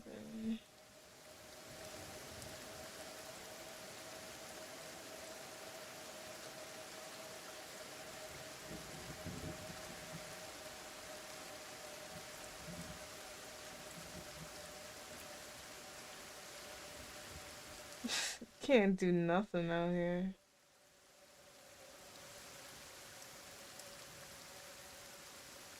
I thought I would at least get wind out here.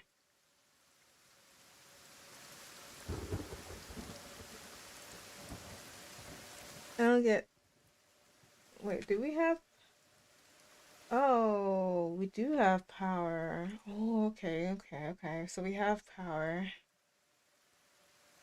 Okay, so we have power. Okay, so that's good.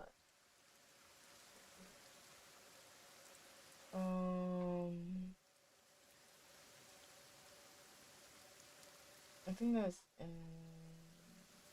interior. Battery pack.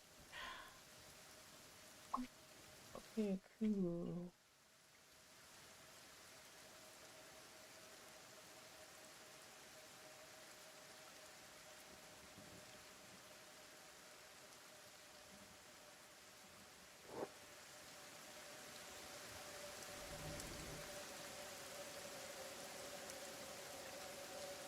Wait.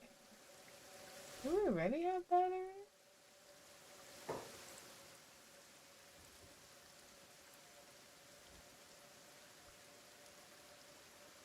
Oh shit.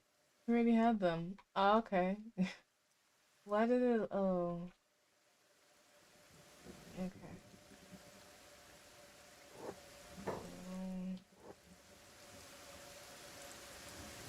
Let's probably dismantle them. Oh, we gotta get this guy a leg.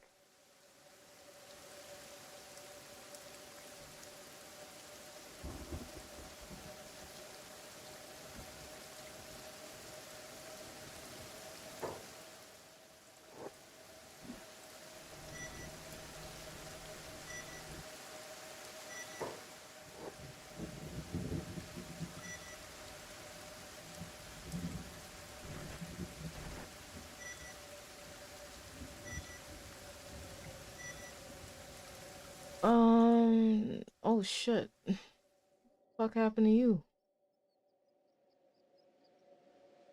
You have heals, right? Oh shit, you have a lot of stuff.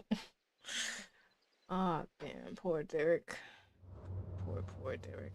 Why did I do that to you, Derek?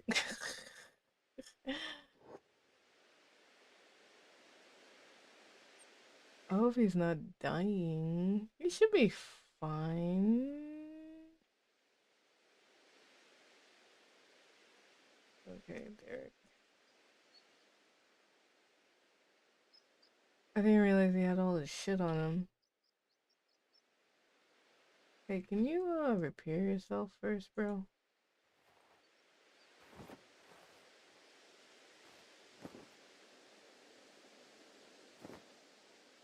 Who fucked you up? Yeah, makes sense.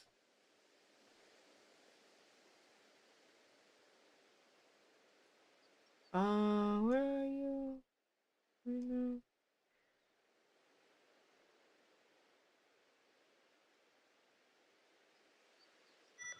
I mean, you're already halfway there.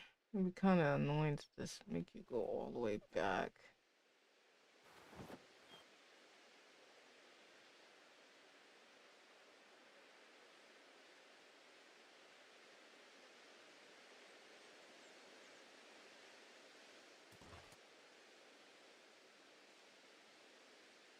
Ah, fuck.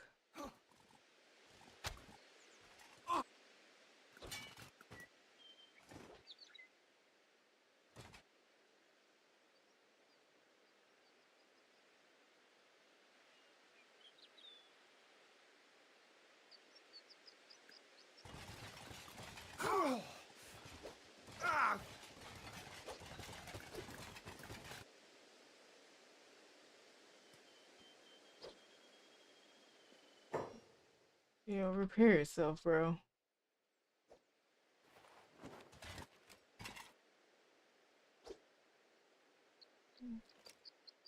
Alright, kill this guy.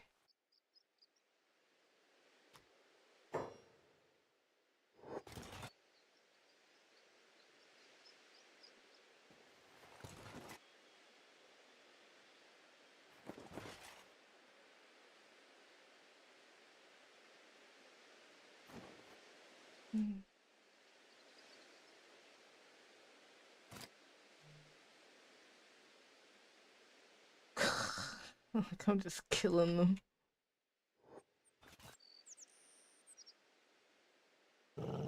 Ah, stop.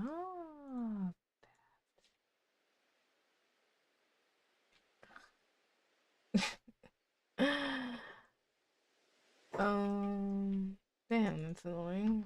I hate when that happens. Well, I should have had black scratch, right? Yeah, I was trying to have black scratch.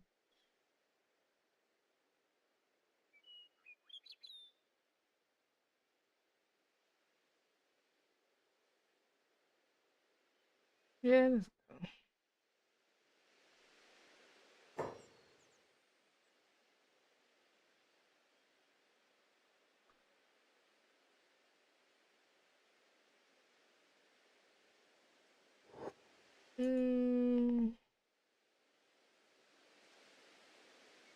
Why you gotta match it to protectors?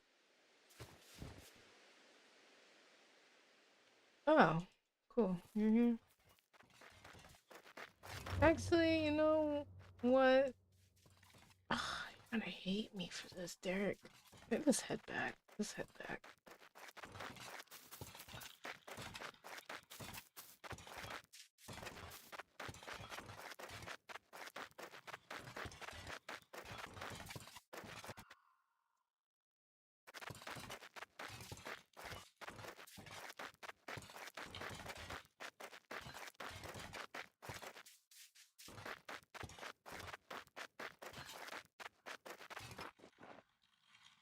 Oh, no. What I should be making is like, I don't know if I made any skeleton beds. I think I did. I can't remember.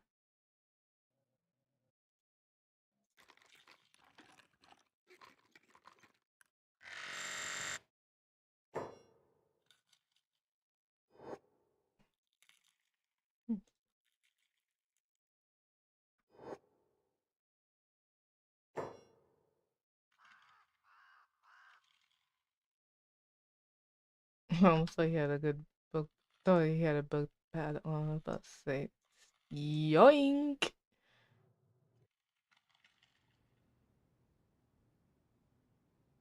Oh, I guess they really switched how that shit works now, huh?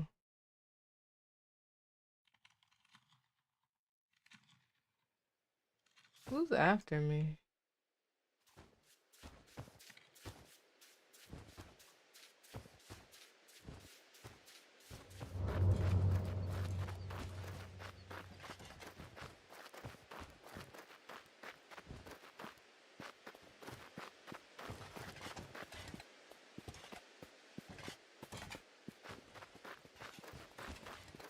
He's really on me, huh?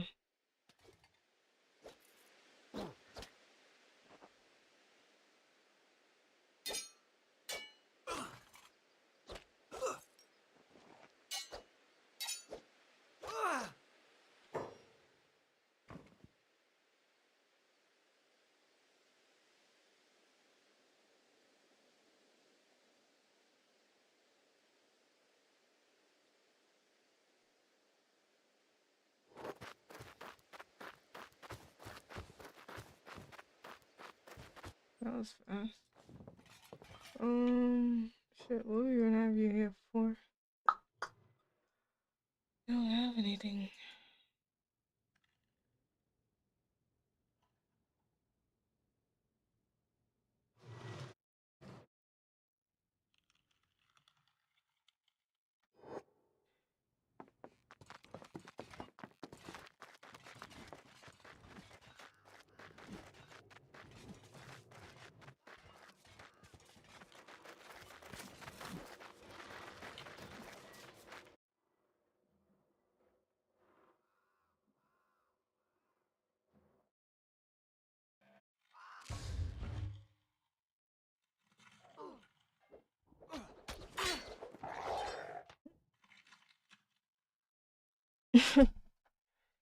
Sleep is the worst.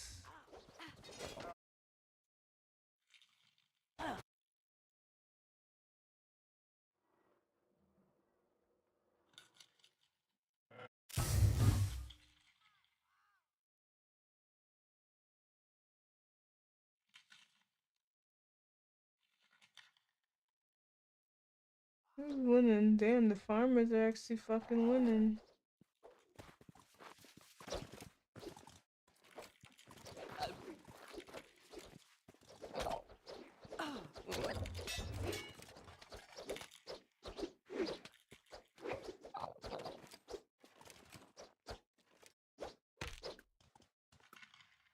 The robot, I might take him.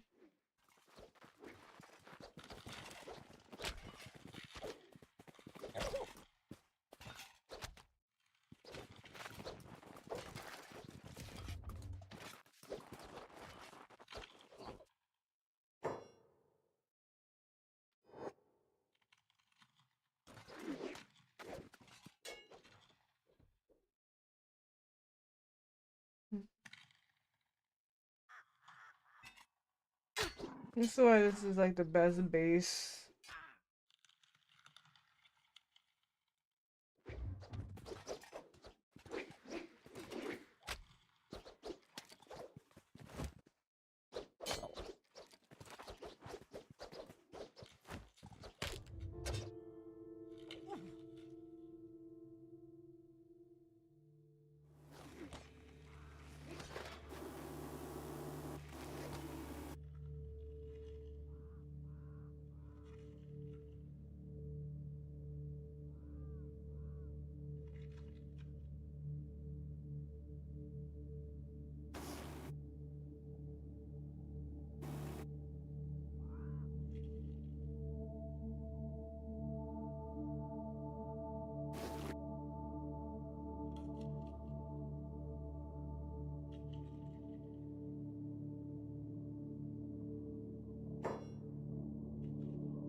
What's this?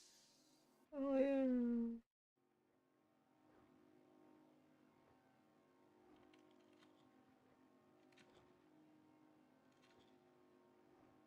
You dead?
Oh man.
I don't play that anymore.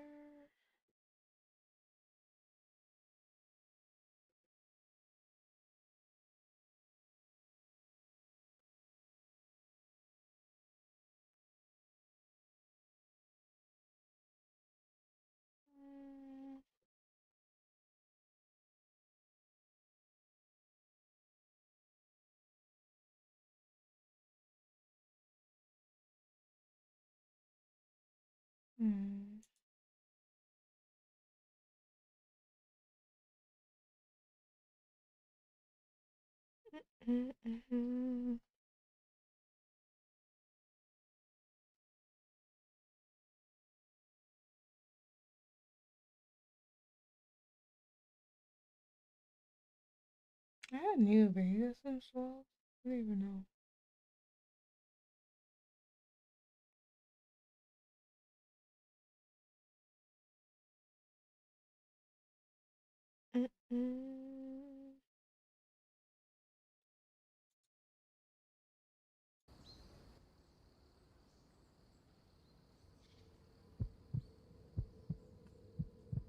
Bobby wants to do art, but I'm My name like, is Garrett, and this took place when I was a sophomore in college. When I didn't get a dorm after freshman year, I scrambled for off-campus housing. Long story short, I ended up in a co-op, part of a 3-house community that was sort of near campus, but not really. It wasn't ideal, but it was cheap, and I didn't have many options. Plus, I had a bike, so I didn't really mind the extra travel time.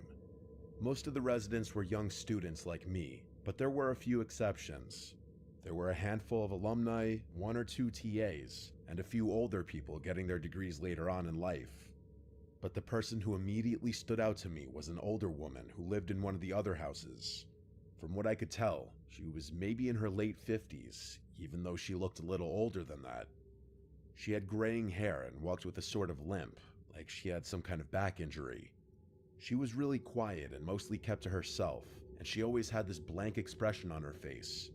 I assumed she had some kind of connection to the university, maybe faculty, or maybe an alumni, but no one explained, and I didn't ask. The first time I saw her do something strange was in our common kitchen, which was a little weird to begin with because the 2 other houses had their own kitchen, so I wasn't sure why she'd be hanging out in ours. She wasn't cooking or eating or even talking to anyone. She was just standing there while the rest of us were talking and running rounds, making dinner, and listening to music.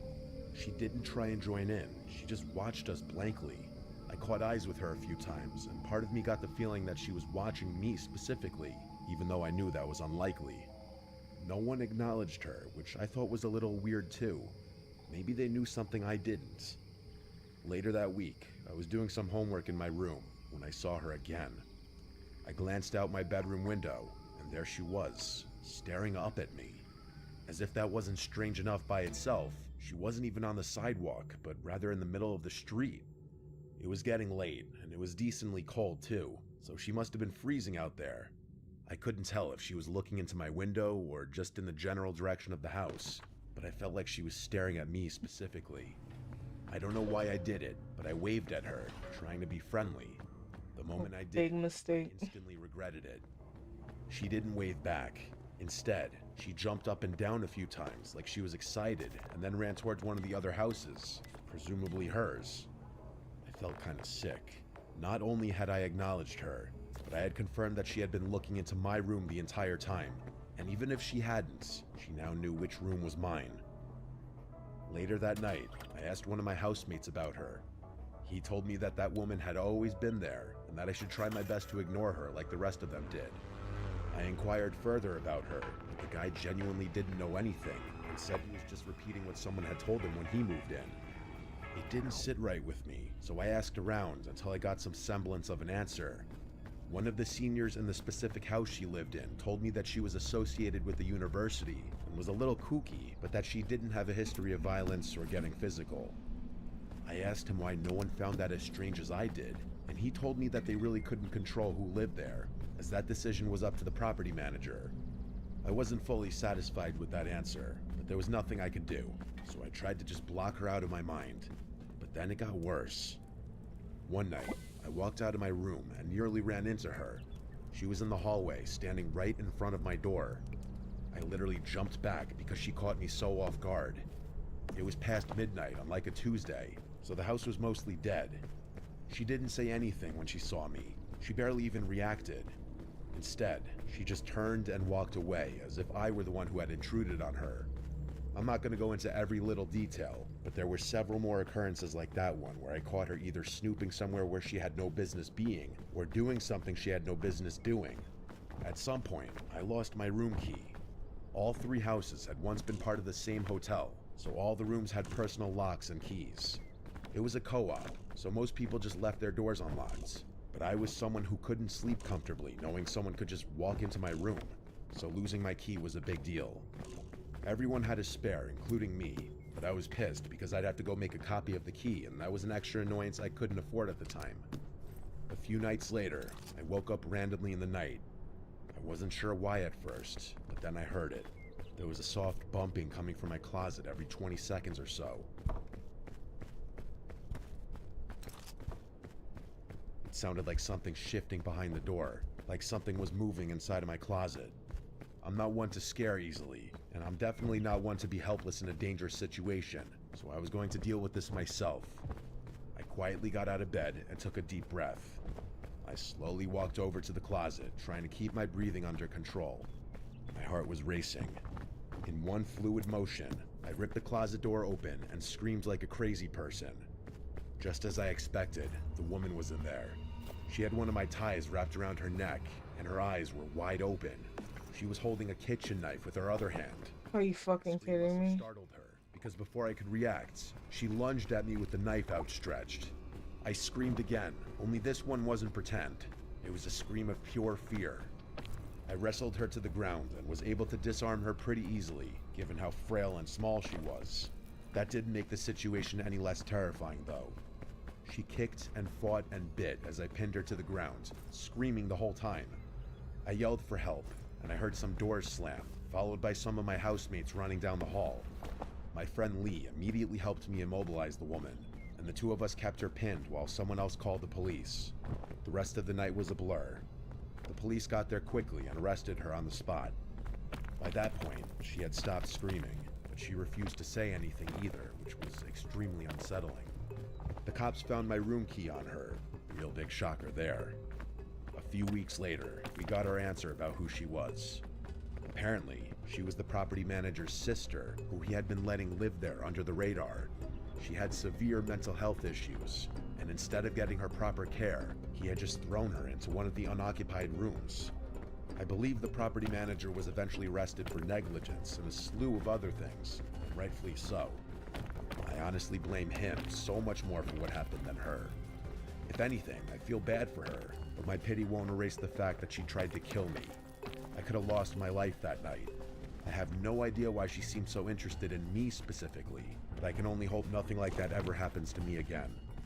I'm graduating soon, and I'm definitely going to miss college, but I don't think I'll ever be able to look back on my time here without thinking about that night.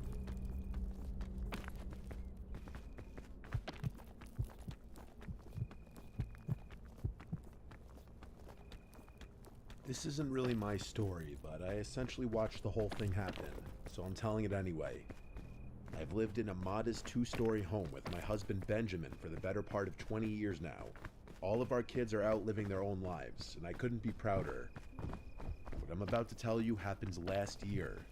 Someone had just moved into the house across the street, which was really nice because I was getting sick of looking out at a vacant house all the time. I'm retired, so I spend a lot of time on my front porch, knitting, reading, enjoying the weather with my husband, you name it. I also listen to a lot of true crime podcasts out there, and sometimes I'll just play music. The person who moved into the house across the street was a young guy, maybe mid-20s. He drove an expensive-looking BMW and always dressed in flashy clothing, so I figured he was either well-off or seriously pretending. I hope I'm not giving the wrong impression about him. He was actually really sweet. He introduced himself to us after a few days. His name was Quinn, and he was a few years out of college, like I had guessed. He was a really bright guy and got along really well with Benjamin. They laughed and talked about sports, and Benjamin even dropped a few of his own college stories that I hadn't heard in a long time. Quinn said he worked in the entertainment industry, and that he did freelance work for some internet personality person, whatever that means. Personality. Kind of went over my head, but it must have been lucrative. He looked pretty wealthy, like I said. He talked about stocks with Benjamin, and told us about some of the investments he was making. All in all, he seems like a nice guy. Things were normal for a few months.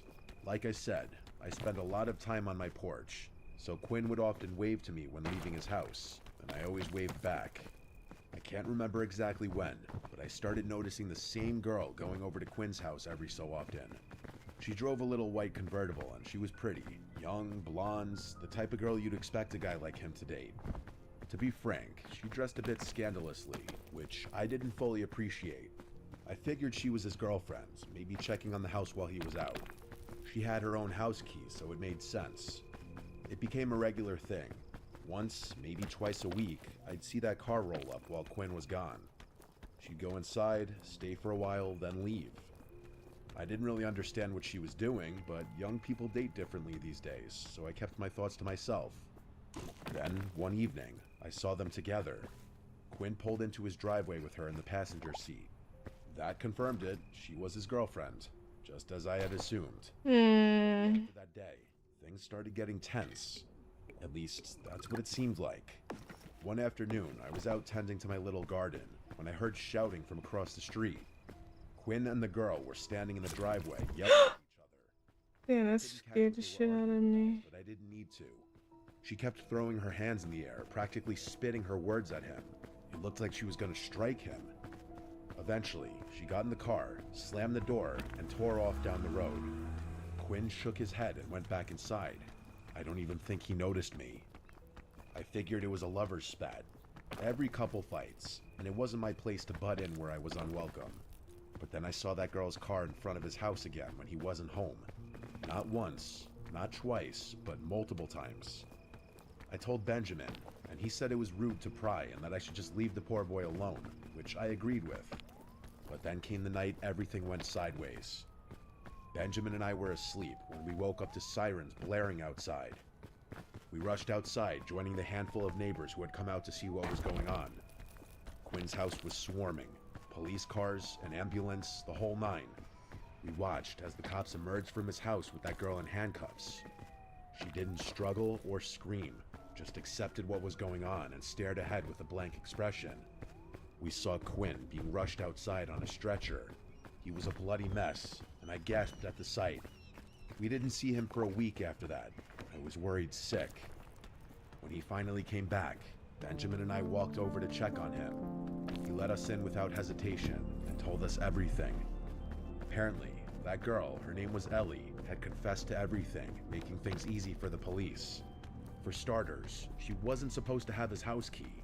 She had stolen his spare and made a copy without him knowing. According to him, she started asking him for things. Fancy dinners, jewelry, and expensive trips. When he hesitated, she got possessive and angry, which was when things started going downhill in their relationship. Every time she had shown up unannounced to his house, he hadn't been aware. She had access to his location through his phone, which I didn't even know was possible. She had gone through all of his stuff, but worst of all, she had planted hidden cameras in his room. Every time she went back to his house when he wasn't there, she was replacing the camera batteries and making sure they were still working. The argument between them that I overheard was Quinn's attempt at breaking up with her. She refused, and Quinn reluctantly agreed to go on a break. Ellie had seen everything through the cameras, and the next night, she went to his house with a knife. I'm not going to explain the rest, you get the idea. Somehow, Quinn managed to get her to the grounds, but not before she seriously injured him. The doctors said he was an inch away from needing surgery, or dying. Benjamin and I tried to console him, but he was visibly shaken. The last thing he said before we left was that he had learned his lesson about flaunting his money, especially around pretty girls. He moved out not long after. He said he didn't feel safe in that house anymore, and that his ex had tons of friends just like her, and he didn't feel comfortable with the thought that they might have known where he lived. We never saw him again. I pray to God he's doing okay. No one should ever have to go through something like that, especially not someone as young as him.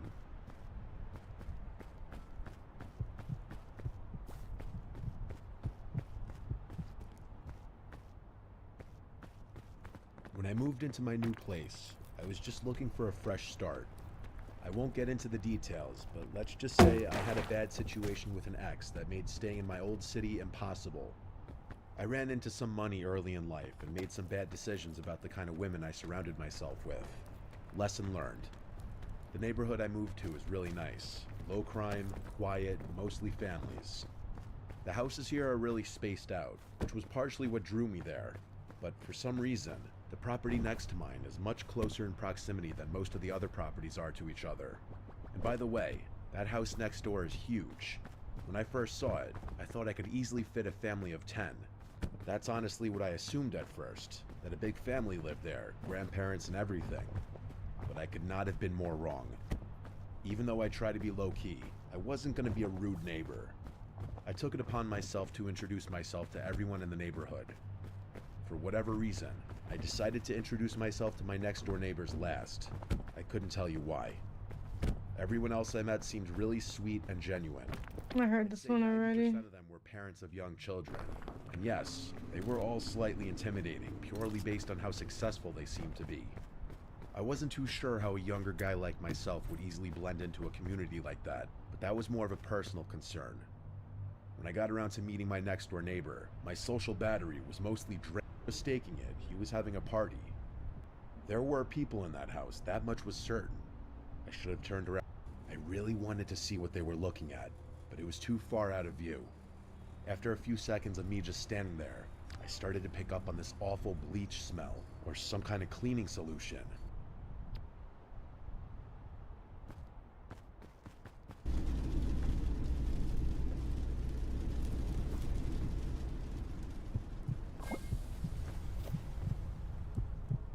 I need to provide some very brief context so the story makes sense. I go to a public university in California. It's part of the UC system. Some UCs like UCLA and Berkeley and Santa Barbara are much bigger, while others like mine are much smaller.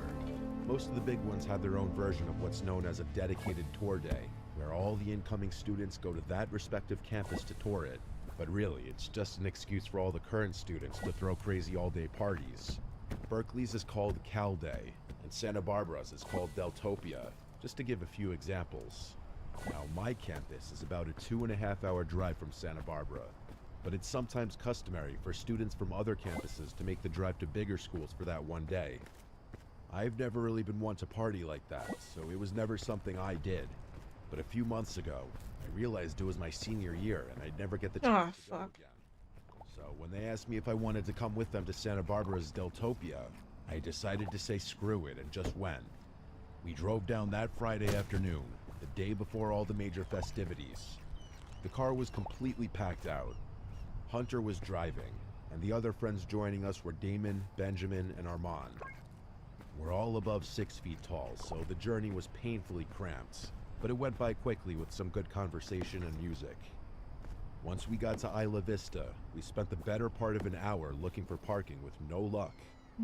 Not exaggerating about the parking situation. That's how popular Deltopia is. Just as we were about to give up, Hunter activated his charm and convinced a sorority girl to let us park in her designated spot. We all got a good chuckle out of that. So everything was going according to plan. Hunter's sister is a junior at UCSB, and she agreed to let us all crash on the floor of her apartment. That might sound a little ratchet to some, but during Deltopia, having a place to sleep is practically a golden ticket. Her and all of her roommates were super chill, so we decided to party with them that night, even though Deltopia technically didn't start until the next morning. There's one more thing I have to mention. Hunter is a really friendly guy. Because of that, a ton of people know him. He has this one friend named Amir, who's a little problematic. I'm using the word friend pretty generously here. Amir is one of those guys who clings to social circles without ever really being a part of them. He's insecure, loud, oblivious, constantly seeking validation, and somehow makes every conversation about himself. And before you call me out for gossiping, Amir has done a lot of messed up stuff to my friends and I in the past, so I've earned the right. Amir had mentioned to Hunter a while back that he was also going to Deltopia. There was never any real conversation about where he'd be staying or who he was going with. He wasn't part of our plan, and none of us had brought him up on the drive down. About an hour after the crew settled into Hunter's sister's place, we decided to make an alcohol run for ourselves and her roommates. As the 5 of us were leaving the liquor store with our purchases, who do we see but Amir, just standing there on the curb with his hands in his pockets. No one said anything. We just kept walking towards the apartment, and he sort of fell in step with us, like he'd been there the entire time. The first thing out of Amir's mouth, once we were a few blocks away from the store, was, "Why are you guys so surprised to see me?" Was this kid brain dead? Of course we were surprised to see him. There was never any plan to meet up with Amir, let alone hang out with him. And as far as any of us knew, Hunter hadn't even told him where we were staying. We all kind of ignored him and just kept walking, unsure of how this was going to play out. Things immediately escalated once we got back to the apartment. Amir asked if he could use the bathroom at our apartment, and then ran ahead of us when Hunter reluctantly agreed. When Hunter's sister answered the door, Amir walked right up to her and said, "I'm staying here," before stepping past her without waiting for a response. She obviously didn't know who Amir was, but just assumed he was part of our group. When Hunter realized Amir had lied to his sister, he was livid. I could go into extreme detail about what happened first, but here's all you need to know. Hunter told him straight up he had to leave, that he wasn't welcome there, and that lying to his sister was crossing a line. Amir didn't go quietly. He stood outside the door for another 20 minutes, trying to argue his way back in. Hunter's not the guy you want to mess around with, so Amir eventually took the hint and left. We got wasted after that, and admittedly, Amir was all any of us could talk about. We realized later that night that Hunter had been sharing his iPhone location with Amir, meaning Amir had stalked us to the apartment. But anyway, the next day was a blast. Deltopia certainly lived up to the hype. Most of the shenanigans were done by late afternoon, so we met up with 5 of our other friends, and the 10 of us found ourselves chilling back at Hunter's sister's apartment. We filled the rest of the guys in about the Amir situation, and they found it just as odd as we did. One of our other friends, Rylan, said he was pretty sure he had Amir's location. He immediately checked it, and his jaw actually dropped. He turned the phone towards us, and I swear to God, the little blue dot was showing up basically on top of us. As soon as we mentioned it, though, the dot started moving away quickly, like Amir had been spying on us from a car and was now driving away. It was bizarre. Him showing up a second time was borderline psychotic, especially after Hunter had explained to him why he wasn't welcome there. We probably should have taken the whole thing more seriously than we did. That behavior was extreme, even for Amir. Instead, we all just laughed about his weird obsessiveness and continued partying. That night, after we had all crashed, I woke up randomly sometime well after midnight. I barely had time to process my surroundings when I heard glass shattering from somewhere deeper in the apartment. I shot up off the floor, looking around to see if anyone else was awake. No one was, probably because everyone had gone to sleep completely wasted. I realized pretty quickly that no one else had heard it. If someone had broken in, I was the only one who could do anything about it. I didn't have a weapon or anything, so I just grabbed an empty wine bottle off the floor, took a deep breath, and started creeping toward the noise. My heart was pounding. When I entered the living room, I saw the sliding door that led to the balcony had been completely shattered. A huge rock sat in the middle of the floor, surrounded by glinting shards of glass. I didn't need convincing. I knew Amir was behind it. I went to go wake my friends up, when, out of the corner of my eye, I saw a closet door handle jiggle a little. I froze, more scared than I had been just moments before. I didn't think Amir had the guts to go beyond destroying property, and the thought that he had broken into the apartment terrified me. I was just about to yank the closet door open, when my better judgment forced me not to. Instead, I snuck back to the bedroom, woke Hunter up, and told him to back me up. The two of us walked towards the living room, but by the time we got there, the closet door was wide open. I looked around frantically, but I didn't see him. That's when Hunter reached into the closet and pulled out this massive kitchen knife. I stared in shock. Amir had literally been standing behind the door with a knife, probably intending to injure me. He could have literally ended my life had I opened that closet door. That was the most horrifying moment of my life. Hunter and I woke the rest of the house up, and we did a sweep to be 100% sure that Amir was nowhere in the apartment. We obviously got the police involved, but all that really came of that was just getting a police report. They told us property tends to get destroyed during Deltopia. We were one of the many victims. Before you ask, Amir had stopped sharing his location with Rylan, so we couldn't even show the police that. We had to leave the next morning. Hunter was freaked out about leaving his sister and her roommates there, especially knowing that Amir had managed to sneak in there once already. Before we got in the car, he pulled out his phone and typed out this massive paragraph to Amir. I'm not going to air it out here, but you can guess what was said. Message never delivered, though. Amir had already blocked him. We all pulled out our phones and realized we had all been blocked too. Over the next few weeks, none of us heard from him. It was like he had fallen off the map completely. I still can't wrap my head around all of this. As aggressive as Amir often pretends to be, he doesn't have a history of violence. In fact, I've always thought of him as a little passive. He knows where all of us live, so I'm still worried, even while writing this out, that he's gonna do something drastic. I'll send an update should something happen.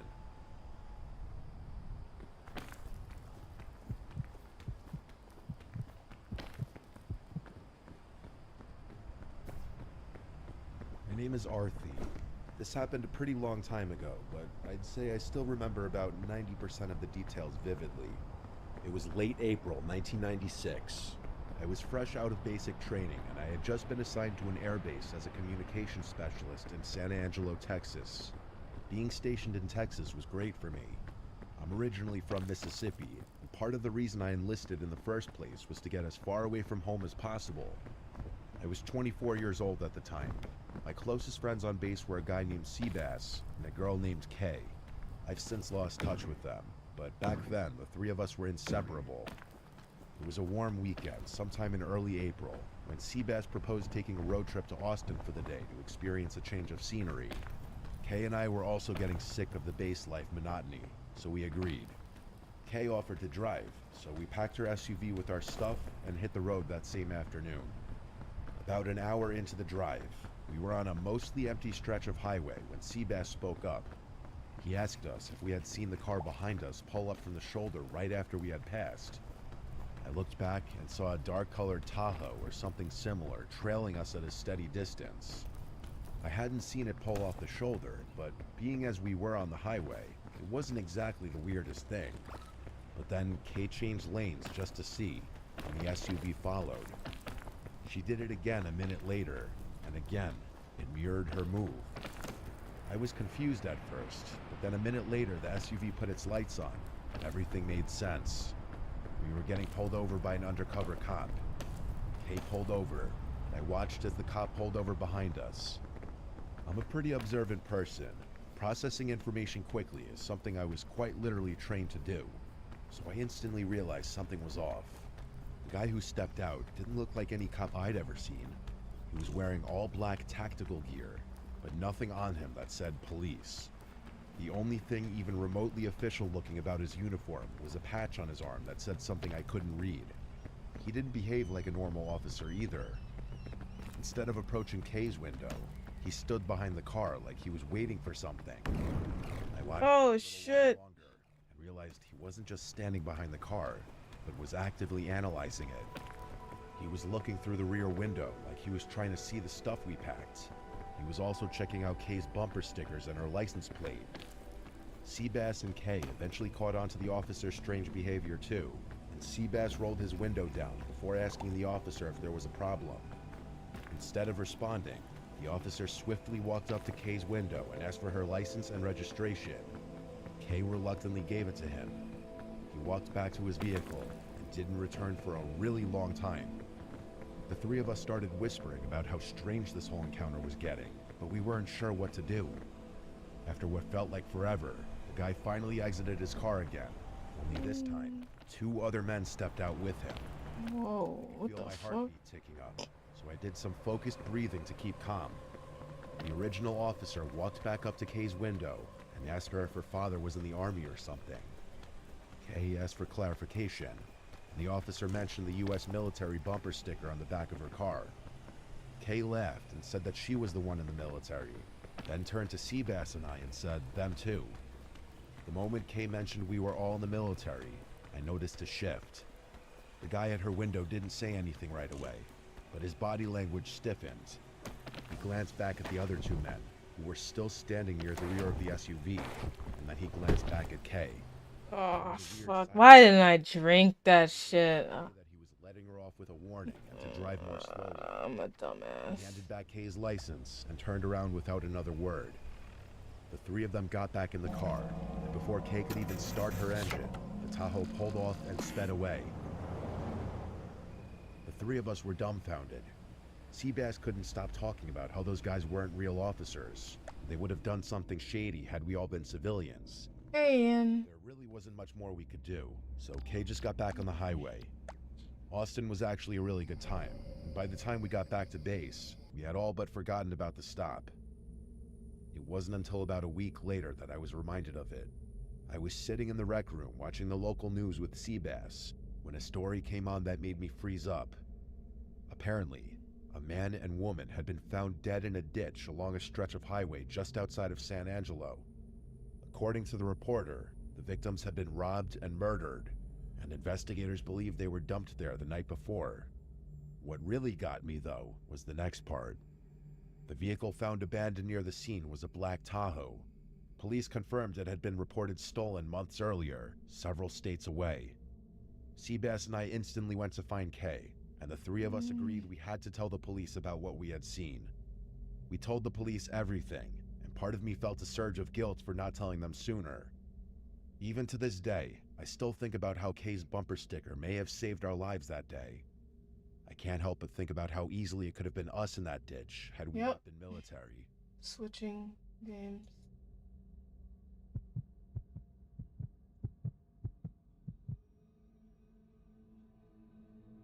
I've always been a really private person. That's part of the reason I've waited so long to put this story out there. I can't think of many worse things than this story getting traced back to me somehow, but I was recently thinking about how it would be a shame to leave this earth without circulating it. So here it goes. I just want people to know that I'm really stepping out of my comfort zone doing this. About 10 years ago, I was on a solo road trip from West Patterson, New Jersey to Fort Worth, Texas. I was on the way to visit my parents, whom I hadn't seen in a while.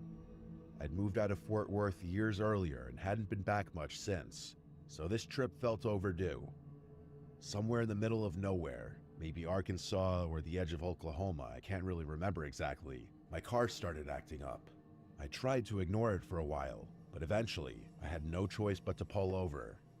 There wasn't much around, just trees, open field, and a long empty road behind me.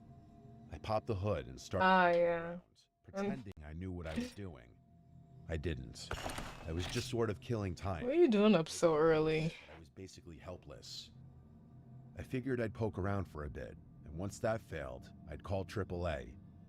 I didn't actually have AAA. I didn't realize how early I stream over there until a few days ago. I'm like, god damn, it's mad late over there. It was a nondescript white pickup truck. I remember noting to myself that it didn't have a front plate, or at least not one I could see. The driver's door opened and a man stepped out. If I had to guess, I'd say he was in his mid-30s, maybe a little older. Can't sleep. Down in a way that made him seem older than he probably was. He had curly hair now. Uneven beard that looked like it hadn't been trimmed in years. He seemed like the kind of guy you could tell worked with his hands a lot, if that makes any sense. I need to know when it's Monday in Japan. I gotta order something.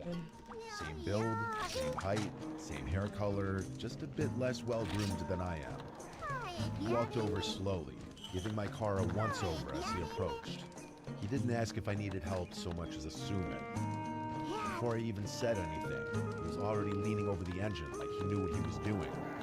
I spoke up and told him what happened. Stopping to help me.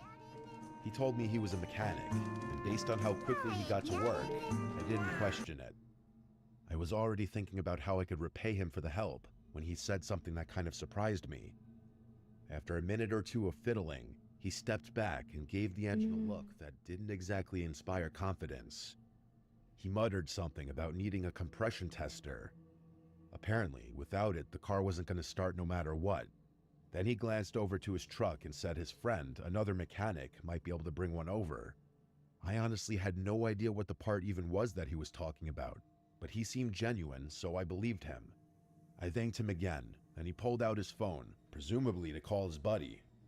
He froze up for a few seconds while looking at his phone screen, and then put his phone back in his pocket, saying it was dead.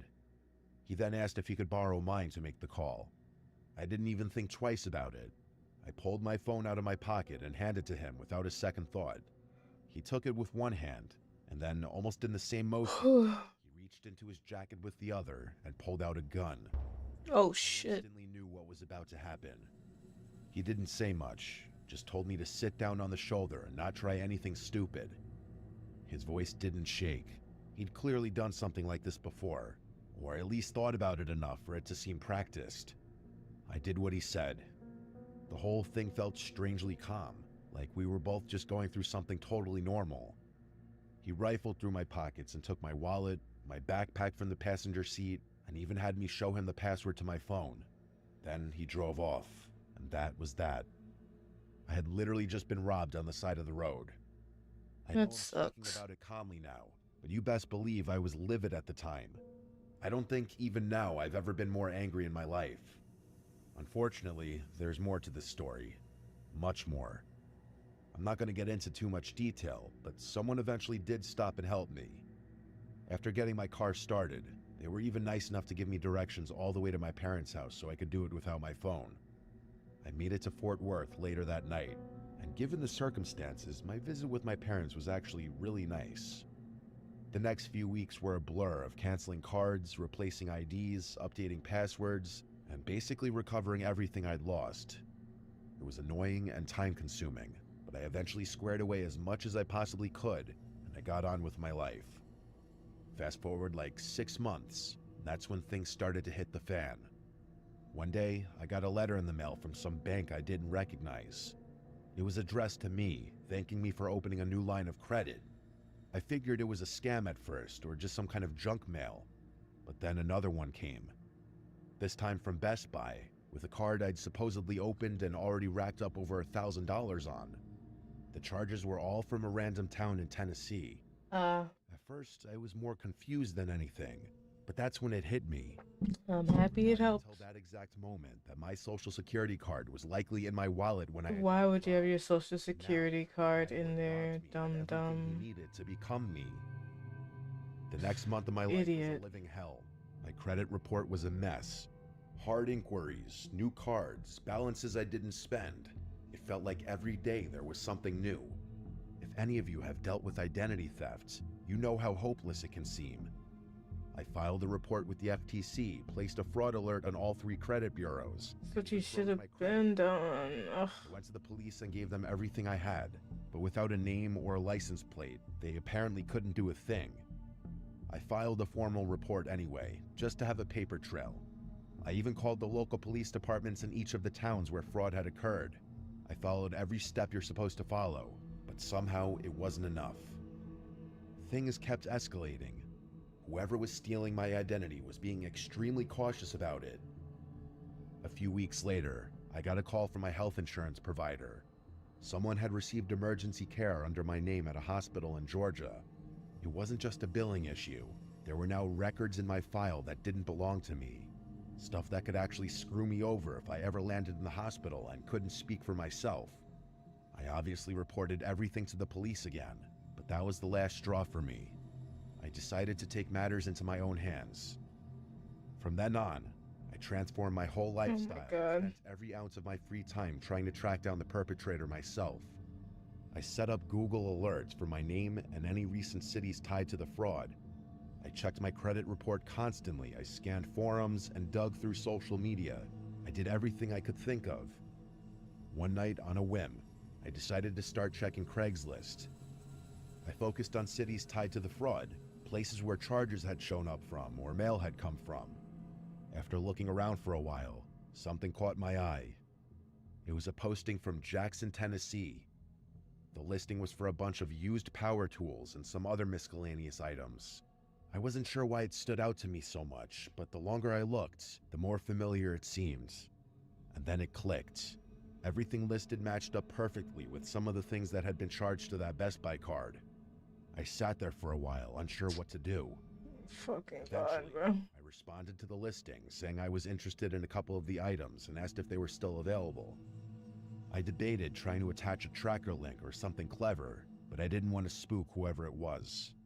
If it was him, and he got even a hint that someone was onto him, he'd vanish. So I kept it simple. To my surprise, it didn't seem like the guy was onto me at all. After exchanging some emails over the next few days, he gave me a time and a public place to meet, and he told me to bring cash. The meeting was supposed to be the next day. I debated driving all the way to Tennessee myself, but I couldn't bring myself to. There's no telling what I would have done to that guy had I seen him in person a second time. So instead, I called the police department in Jackson to see if they remembered my case. They did, and I basically pleaded with them to help me out. I gave them everything I had and damn near prayed. By some miracle, they told me the details lined up just well enough for it to be worthwhile. They said they'd at least talk to him and see if there was any information they could get out of him. The next day, after a little back and forth, I got the guy to tell me he was driving a red pickup truck. I communicated that with the police and waited. After legitimately several hours, they called me. When they told me what had happened, I wanted to drop on my knees, I swear on my life. The officer told me that as soon as the guy spotted the patrol cars near the meetup spot, he immediately sped out of the lot. He didn't even try to play it cool. That alone was enough to raise red flags, so they followed him. Not long after, the guy ended up losing control of his truck and crashing into a ditch. It wasn't a major accident, but it was enough to get officers legally involved beyond just a casual questioning. According to them, he was a total wreck, visibly shaken, panicking, talking in circles, you get it.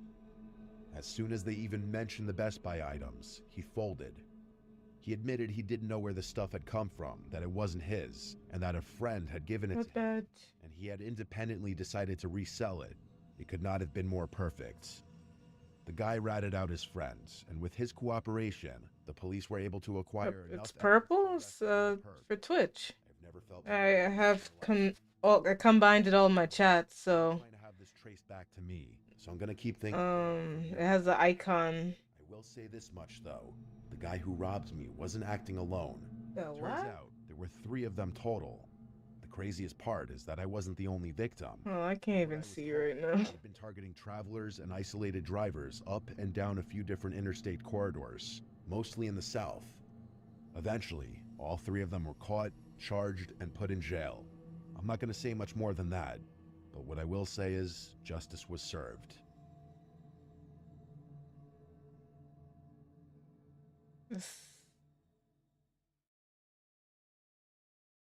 Bing Bong Love? Huh? Am I missing something?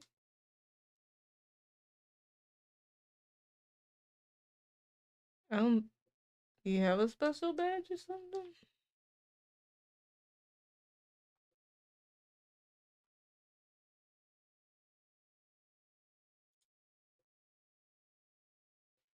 Or is it like this game has like special drops? Oh, that's probably what it is. Just made me forget I had to just change my game. That's probably yeah, that's probably the game drops for the game. I mean I don't know what you're seeing, so I wouldn't know.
Hmm.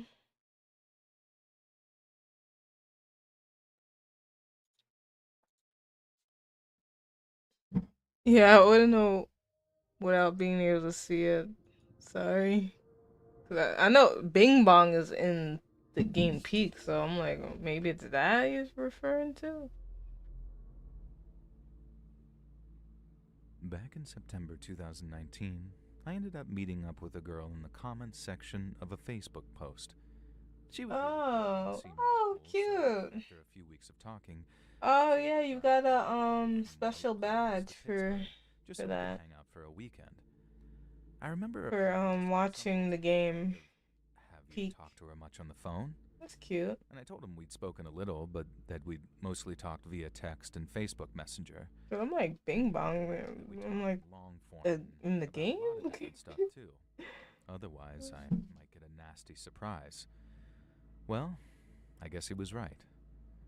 And now I won't bore you with all of the details, but let's just say me and this girl weren't nearly as compatible as I'd hoped. And then while I'd originally planned on staying the whole weekend so me and her could get some food, maybe catch a movie, I decided to just cut my losses and drive back to New York on Saturday evening. New I figured if I hit the road at around 7 p.m., I could be back home by around 1 the next morning. And no doubt I'd be exhausted by the time I got home, but not too beat that I'd risk getting into an accident or anything. So with my mind made up, that's what I did. After getting a quick bite to eat, I was on the 22 by 7:30, and then after 3 hours of driving with the setting sun in my rear view, I saw a sign for Rosecrans, PA. I didn't even know about them either, so we're learning together. Seeing a Sunoco gas station all lit up just off the highway to my left. Then just a mile or two up the road, and in timeless fashion, my gas gauge lit up with a low gas warning. Maybe that's just my luck, that it never lights up as I'm approaching a gas station, only ever when it's just a speck in my rear view. But I was also driving on one of those divided highways, the kind with a whole-ass miniature park between the two stretches. Oh my god. And this obviously meant that there was no turning around for miles. And then I asked my phone, "Hey Siri, where's the next gas station?" And then my phone started talking about another gas station that I'd find if I turned onto US 15. I'd have to drive another 20 to 30 minutes or so, but it was there, and I wasn't about to run out of gas and get stranded like an idiot. And I remember checking the highway ahead of me and not seeing any other cars behind me or ahead of me, so I thought it was safe to actually look at my phone screen to make sure that I'd take the right turn.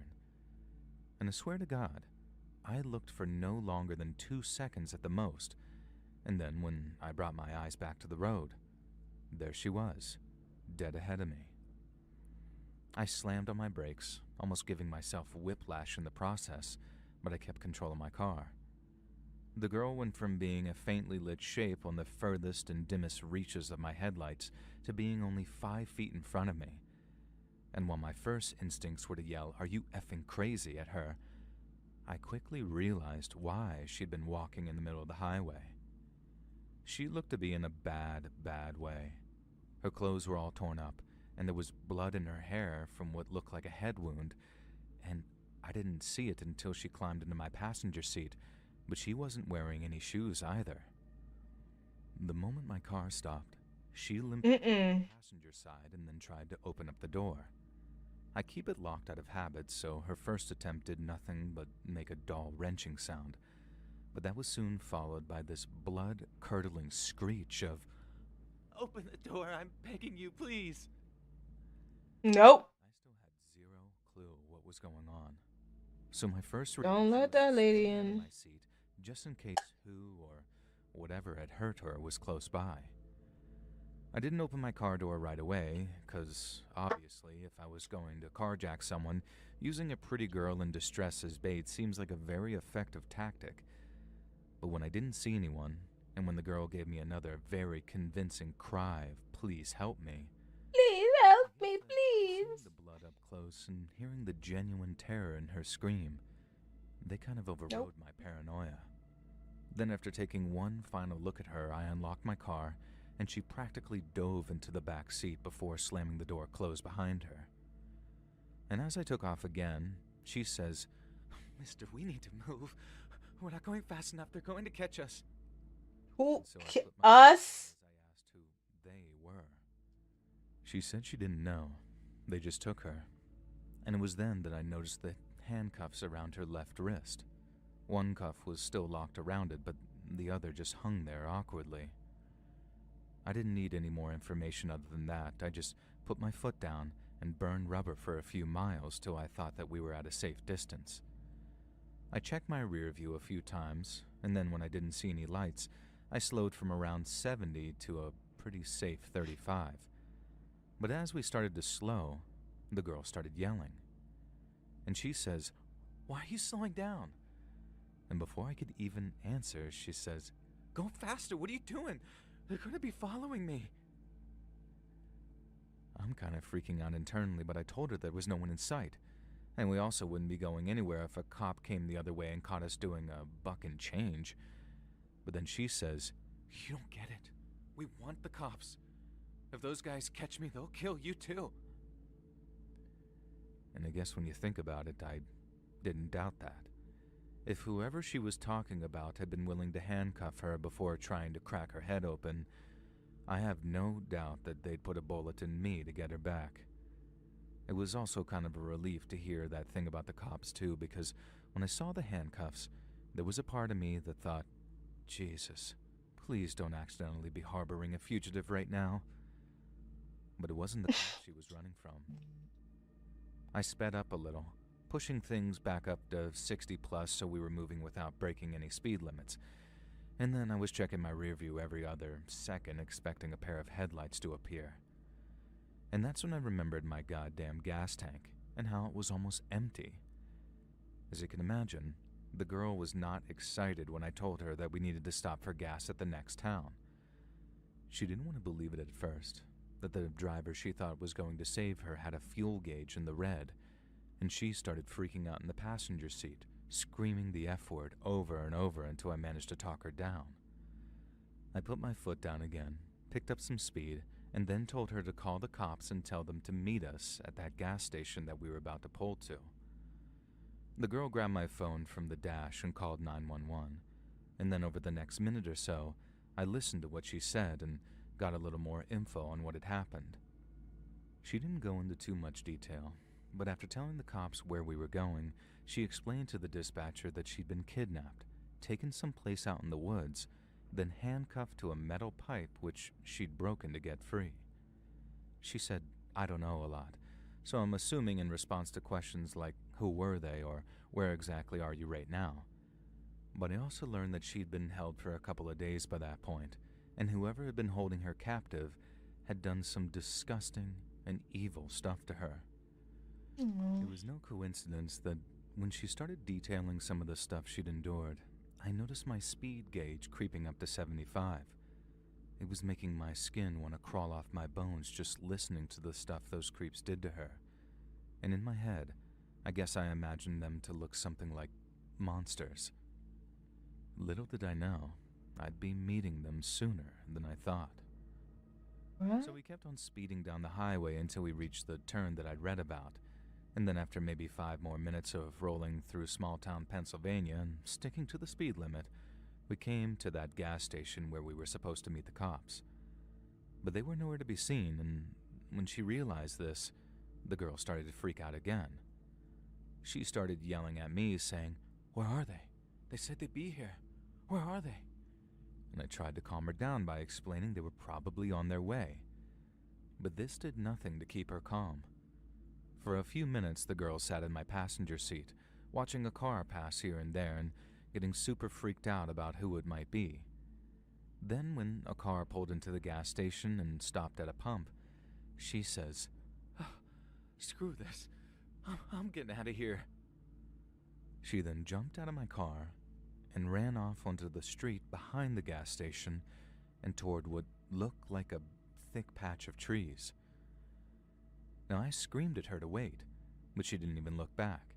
She just kept on running in her bare feet, with that half a handcuff still dangling from one of her wrists. And then she was gone. My yelling attracted the attention of the guy who just pulled in to pump gas, and for a second, I thought that he might have been the guy the girl was running from. But when I told him everything was under control and the cops are on the way, he nodded quietly and returned to his vehicle.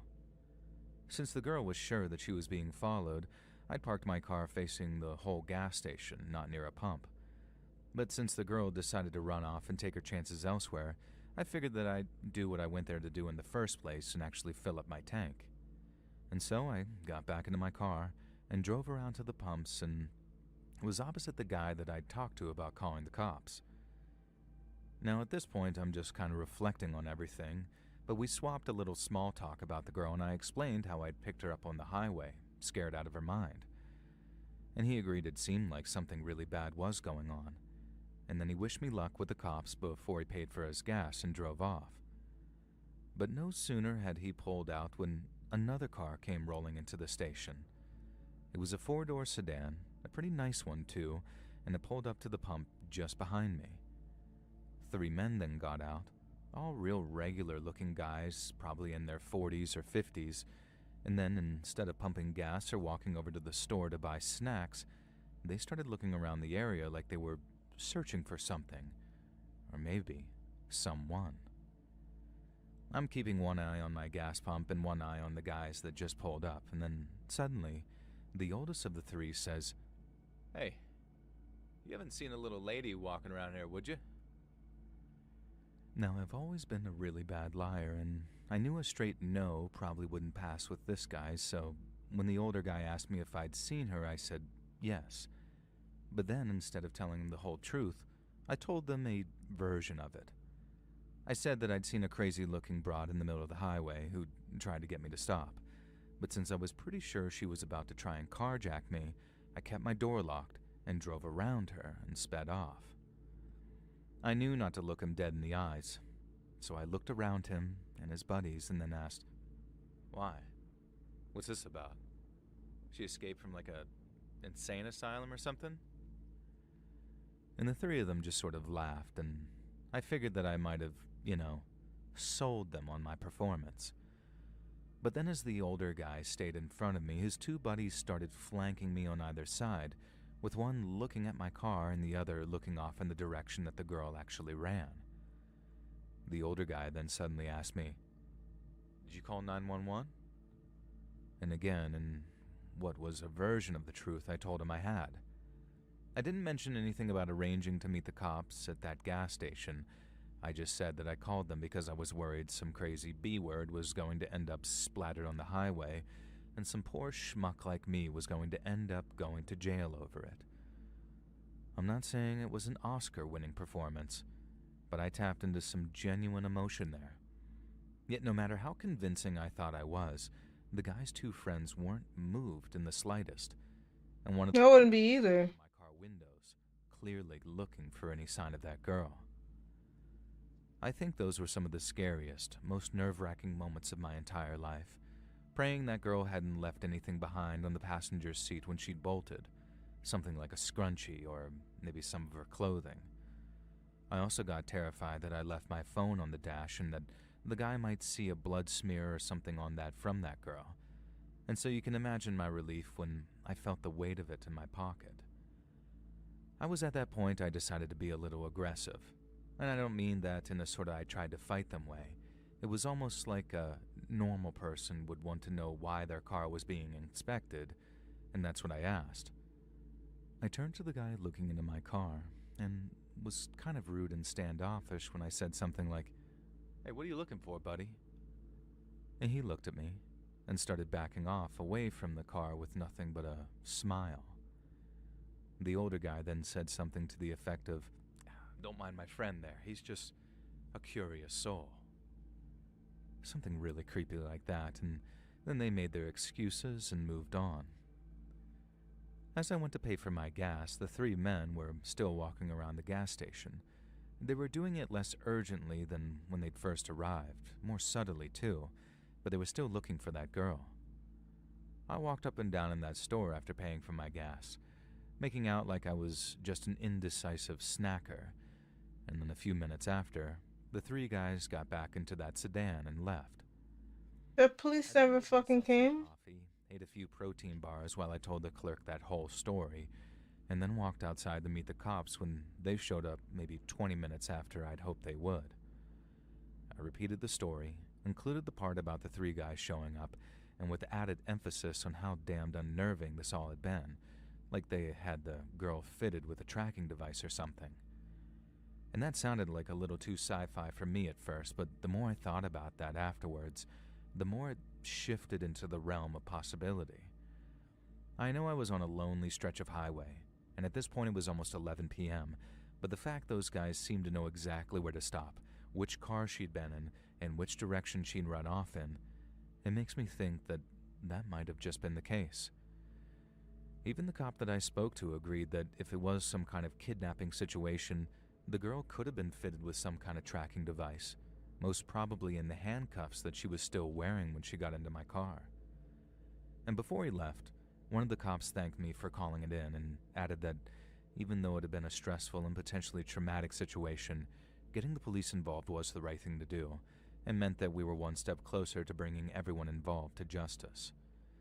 And the guys chasing the girl had potentially made a huge mistake in getting their faces and license plate on the gas station's cameras, and if it was me that had led them there, I should feel proud of myself. It was pretty cool for him to say that, and definitely made me feel a little bit better about this whole thing, but it was also just about the only thing that really did, because all my other thoughts about it were dark and more dark, and they played out on the rest of the ride home too, which was a whole 3 hours of wondering what the hell had I almost gotten myself into. I got a call from a detective a couple of days later, and after retelling that story to him with as much detail as I could remember, I asked if the girl had been found. And according to him, they hadn't found anybody but the owner of the vehicle the men had traveled in, and that basically they were still trying to figure out what the hell was going on. The detective said if he needed to ask me anything else, he'd give me a call, but that was the last I heard from him, or any Pennsylvanian cop for that matter. And I still think about that girl every now and then. I wonder who she was, who those men chasing her were, and if she ever got far enough away from them that she wouldn't have to live scared anymore. But a part of me thinks that in the same way she wouldn't just give in, the same way she'd patiently engineered her own escape, those men chasing her won't give in so easily either, especially when she still has a voice to tell the truth about what happened to her. Some days, when I'm in a brighter mood, I like to think she got away, and that she's raising kids with a good man someplace with all that darkness being just a memory for her. But then other days, when I'm not feeling so swell, I get this bad, bad feeling in the pit of my stomach, and I feel like I know they got to her, and that they shut her up for good.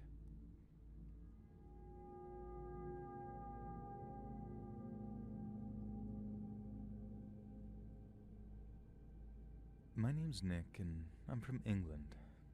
Back in the mid-90s, when our son was still only 4, we went on a family holiday to Tuscany in Italy. My wife had found this incredible villa in a holiday brochure, which was up in the hills above a place called Lucalena. It looked like a little slice of paradise, and it was shockingly cheap compared to some of the less rural villas and apartments. So without delay, we booked it for 2 weeks, paid the fees and deposit, then counted the days into our dream holiday.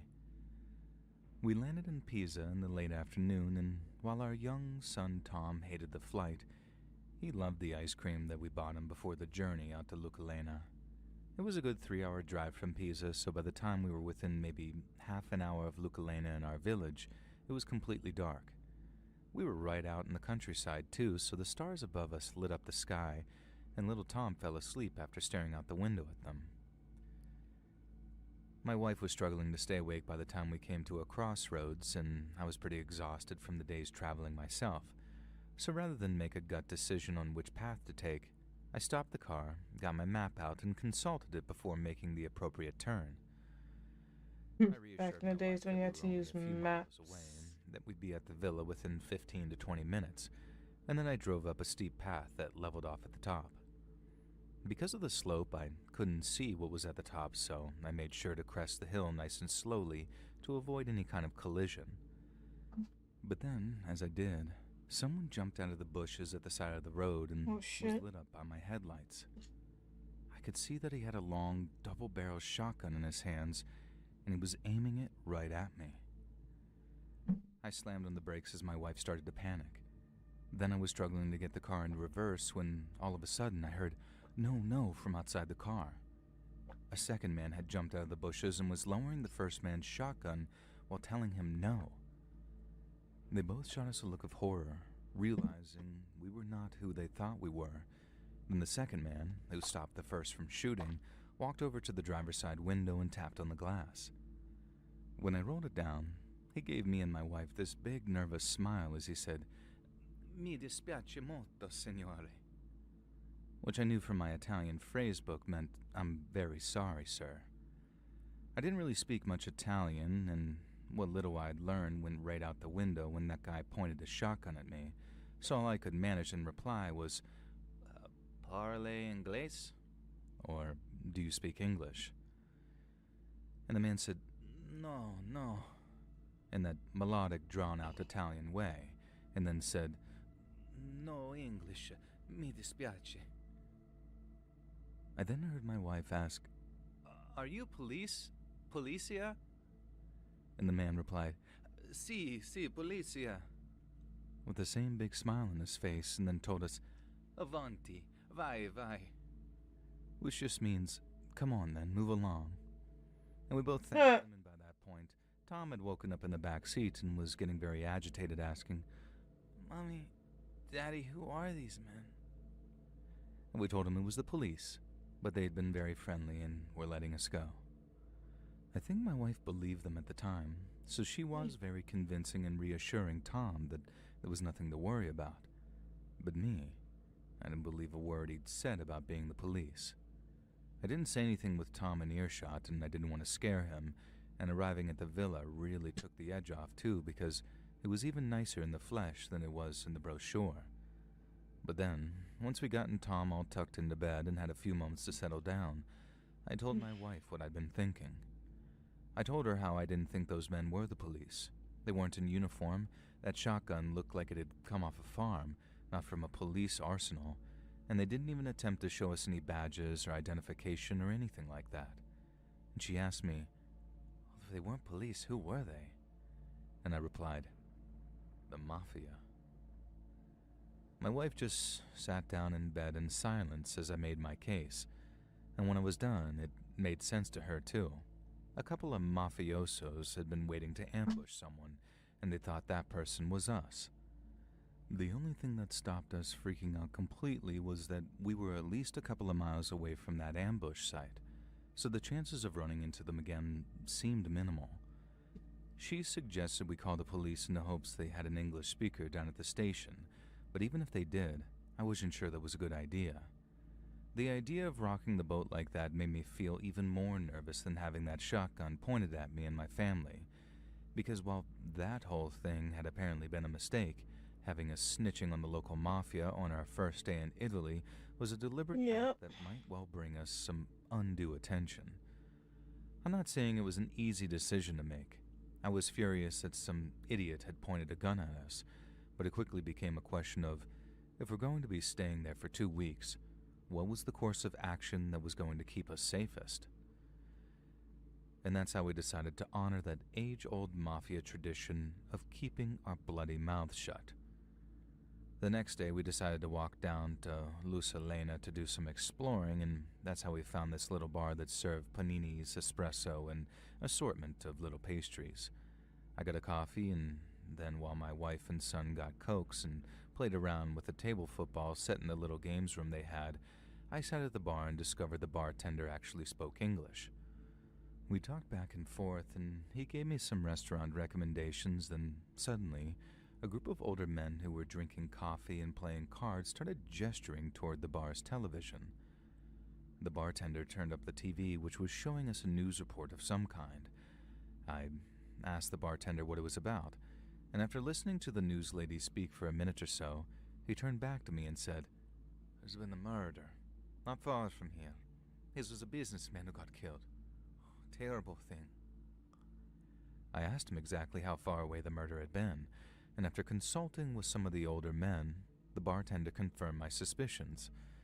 It had taken place in almost the exact spot where those armed men had jumped out of the bushes ready to fire at us. I didn't rush to tell the wife. I didn't want to frighten her anymore. Oh yeah, please. But later that day, once we were back at the villa and getting ready to head out for dinner, I told her about the murder. Again, it wasn't like anything we could do about it, or rather, it was nothing we were willing to stick our necks out over by getting involved with local crime. The best thing we could do was try to forget about it, head to Lusalena and enjoy some incredible home-cooked food. It was so good that our young son Tom suddenly didn't mind trying new things when they were all so delicious. And so we ate our fill, and when we were all finished, we asked for the bill. The waiter then comes out with the restaurant's owner, then the pair of them explain in very broken English that the meal had already been paid for. Then when I asked who the generous person was, they explained that it was someone we'd had a misunderstanding with. At first, my wife and I didn't make the connection, and we tried explaining there hadn't been any kind of misunderstanding. We loved the food, and we wanted nothing more than to support their business by paying our bill. But the owner insisted. Our money was no good there. Then when we ate there again the second night, with every intention of leaving a large tip, they once again explained our food was free. But by then, we'd figured out who was paying for our meals. It was the Mafia. It didn't happen anywhere else, and we made sure to visit plenty of other places because we felt terrible. I mean, as far as we knew, the Mafia hadn't really paid for our food, and those poor people were being forced to cook for free. But then, every time we did eat there, they seemed really happy to see us, and the waiter would always bring our gelato for our 4-year-old son without us asking for it. My wife didn't always approve of all that ice cream, but you better believe Tom did. That made us think that maybe those Mafia guys really were paying the owners for all our food, and that they were running a little scam of their own and giving us as much as possible so they could claim it all back from the Mafia. But since we didn't see them ever again, I suppose we'll never know. They never reached out to us, and we didn't see those 2 armed guys around the village at all, but I suppose it was probably a case of they saw us, We just didn't see them. It was an amazing but very intense holiday, but the next time we visited Italy, we went to a completely different part of the country and had no repeat encounters with any nocturnal assassins. We had to pay for all our meals, which my wallet definitely wasn't thanking me for, but we still found that second holiday much more relaxing than the first.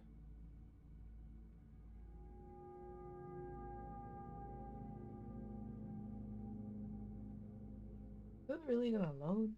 So, I live in Chicago, and the job I was working at the time had me on 12 till Fuck, 10 I realize what I'm doing. So 12 in the PM to 10 in the PM, 6 nights a week, and sometimes I wouldn't actually get out of the place till maybe 10:30, so I'd always be driving home late, and I hated it. Right when I was at my lowest, my most hungry, my most tired, Chicago's crazies and outlaws would be hitting the streets to do whatever they do at night. Sometimes I'd bump into one outside the liquor store when I'd stop by to buy smokes. Sometimes I'd make it all the way to the parking lot of my apartment building before someone jumped out of our dumpsters to start trying to rob me. I got used to it after a while. I still hated it, but I was used to my driving home having this crazy edge to it. But then one night, it got way more crazy than usual. So I was driving along one night, and it had been a pretty quiet one so far. I'd done my liquor store run, stopped to buy some groceries from a late-night store, and both stops had been nice and quiet. I figured that I might have gotten lucky on the old crazies front, but once I was back on the road, there was an incident. I think it started when one of the cars ahead of me tried to pass another because there was a loud honk of a horn before someone in one of the cars stuck their arm out of a window to flip the other one off. No such passing took place, so the two cars drove one behind the other until the second set of lights we reached, at which point they managed to draw level with each other. I was right behind them by this point, with one car dead ahead of me and the other just to the right, and they're both right at the head of traffic on the stop line. Oh, brother. If they're going to do anything, It's gonna be long. it's coming now. And I wasn't wrong, because after that, the passenger in the car on the left flipped the other car off. I thought they might start yelling at each other through open windows before the light turned green, but the driver in front of me opened up his door, climbed out of his driver's seat, and then walked towards the other car before slamming his fist into the passenger window. He started yelling, "Get out and say that to my face, mother effer." But the passenger door didn't open. I thought, uh-oh, these guys don't want the smoke, because they didn't roll down their window or open their doors, and I figured they were just going to zoom off when the lights turned green because they'd messed with the wrong dude. But looking back, I think it was more like the other way around. The man who got out of his car didn't know who he was messing with. The lights turned green, and the cars on either side of us started getting back on the move, but everyone who was stuck behind me in the two cars started honking and yelling for them to make a move. The guy out of his car yelled at everyone to shut up and mind their business, which kind of made me laugh at the same time because we're all literally just trying to get where we're going and this dude's stopping us. But as the guy's yelling at the cars behind, the passenger side window he'd just been punching started to lower, before stopping maybe halfway down. I'm also guessing the guy heard something from inside the car because he turned to look just in time for me to see two flashes and hear two bangs. It was like a real quick pop, and I knew instantly from the sound that it was shots fired before the car that it came from suddenly sped off at what must have been 80 to 90 miles per hour. At first, I thought the shots missed, because the guy that got shot at didn't move or react or anything. He just kind of stood there and watched the car speed off. But then he turned to walk back to his own car, and I realized the shots, or at least one of them, hadn't missed. The guy looked fine, but then, like I said, he turned, and I saw the shots had carved away a huge section of skin and muscle around what I'm guessing was his right eye. He kind of staggered as he walked, with all this blood pouring out of his head. And then I remember how he put a hand up to his head and saw the blood on his hand when he pulled it away. If that was me, I'd have been freaking out. I would have fainted. But the guy barely even reacted. He just sort of kept stumbling towards his car for another step or two before his legs seemed to stop working altogether. I saw the moment he realized it too, like he looked down maybe thinking his foot was caught on something, but it wasn't. And I'm guessing one of the bullets scrambled his brain or something because he just sort of lost the ability to walk. Then he fell down, just onto his knees first and then onto his hands too. He reached out for his door like he was trying to grab it for stability, and I could see his fingers gripping and tensing like it was just within reach. Only it wasn't. The car door was at least a foot or two away, but I guess from how messed up his vision was, he couldn't tell, and then he passed out reaching for something he'd never feel. I remember hearing someone behind me honking their horn and yelling out of their window at me to move, but then in the moment after the shots were fired, it was like a starter gun for pure chaos. Oh, shit. I closed story. Damn, it's not working. Foot or two away, but I guess from how messed up his vision was, he couldn't tell, and then he passed out reaching for something he'd never feel. I remember hearing someone behind me honking their horn and yelling out of their window at me to move, but then in the moment after the shots were fired, it was like a starter gun for pure chaos. Cars are zooming left and right, trying to get the hell away because they still don't know where the shots were coming from or if the shooter was still active. For me, shit, all I did was freeze, looking up at that guy's body. You could see bone, like a pinky white underneath the flesh that had been ripped away by either one or both of the bullets, and blood was pouring from what looked like a hole in his skull. It was probably one of the worst things I'd ever seen, but I couldn't look away. And I ended up calling 911 and joined a bunch of people who'd walked out from the sidewalk to see if they could help the guy, but we could all see how bad he was hurt, and I think he was dead by the time the EMTs got him on a stretcher. I told the cops everything I'd seen, but I hadn't managed to get the shooter's license plate either. Or I mean, the car that had the shooter in its passenger seat. After that, I was free to go, but it wasn't over for me, not by a long shot. I had a couple of nightmares where I'd see the guy's face all messed up like it was, and I didn't realize how badly the thing had me messed up until I ended up getting super sick. I wasn't sleeping properly, and I wasn't eating well, and I wasn't getting outside enough. And I guess after a while it all came to a head, and I ended up talking to a girl I knew about it who recommended therapy. And I can't say it worked wonders for me. Like, it definitely wasn't just a couple of appointments and then I was cured. But it definitely helped me rationalize things, and over time, it helped me get to the stage where I could finally start living normally again.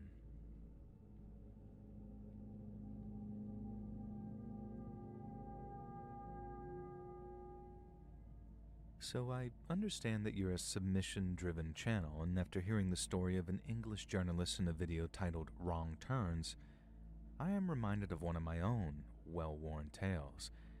You see, although I have long since retired, I too worked as a member of the press, and from the late 1960s to the early 2000s, I wrote dispatches for the likes of the Times, the BBC, and the Associated Press. And my career took me all over the world, from Africa to the Americas to the far and the Middle East. But perhaps no place on earth has affected me more acutely than the one I'll write about today. And that place is Afghanistan. So on Christmas Eve of 1979, and after a period of political instability for their marionettes in the Afghan government, Soviet paratroopers jumped from the skies over Kabul and captured the capital's airport. The next day, the Soviets confirmed what the world already knew. They invaded Afghanistan, and they were there to stay. My colleagues and I were gripped, and for two reasons. The first was that if Afghanistan fell, the Soviets had almost unimpeded access to India, a nation they'd been courting away from the West for quite some time. And for the second was all of the empires and great powers that had tried to subdue Afghanistan. Not a single one had achieved its long-term goals of controlling it. The Persians tried, the Greeks tried, then the Mongols, and the British tried, on 3 separate occasions in the case of the latter, but no one ever managed to conquer what became known as the Graveyard of Empires. Then again, the Mongols only had steppe ponies, not thousands of cutting-edge battle tanks, and so at first, all bets were on for the Soviets. But it's a good thing they weren't made with a bookmaker, otherwise a lot of people would have lost a lot of money. At first, rural resistance melted away in the face of the Soviets' overwhelmingly superior firepower. But as the spring fighting season kicked off in March of 1980, the native Mujahideen, which roughly translates to holy warriors, came back with a vengeance, quite literally in some cases. As ambushes on Soviet convoys increased, the country they'd once declared conquered didn't quite seem so conquered anymore. And as 1981 rolled into 1982, Soviet casualty numbers kept on rising.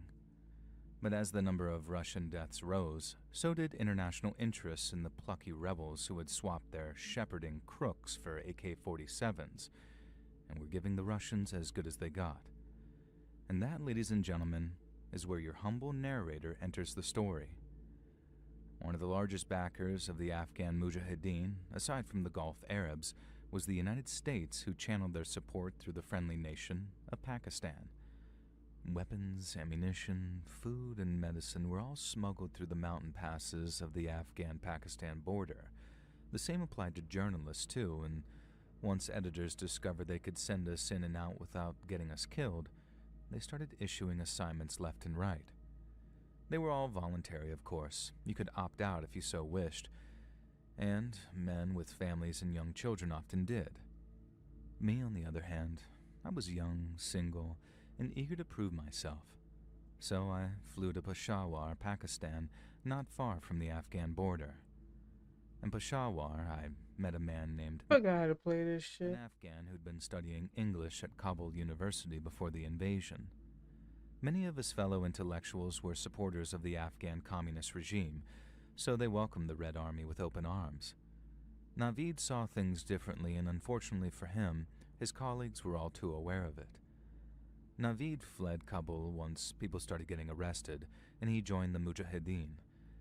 But since he spoke English almost fluently, he was of much better use in the rear with a telephone than on the front lines with an AK-47. His job was to be the Mujahideen's mouthpiece in garnering international support for their cause. And as a result, he was well known among the many Afghan refugees taking shelter in Peshawar. When I first arrived, Naveed took me to an Afghan chai khana, which translates as tea house, where many of the country's refugees congregated. He introduced me to a woman who lost all 7 of her children when Soviet helicopter gunships targeted her village. She was a broken woman, dead behind those eyes, who claimed the only thing keeping her alive was the hope of seeing the communists driven from her homeland. I met several other people with similar stories, people who'd borne the brunt of their occupiers' attempt to drag Afghanistan into their unholy empire. At the end of the day, Naveed asked if I was ready to meet the people fighting for those refugees and for the right to return. I'd never been more ready for anything in my life, so the next morning, we began planning our journey into Afghanistan.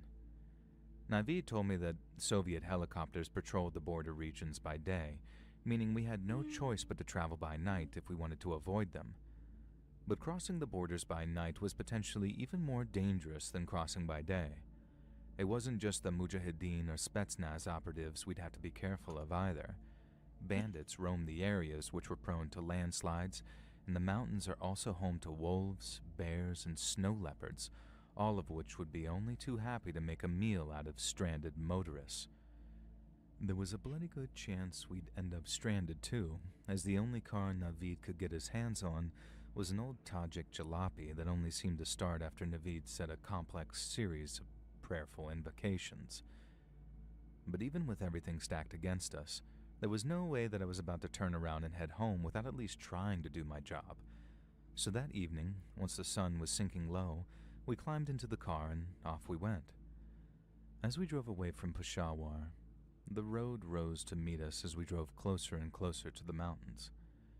They loomed large in the distance like a family of sleeping giants, silhouetted by the orange glow of the setting sun. I drove for the first few hours since I could quite easily navigate by the remaining daylight, but then once twilight started to set in, we pulled over to the side of the road and Naveed took a turn driving. He'd been given detailed instructions to follow by his Mujahideen contact, and this route was the only one which would guarantee our safety, so it was crucial we followed said instructions to the letter. Fortunately, Naveed knew the mountain passes like the back of his hand. There was just one small problem. He was a terrible sufferer of migraines. It had been full dark for about an hour when I noticed him beginning to rub his eyes every couple of minutes, and then when he cursed under his breath, closed his eyes and began pinching the bridge of his nose, I could stay silent no longer. I asked if he was okay and if there was anything I could do to help. He explained he suffered terrible headaches, and so after giving him a couple of pills to alleviate the pain, I took over in the driver's seat for a while. But this only caused Naveed's headache to worsen. You see, as an Englishman, I was taught to drive on the left-hand side of the road. This is usually the case Oh boy. in Commonwealth countries, as they're generally taught in the style of their former compatriots. But the same cannot be said for Afghanistan. Afghans might have inherited our love for cricket, but they did not inherit our motoring sensibilities, and every so often, I'd hear Naveed in the passenger seat saying, "Mr. David, please, you must drive on the right." I'd apologize and correct myself, but in trying to follow his instructions as I peered out into the darkness beyond our headlights, I'd find my old instincts kicking in again, prompting another word of warning from Naveed. Eventually, he gave up, declaring, "Drive on whatever side you want, Mr. David, but be prepared for heaven if you stray for the right."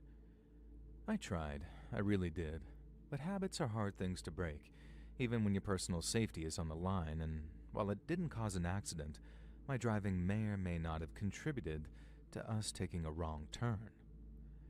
We first realized when Naveed gave me an instruction to make a turn.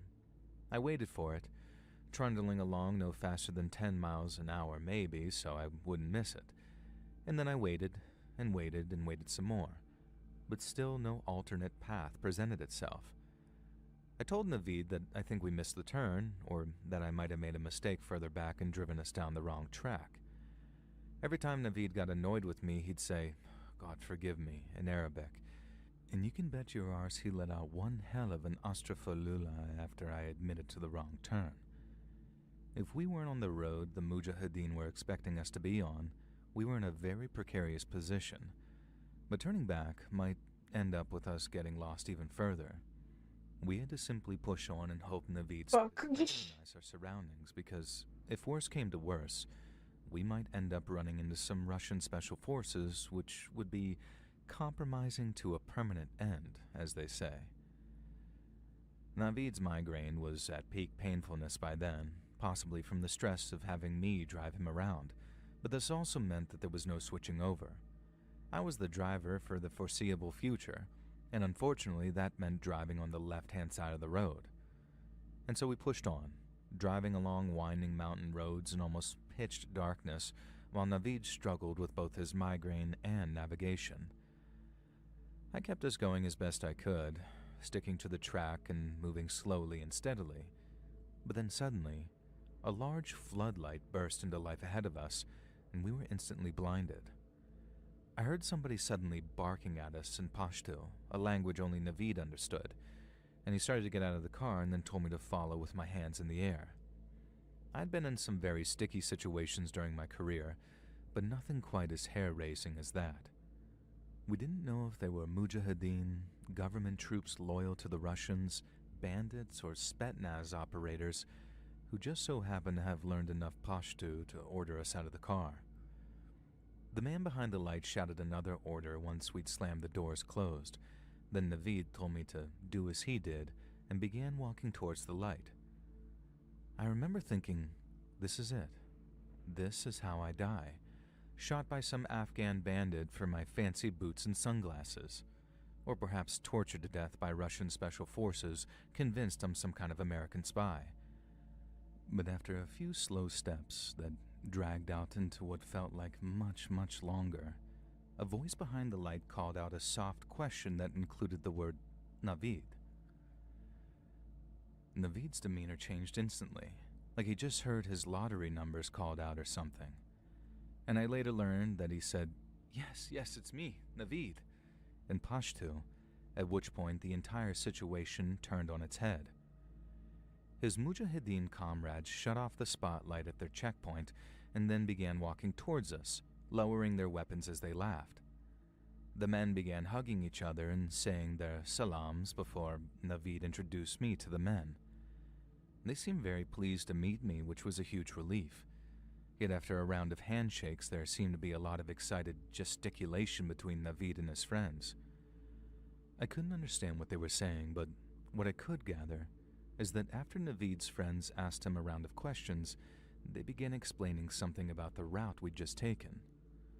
One of the Mujahideen pointed to the road behind us, and Navid seemed to turn around in horror for a moment before turning back. Then after a few sentences of what I can only assume was explanation, Navid turned to me and embraced me so hard it forced the wind out of my lungs.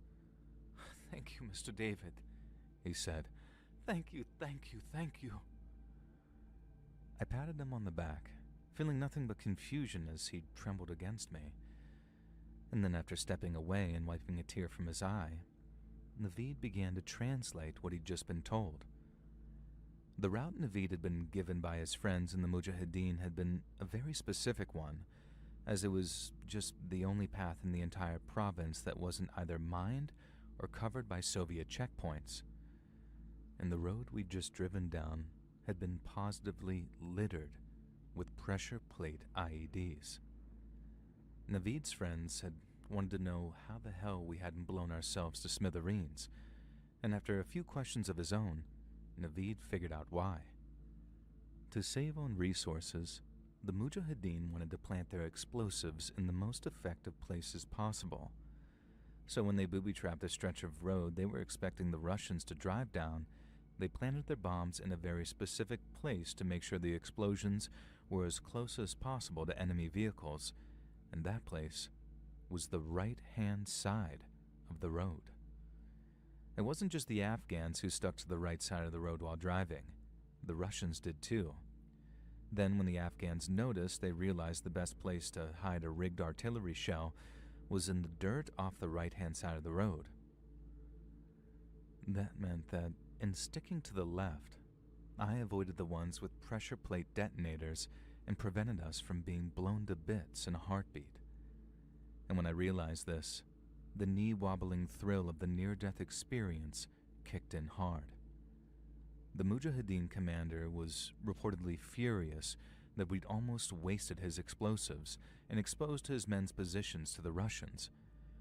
But by the time we reached him, he'd calmed considerably and shared the opinion of his men that we were somehow blessed by God. I conducted an interview with the commander and spent some time at a Mujahideen camp taking photographs and interviewing fighters.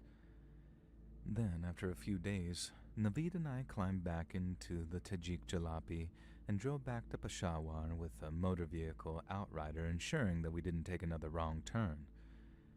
I had my story, Navid had his payment for being my fixer, and my editor back in London was over the moon. We had a scoop that would turn the other broadsheets green with envy, and I was heading home without so much as a sprained ankle. So all in all, it was a huge success, and I was free to move on to my next assignment. At least on paper I was free, because what I'd experienced ensured that there was some small part of me that would forever remain in Afghanistan. I made 2 more trips to the country, one in 1992 and one in 2001, shortly after the American invasion. My second trip in '92 filled me with hope that the warring factions could put aside their differences following the Soviet withdrawal and the defeat of the communist government. But that hope was sadly misplaced. I thought Afghanistan would get itself back on track, so to speak, and return to a trajectory of prosperity. But, as you know, thanks to a man named Osama bin Laden among many others, Afghanistan was doomed to another 20 years of war, factionalism, and ultimately, suffering. I've never quite lost my sense of hope for that place. There's still a holdout somewhere in my heart that refuses to give up the ghost. But as each day goes by, I come to realize that if Afghanistan has peace and prosperity in its future, it certainly won't be arriving in my lifetime, or rather, what little of it I have left to enjoy.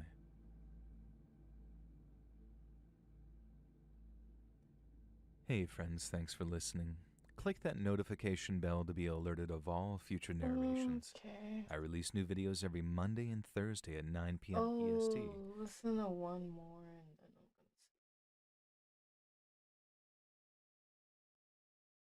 then I mean, like one more video of it. So let's sleep here for a bit.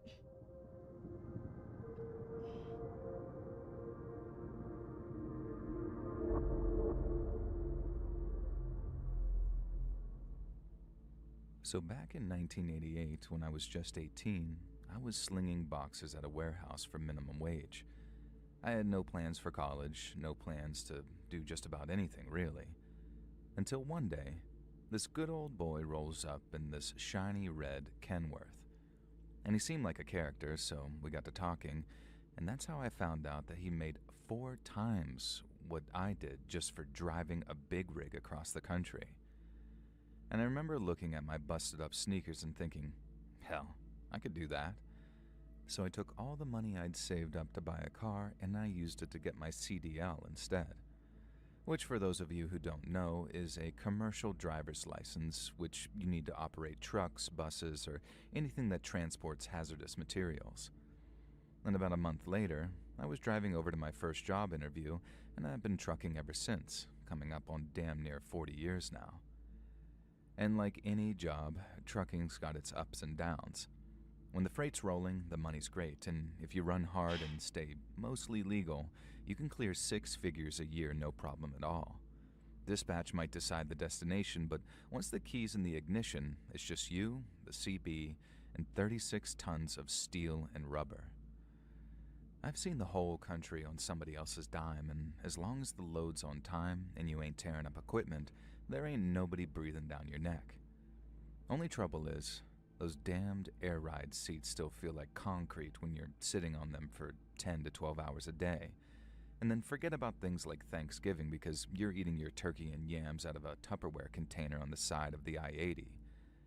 But if you ask me, the worst part of the job isn't the fuel prices, the insurance, or the shippers and receivers that treat you like something stuck to the bottom of the shoe.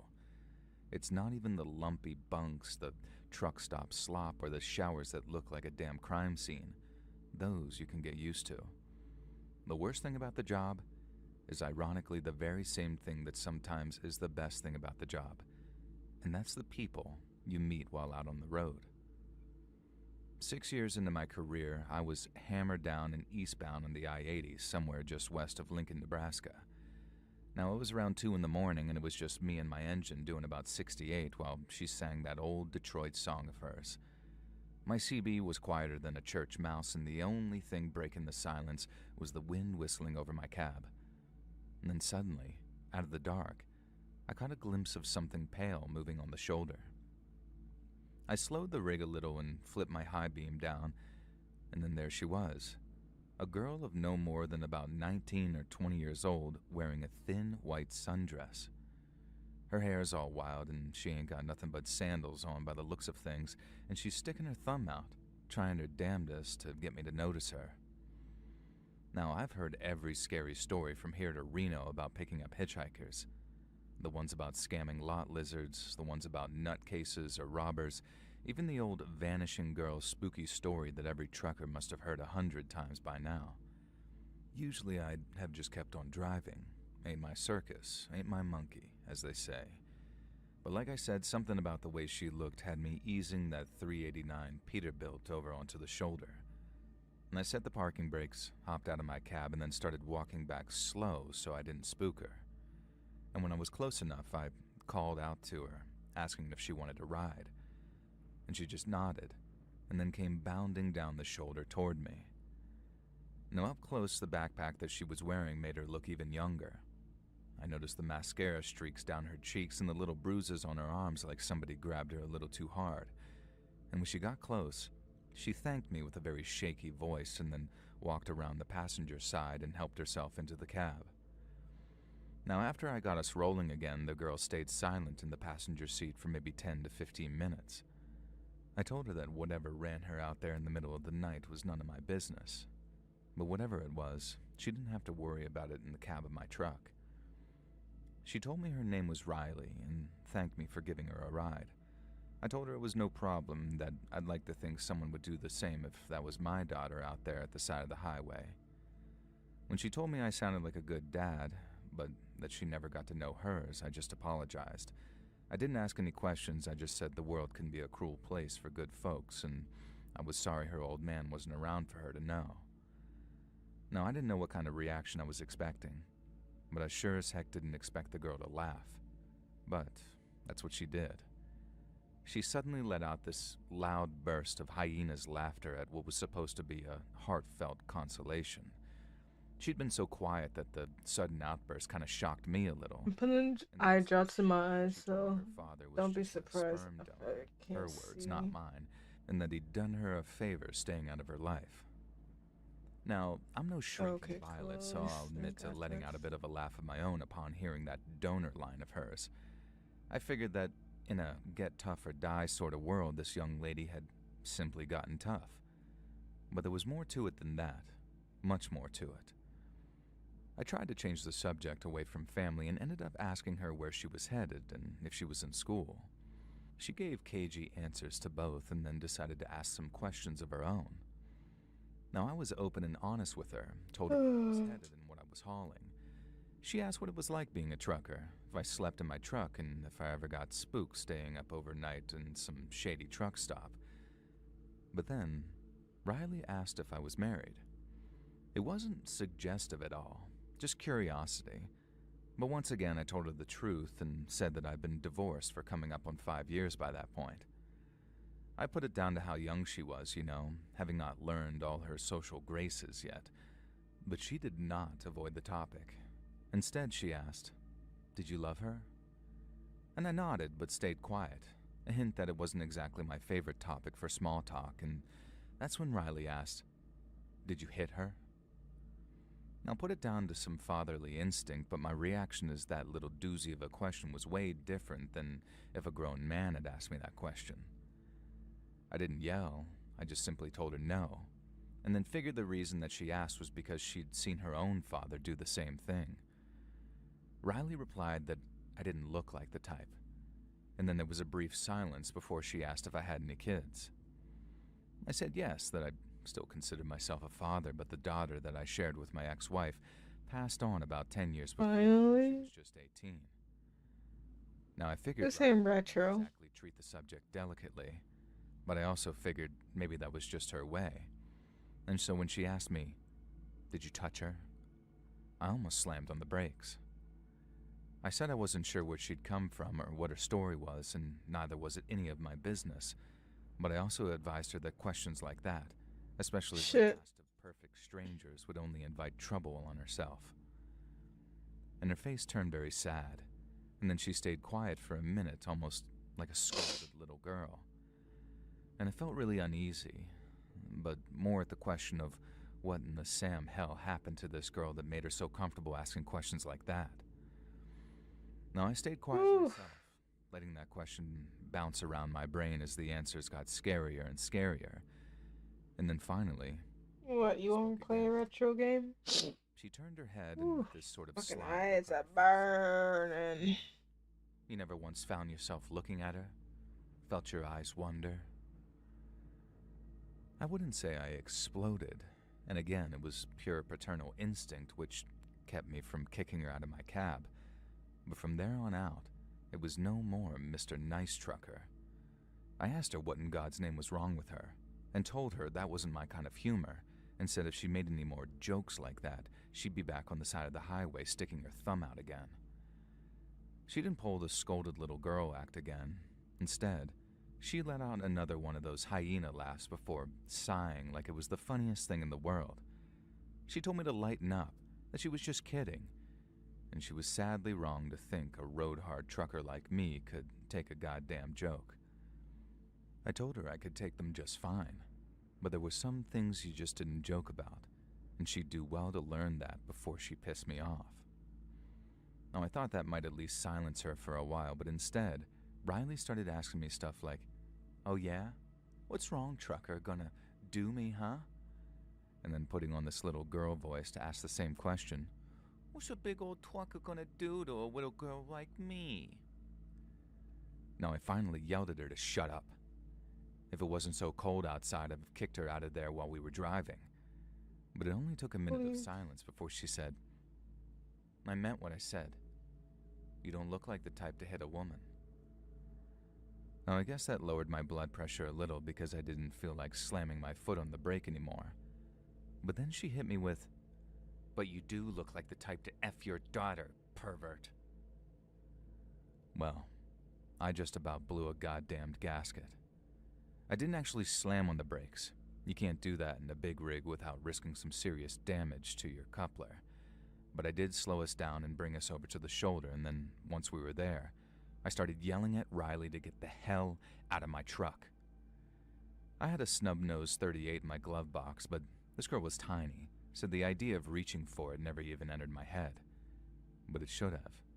Because just as I unbuckled my belt and opened my door, saying that I was going to drag her the hell out of the cab if she didn't climb out herself, Riley pulled a gun on me. She pulled out her backpack when I opened up my door and put a foot on the step. Now, one second she was empty-handed, and the next, there it was.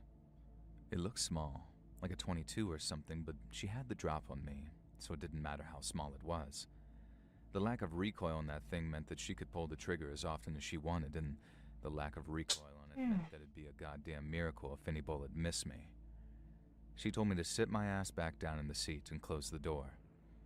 And I just briefly considered lunging for my glove compartment and hoping for the best, but I also realized that one shot to the head and it was probably game over. Now, this wasn't checkers anymore. It wasn't a case of just getting that bitch out of my cab. We were playing chess now, and I had no choice but to play a long game. After climbing back in my seat, But these games are not loading. only this time I was driving much slower because if anything happened and we went off the road, I didn't want to be driving so fast that the cab burst into flames. When I asked how far she was going, Riley, which most likely was not her real name, told me to shut up and keep driving. And this was just my anger talking, and I know that I've been better off keeping my damn mouth shut, but something slipped out anyways when I asked her, "Do you even know how to use that thing?"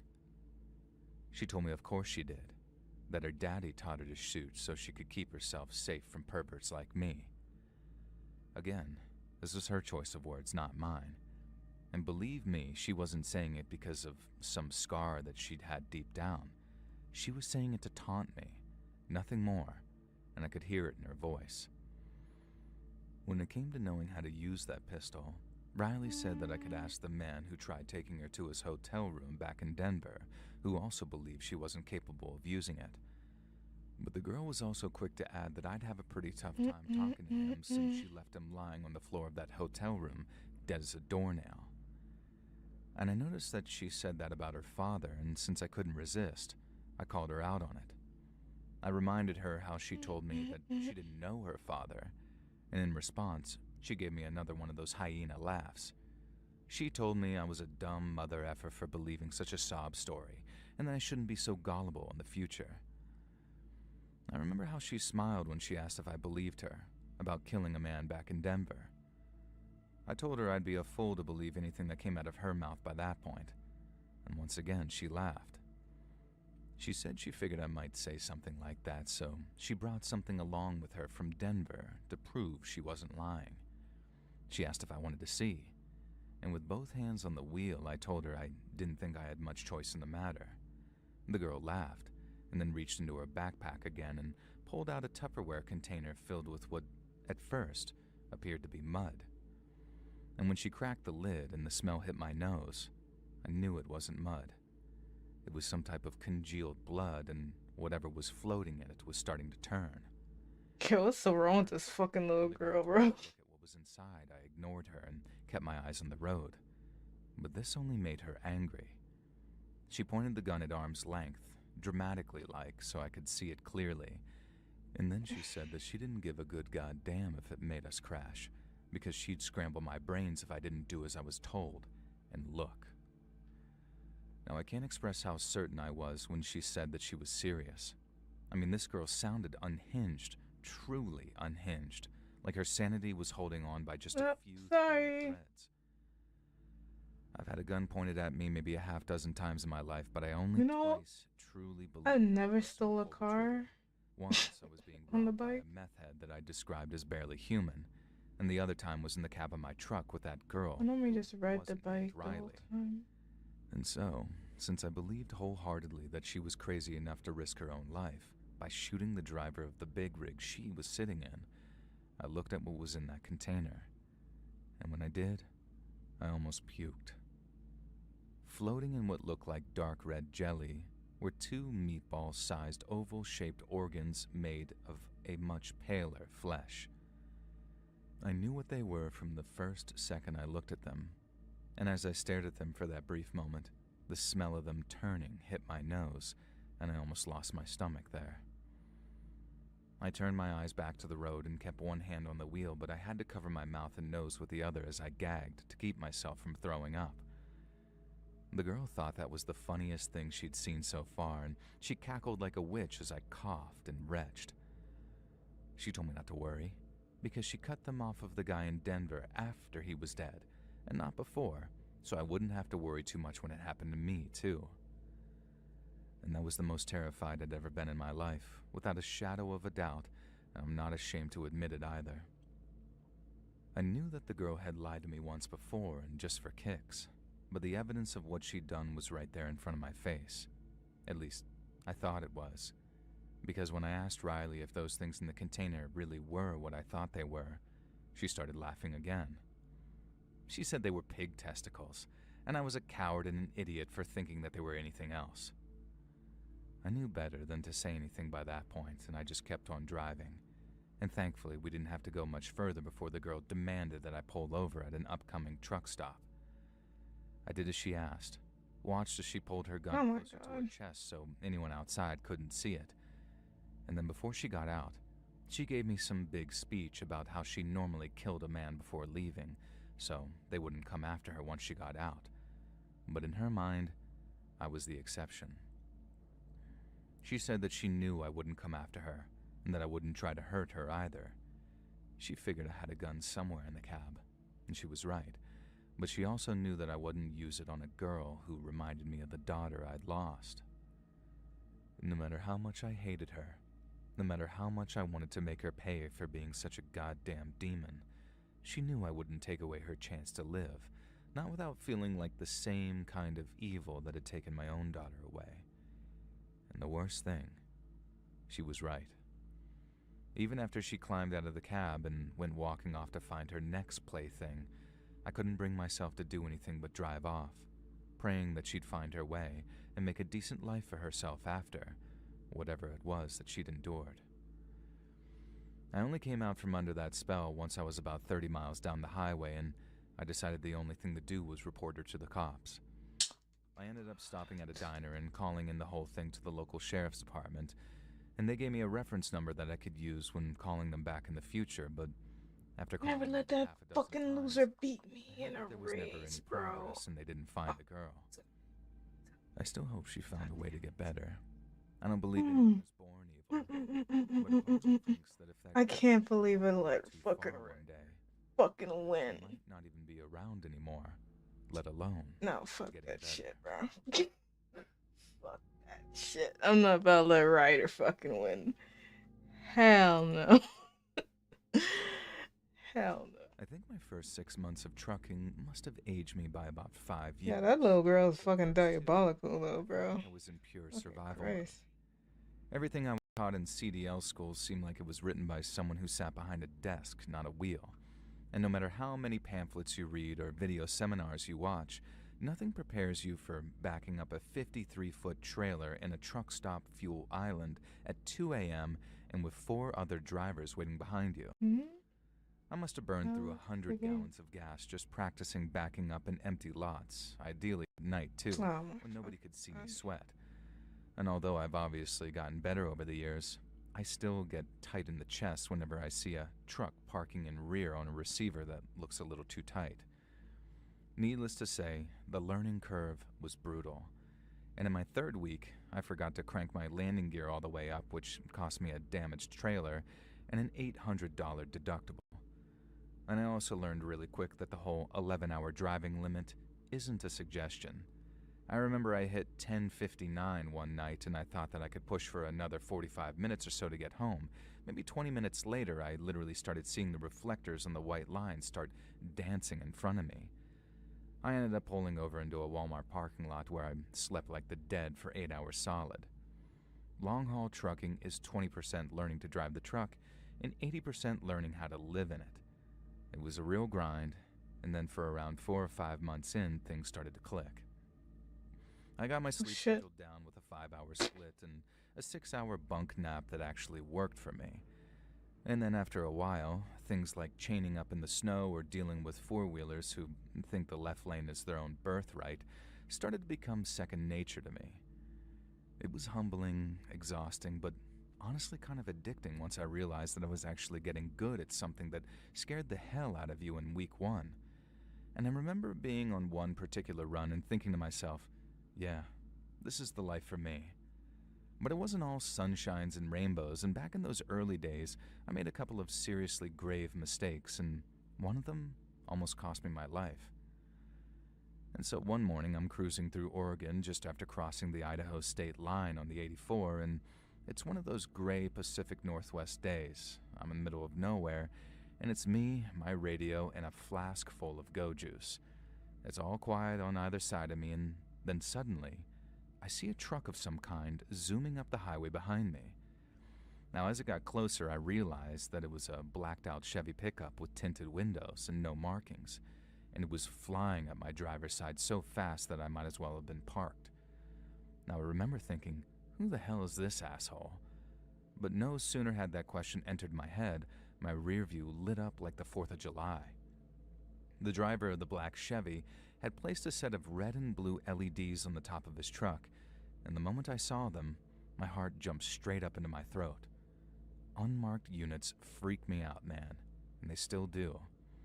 So as those lights are strobing so hard it looks like a damn rave was popping off in my mirrors, I flicked on my four-ways and then slowed as I tried to find a spot that isn't a 6-inch shoulder with a guardrail.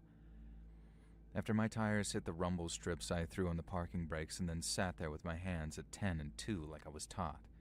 You don't reach for crap when you're getting pulled over in a rig because cops do not like that height difference. Anyway, the truck's driver hops out and he's wearing a full tactical vest and pistol belt. He's got no state police hat, just a badge attached to the same belt as his holster, but I couldn't make out any details on it. And as he came walking up to my driver's side like he owned the highway, I was running every possible thing I could have done wrong in my head. Be it my logbook, my lights, my plates, my overweight, or my IFTA sticker. I rolled my window down slow as the guy got closer, and then stopped, and peeked around my cab for a second before he spoke like he was looking for Escobar hiding in my bunk. I wished him a good evening, even called him officer, and then when he asked for my license, registration, logbook, and medical card, I handed them over. Now, I waited a couple of seconds as he looked them over and then asked who he was with. And without even looking up at me, he just simply replied, "State," and then kept on looking over my stuff. Now, he looked for no more than maybe 10 to 20 seconds, but it felt like much longer. Now, meanwhile, I'm just sitting there with my hands at 10 and 2, hoping he's just gonna tell me that I got a faulty taillight or something and then send me on my way. But then instead, he told me to step out of the cab because he wanted to see what was inside my trailer. Now, my stomach just about dropped straight through the frame rail when he said it, not because I was doing anything wrong, but because I was still so terrified of making a mistake and losing the respect of my boss and my fellow truck drivers. And after putting on my high-vis and climbing out of my cab, I walked around to the back with the guy in his black uniform, and he tells me to break the seal and open her up, both doors too, because he wants to, quote, see all the way up the nose. And all the words and terms he used, they made me think that he had a lot of experience, so even though I didn't recognize the badge on his belt and didn't have any name tags or an insignia on his shirt or vest, I just sort of went with it. I pulled my Gerber and cut through the plastic bolt seal. Number 78291K. I still remember it. And then dropped it into my pocket What is like I'd been that? taught. I swung open the right door first and then the Is that a left, triangle? making sure to latch them both back. And the whole time the guy was watching me, arms crossed, cold as ice. I wasn't 100% sure what the load was, I just knew that it was written in as sporting goods. But that's not what a cop would have been interested in, not unless they got a tip that we were moving drugs or something. No, instead, I figured he just wanted to check my pallets, make sure that they're floor-loaded, tight, no more than 3 tiers high, etc. Some cops get antsy about voids either, as in like small spaces between your pallets. But this guy didn't strike me as a regular traffic cop, and neither did he seem interested in the spaces between the pallets. I told him my bills were clean, that there was no hazmat inside, and nothing which required temp control either. But he didn't say a single word in reply. Instead, he just kept on checking what I was carrying, until he suddenly started poking his lights between pallets, kicking straps, and checking for false walls. I figured it was useless to ask the guy what he was looking for, so I just sort of stood there watching him as he took one last look in the scuff. And after that, he came walking back toward me, before hopping out of the truck and looking like it was something he'd done 1,000 times before. I asked the guy if I was good to close the trailer over again, but I knew that he wouldn't leave just yet because I needed the paperwork to explain why the seal was broken. But then instead of answering my question, he asked if I got the truck's keys on me. I told him no, that they were in the cab, but the guy told me to stay where I was and that I needed to hang tight for him. And it was only then that I started to get frustrated, but I didn't get mad. I just asked him what was going on. But once again, the guy ignored my question, and then he raised 2 fingers to his mouth and blew a loud, ear-piercing whistle. This is the part where I started to get really confused, not to mention nervous too, because the second the guy whistled all loud like that, maybe 12 to 15 of his buddies appeared from the nearby tree line and then came running towards the truck. I panicked, and my first thought was to run for the cab, but as I started to back up away from him, the guy pulled the pistol from his holster and told me not to move. All I could do was freeze at the sight of the gun and raise my hands in this sort of don't shoot me kind of way. I didn't have the right certification to drive long haul with a gun, so I kind of just screwed up either way, so like I said, all I did was freeze up. And the only thing that got me moving again was when the guy told me to get on my knees. And since I really didn't like the idea of that, I told him no, while I just kept on backing up towards my door. Now I'm proud of myself for that little piece of defiance, no matter how brief it was, but it didn't last. And after the guy cocked that pistol back, had it ready to fire, and gave me the order a second time, it was like my knees involuntarily buckled underneath me. I didn't want to comply, but I also knew it was my best shot at staying alive. If I ran, I had maybe 20% chance of getting away. But lunge at the guy and try to be a hero, then I was a dead man. Don't be a hero. So I kneeled, put my hands behind my head like he asked, and then watched as he took a few careful steps towards me and put his pistol right up to my forehead. Now call me dumb all you want. I know I was. But it was only then that things really clicked for me. Not even the biggest a-holes among the state troopers or feds would be dumb enough to put a gun to a man's head, let alone an innocent trucker. Whoever these guys were, they weren't police, and I very much doubted that they worked for the government. Saying that, I couldn't rule it out entirely, not in the moment. And that's what pushed me to ask him, "Who the hell are you guys?" And as you can probably guess, he didn't answer my question. Instead, he did that same thing of asking one of his own. And with that gun pushed right up against my forehead, the guy asked if I was an American. And then when I told him yeah, he told me, not just a citizen, and then asked if I was a real American. I didn't know exactly what he meant by that, because what the hell does a real American even mean? But all the same, I told him I was born and raised in New Jersey, so yes, I was a real American. And there was a moment after that where I was kind of thinking, is this guy from immigration or something? What the hell is this? But then, just from the look on his face, I knew this was almost personal for him. He didn't look at all that satisfied with my answer, and then after asking my name, he asked me, "Are you a Jew?" Now, I'm not Jewish, and although my dad was also born and raised in New Jersey, his parents are both from Turkey, and I inherited some of their darker features. And that actually wasn't the first time that I'd been asked if I was Jewish, but the first time, I just calmly explained that no, my dad was Turkish Muslim. But obviously, given the implication of the guy's question, I knew it was not a good idea to tell him that. And so instead, I thought on my feet and told him my dad was Greek. Greek Christian, too, just because I figured that that was what he wanted to hear. But again, he didn't seem entirely satisfied with that answer. Now, it looked like he was thinking for a second, and then he nodded and gave me the closest thing I got to an explanation. He said since I was a real American, I should be happy that he and his buddies were getting their hands on the contents of my truck. He told me to be a good little citizen and reported exactly what had happened so I wouldn't lose my job. But he also said that I could be happy that the goods were going to a very worthy cause, and that what might hurt me in the short term, and very superficially at that, would benefit me a whole lot in the long term. And while he's saying all of that to me, his buddies, who were also wearing all black military gear and a lot of face masks too, were busy unloading my truck. And I later found out that the sporting goods that I was trucking were more like a home defense haul, because it consisted of a lot of ammunition, a ton of MREs, and even things like bulletproof vests too. It wasn't all stuff like that. There were a lot of blaze orange hunting clothing in there too, but those boys in black seemed to know exactly which pallets they were supposed to be looking for, and once they had as much as they could carry, they hauled ass back in the direction of the tree line carrying 2 or 3 boxes apiece. The guy in front of me, who was just wearing sunglasses and a baseball cap, kept that gun on me until all of his buddies were out of sight. And then he asked me something which had my heart pounding in my chest. He asked me if he needed to shoot me, because if I was going to go rushing back to my cab once he turned his back to grab a gun and try to be a hero, then he'd just blow me away right there and then and save us both the blood and ammo.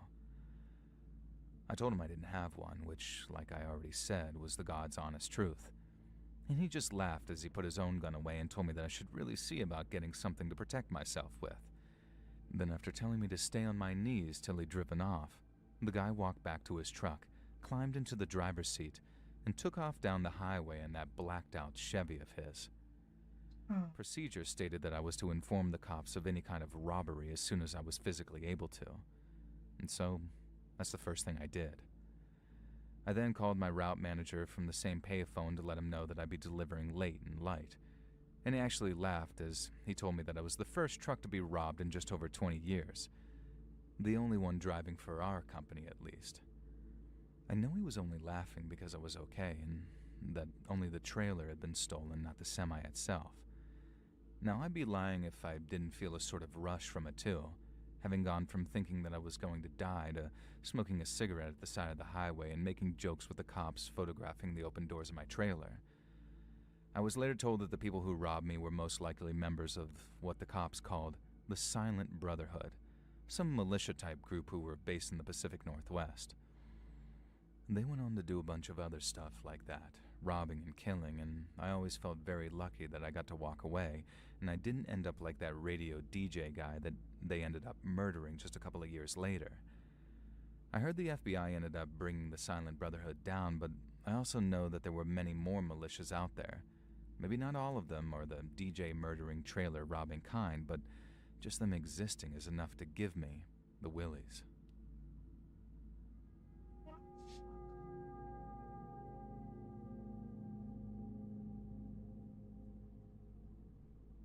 In my 25 years as a long-haul trucker, I've been to some incredible places, and I've met some incredible people, too. It never ceases to amaze me how kind, compassionate, and downright wholesome folks can be to one another and to me. Gotta wait for the cops to come off of me. It ceases to amaze me just how damned creepy some folks can be, too. And it stands to reason that it's always the ones you least expect. Many, many years ago, I was driving a big rig through Colorado snowdrifts, and on this leg of the journey, I was somewhere between Denver and Aspen, and it must have been close to 1 o'clock in the morning. Driving an 18-wheeler at night is one thing, but driving through snowy mountains at night, is another thing entirely. Accounting for wind chill, outside temperatures reaching -10 degrees Fahrenheit, and then while it's snowing, all your high beams do is create a wall of bouncing light that can cause some really nasty headaches. And all your road markings, reflectors, and shoulders just vanish under the drifting snow. And then there are patches of black ice that you don't know are even there till it's way too late to do anything about it. Mirrors turn to useless bricks of snow. Gas gelling can cause a whole bunch of engine problems, then hit the brakes in the wrong way, and you can jackknife an 80,000-pound piece of hardware. Needless to say, it can be really tough on a man's nerves, especially if he doesn't have much experience out there on the road. And that's exactly what kind of situation I was in, when something just about scared me half to death. So, I was rolling down I-70 and past Wheeler Junction headed westbound, when out of nowhere, this little pink blur stepped out in front of me from the snowbank on my right. It was like time slowed down for a second. I knew it was a little girl. I knew the only thing that I could do to save her life was slam on my brakes, and that's what I did. The Jake brake screamed, and the trailer groaned as my ABS, the anti-lock braking system, hammered like a machine gun. I yanked the wheel to the left, trying to put the whole damned rig into the oncoming lane because the right side was nothing but guardrail, and what looked like a 500-foot drop on the other side. Snow was flying up the tires, chains were rattling like they were fixing to shatter, and there I am, praying harder than I ever did in church that this trailer doesn't jack and take that little girl with it. She looks up at me with these big eyes, frozen like a deer while it still feels like time is dragging, and I remember the split second where I thought, oh God, this is it. I'm gonna be the guy on the news who flattened a kid on a mountain highway and die myself. And the rig slowed, and somehow the good Lord gave me just enough room because I ended up missing the girl by no more than the width of a Bible, I'd say. I slid past, doing maybe 15 with the trailer fishtailing, and while I'm sliding, I catch a glimpse of the girl in the mirror. She just stood there, having not moved a muscle while the snow swirlies danced around her. I got my rig stopped maybe 100 yards down when it finally came to a halt. My heart was pounding so hard it felt like it was about to explode. I looked out into my side mirror, which I could now see out of thanks to all the snow having been shaken from it, and there she was, still standing there, looking like she was half frozen already. I set the brakes and turned on my four-ways so that people could see my lights before they saw my truck, then hopped out into the powdered snow piled up on the shoulder. The wind was cutting through my jacket as I sort of went back up the hill, back when the little girl came into view again, and I called out to ask if she was okay and where her mama was. But all she did was look at me with those big eyes, all quiet, and then when I saw how blue her lips were, I walked over and scooped her up. She was as light as a sack feather, and she didn't even fight. She just buried her face in my jacket as I hustled her back to my truck. I climbed in, pulled the door shut, and then, after sitting her on the passenger seat, I cranked the heat to a Mexican wedding, as they say, and then grabbed my old Carhartt coat and wrapped her up like a burrito. She didn't talk for maybe a good 10 minutes. She just sat there, all bundled up with her so hard that I thought that she might hurt herself. I poured a little bit of coffee from my flask into a cup, and she managed a few sips and then just curled up and stared at my dash lights like they were hypnotizing her. I eased us back on the road, very gentle-like and keeping it under 30, and then as the heaters were roaring, the colors started creeping Alright back guys, into I'm her gonna cheeks. go head to bed She still now. didn't talk until we were maybe Thank you 10 for miles down watching the my hill, stream. and when she did, it was like crawlers creeping over my skin. Because all she said was, "He's gonna get me." I asked, "Who's gonna get you, sweetie? Who are you talking about?" But the cold must have had her head all scattered because No all she problem, said again man. was, "He's gonna get me." For once I'm gonna put on Bob Ross instead of I asked her again Muscle who Girls. was going to get her, and then after Oh, thinking he for a doesn't minute, accept she told me she didn't know his name, just that he was going to get her.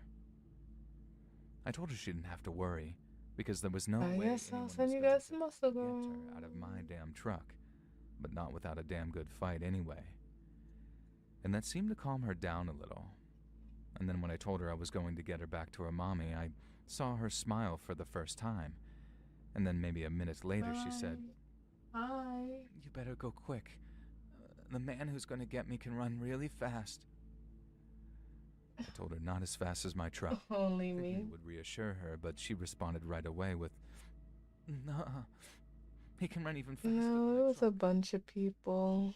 I told her I doubted that very much and that she didn't need to worry. That didn't seem to satisfy her. But she stayed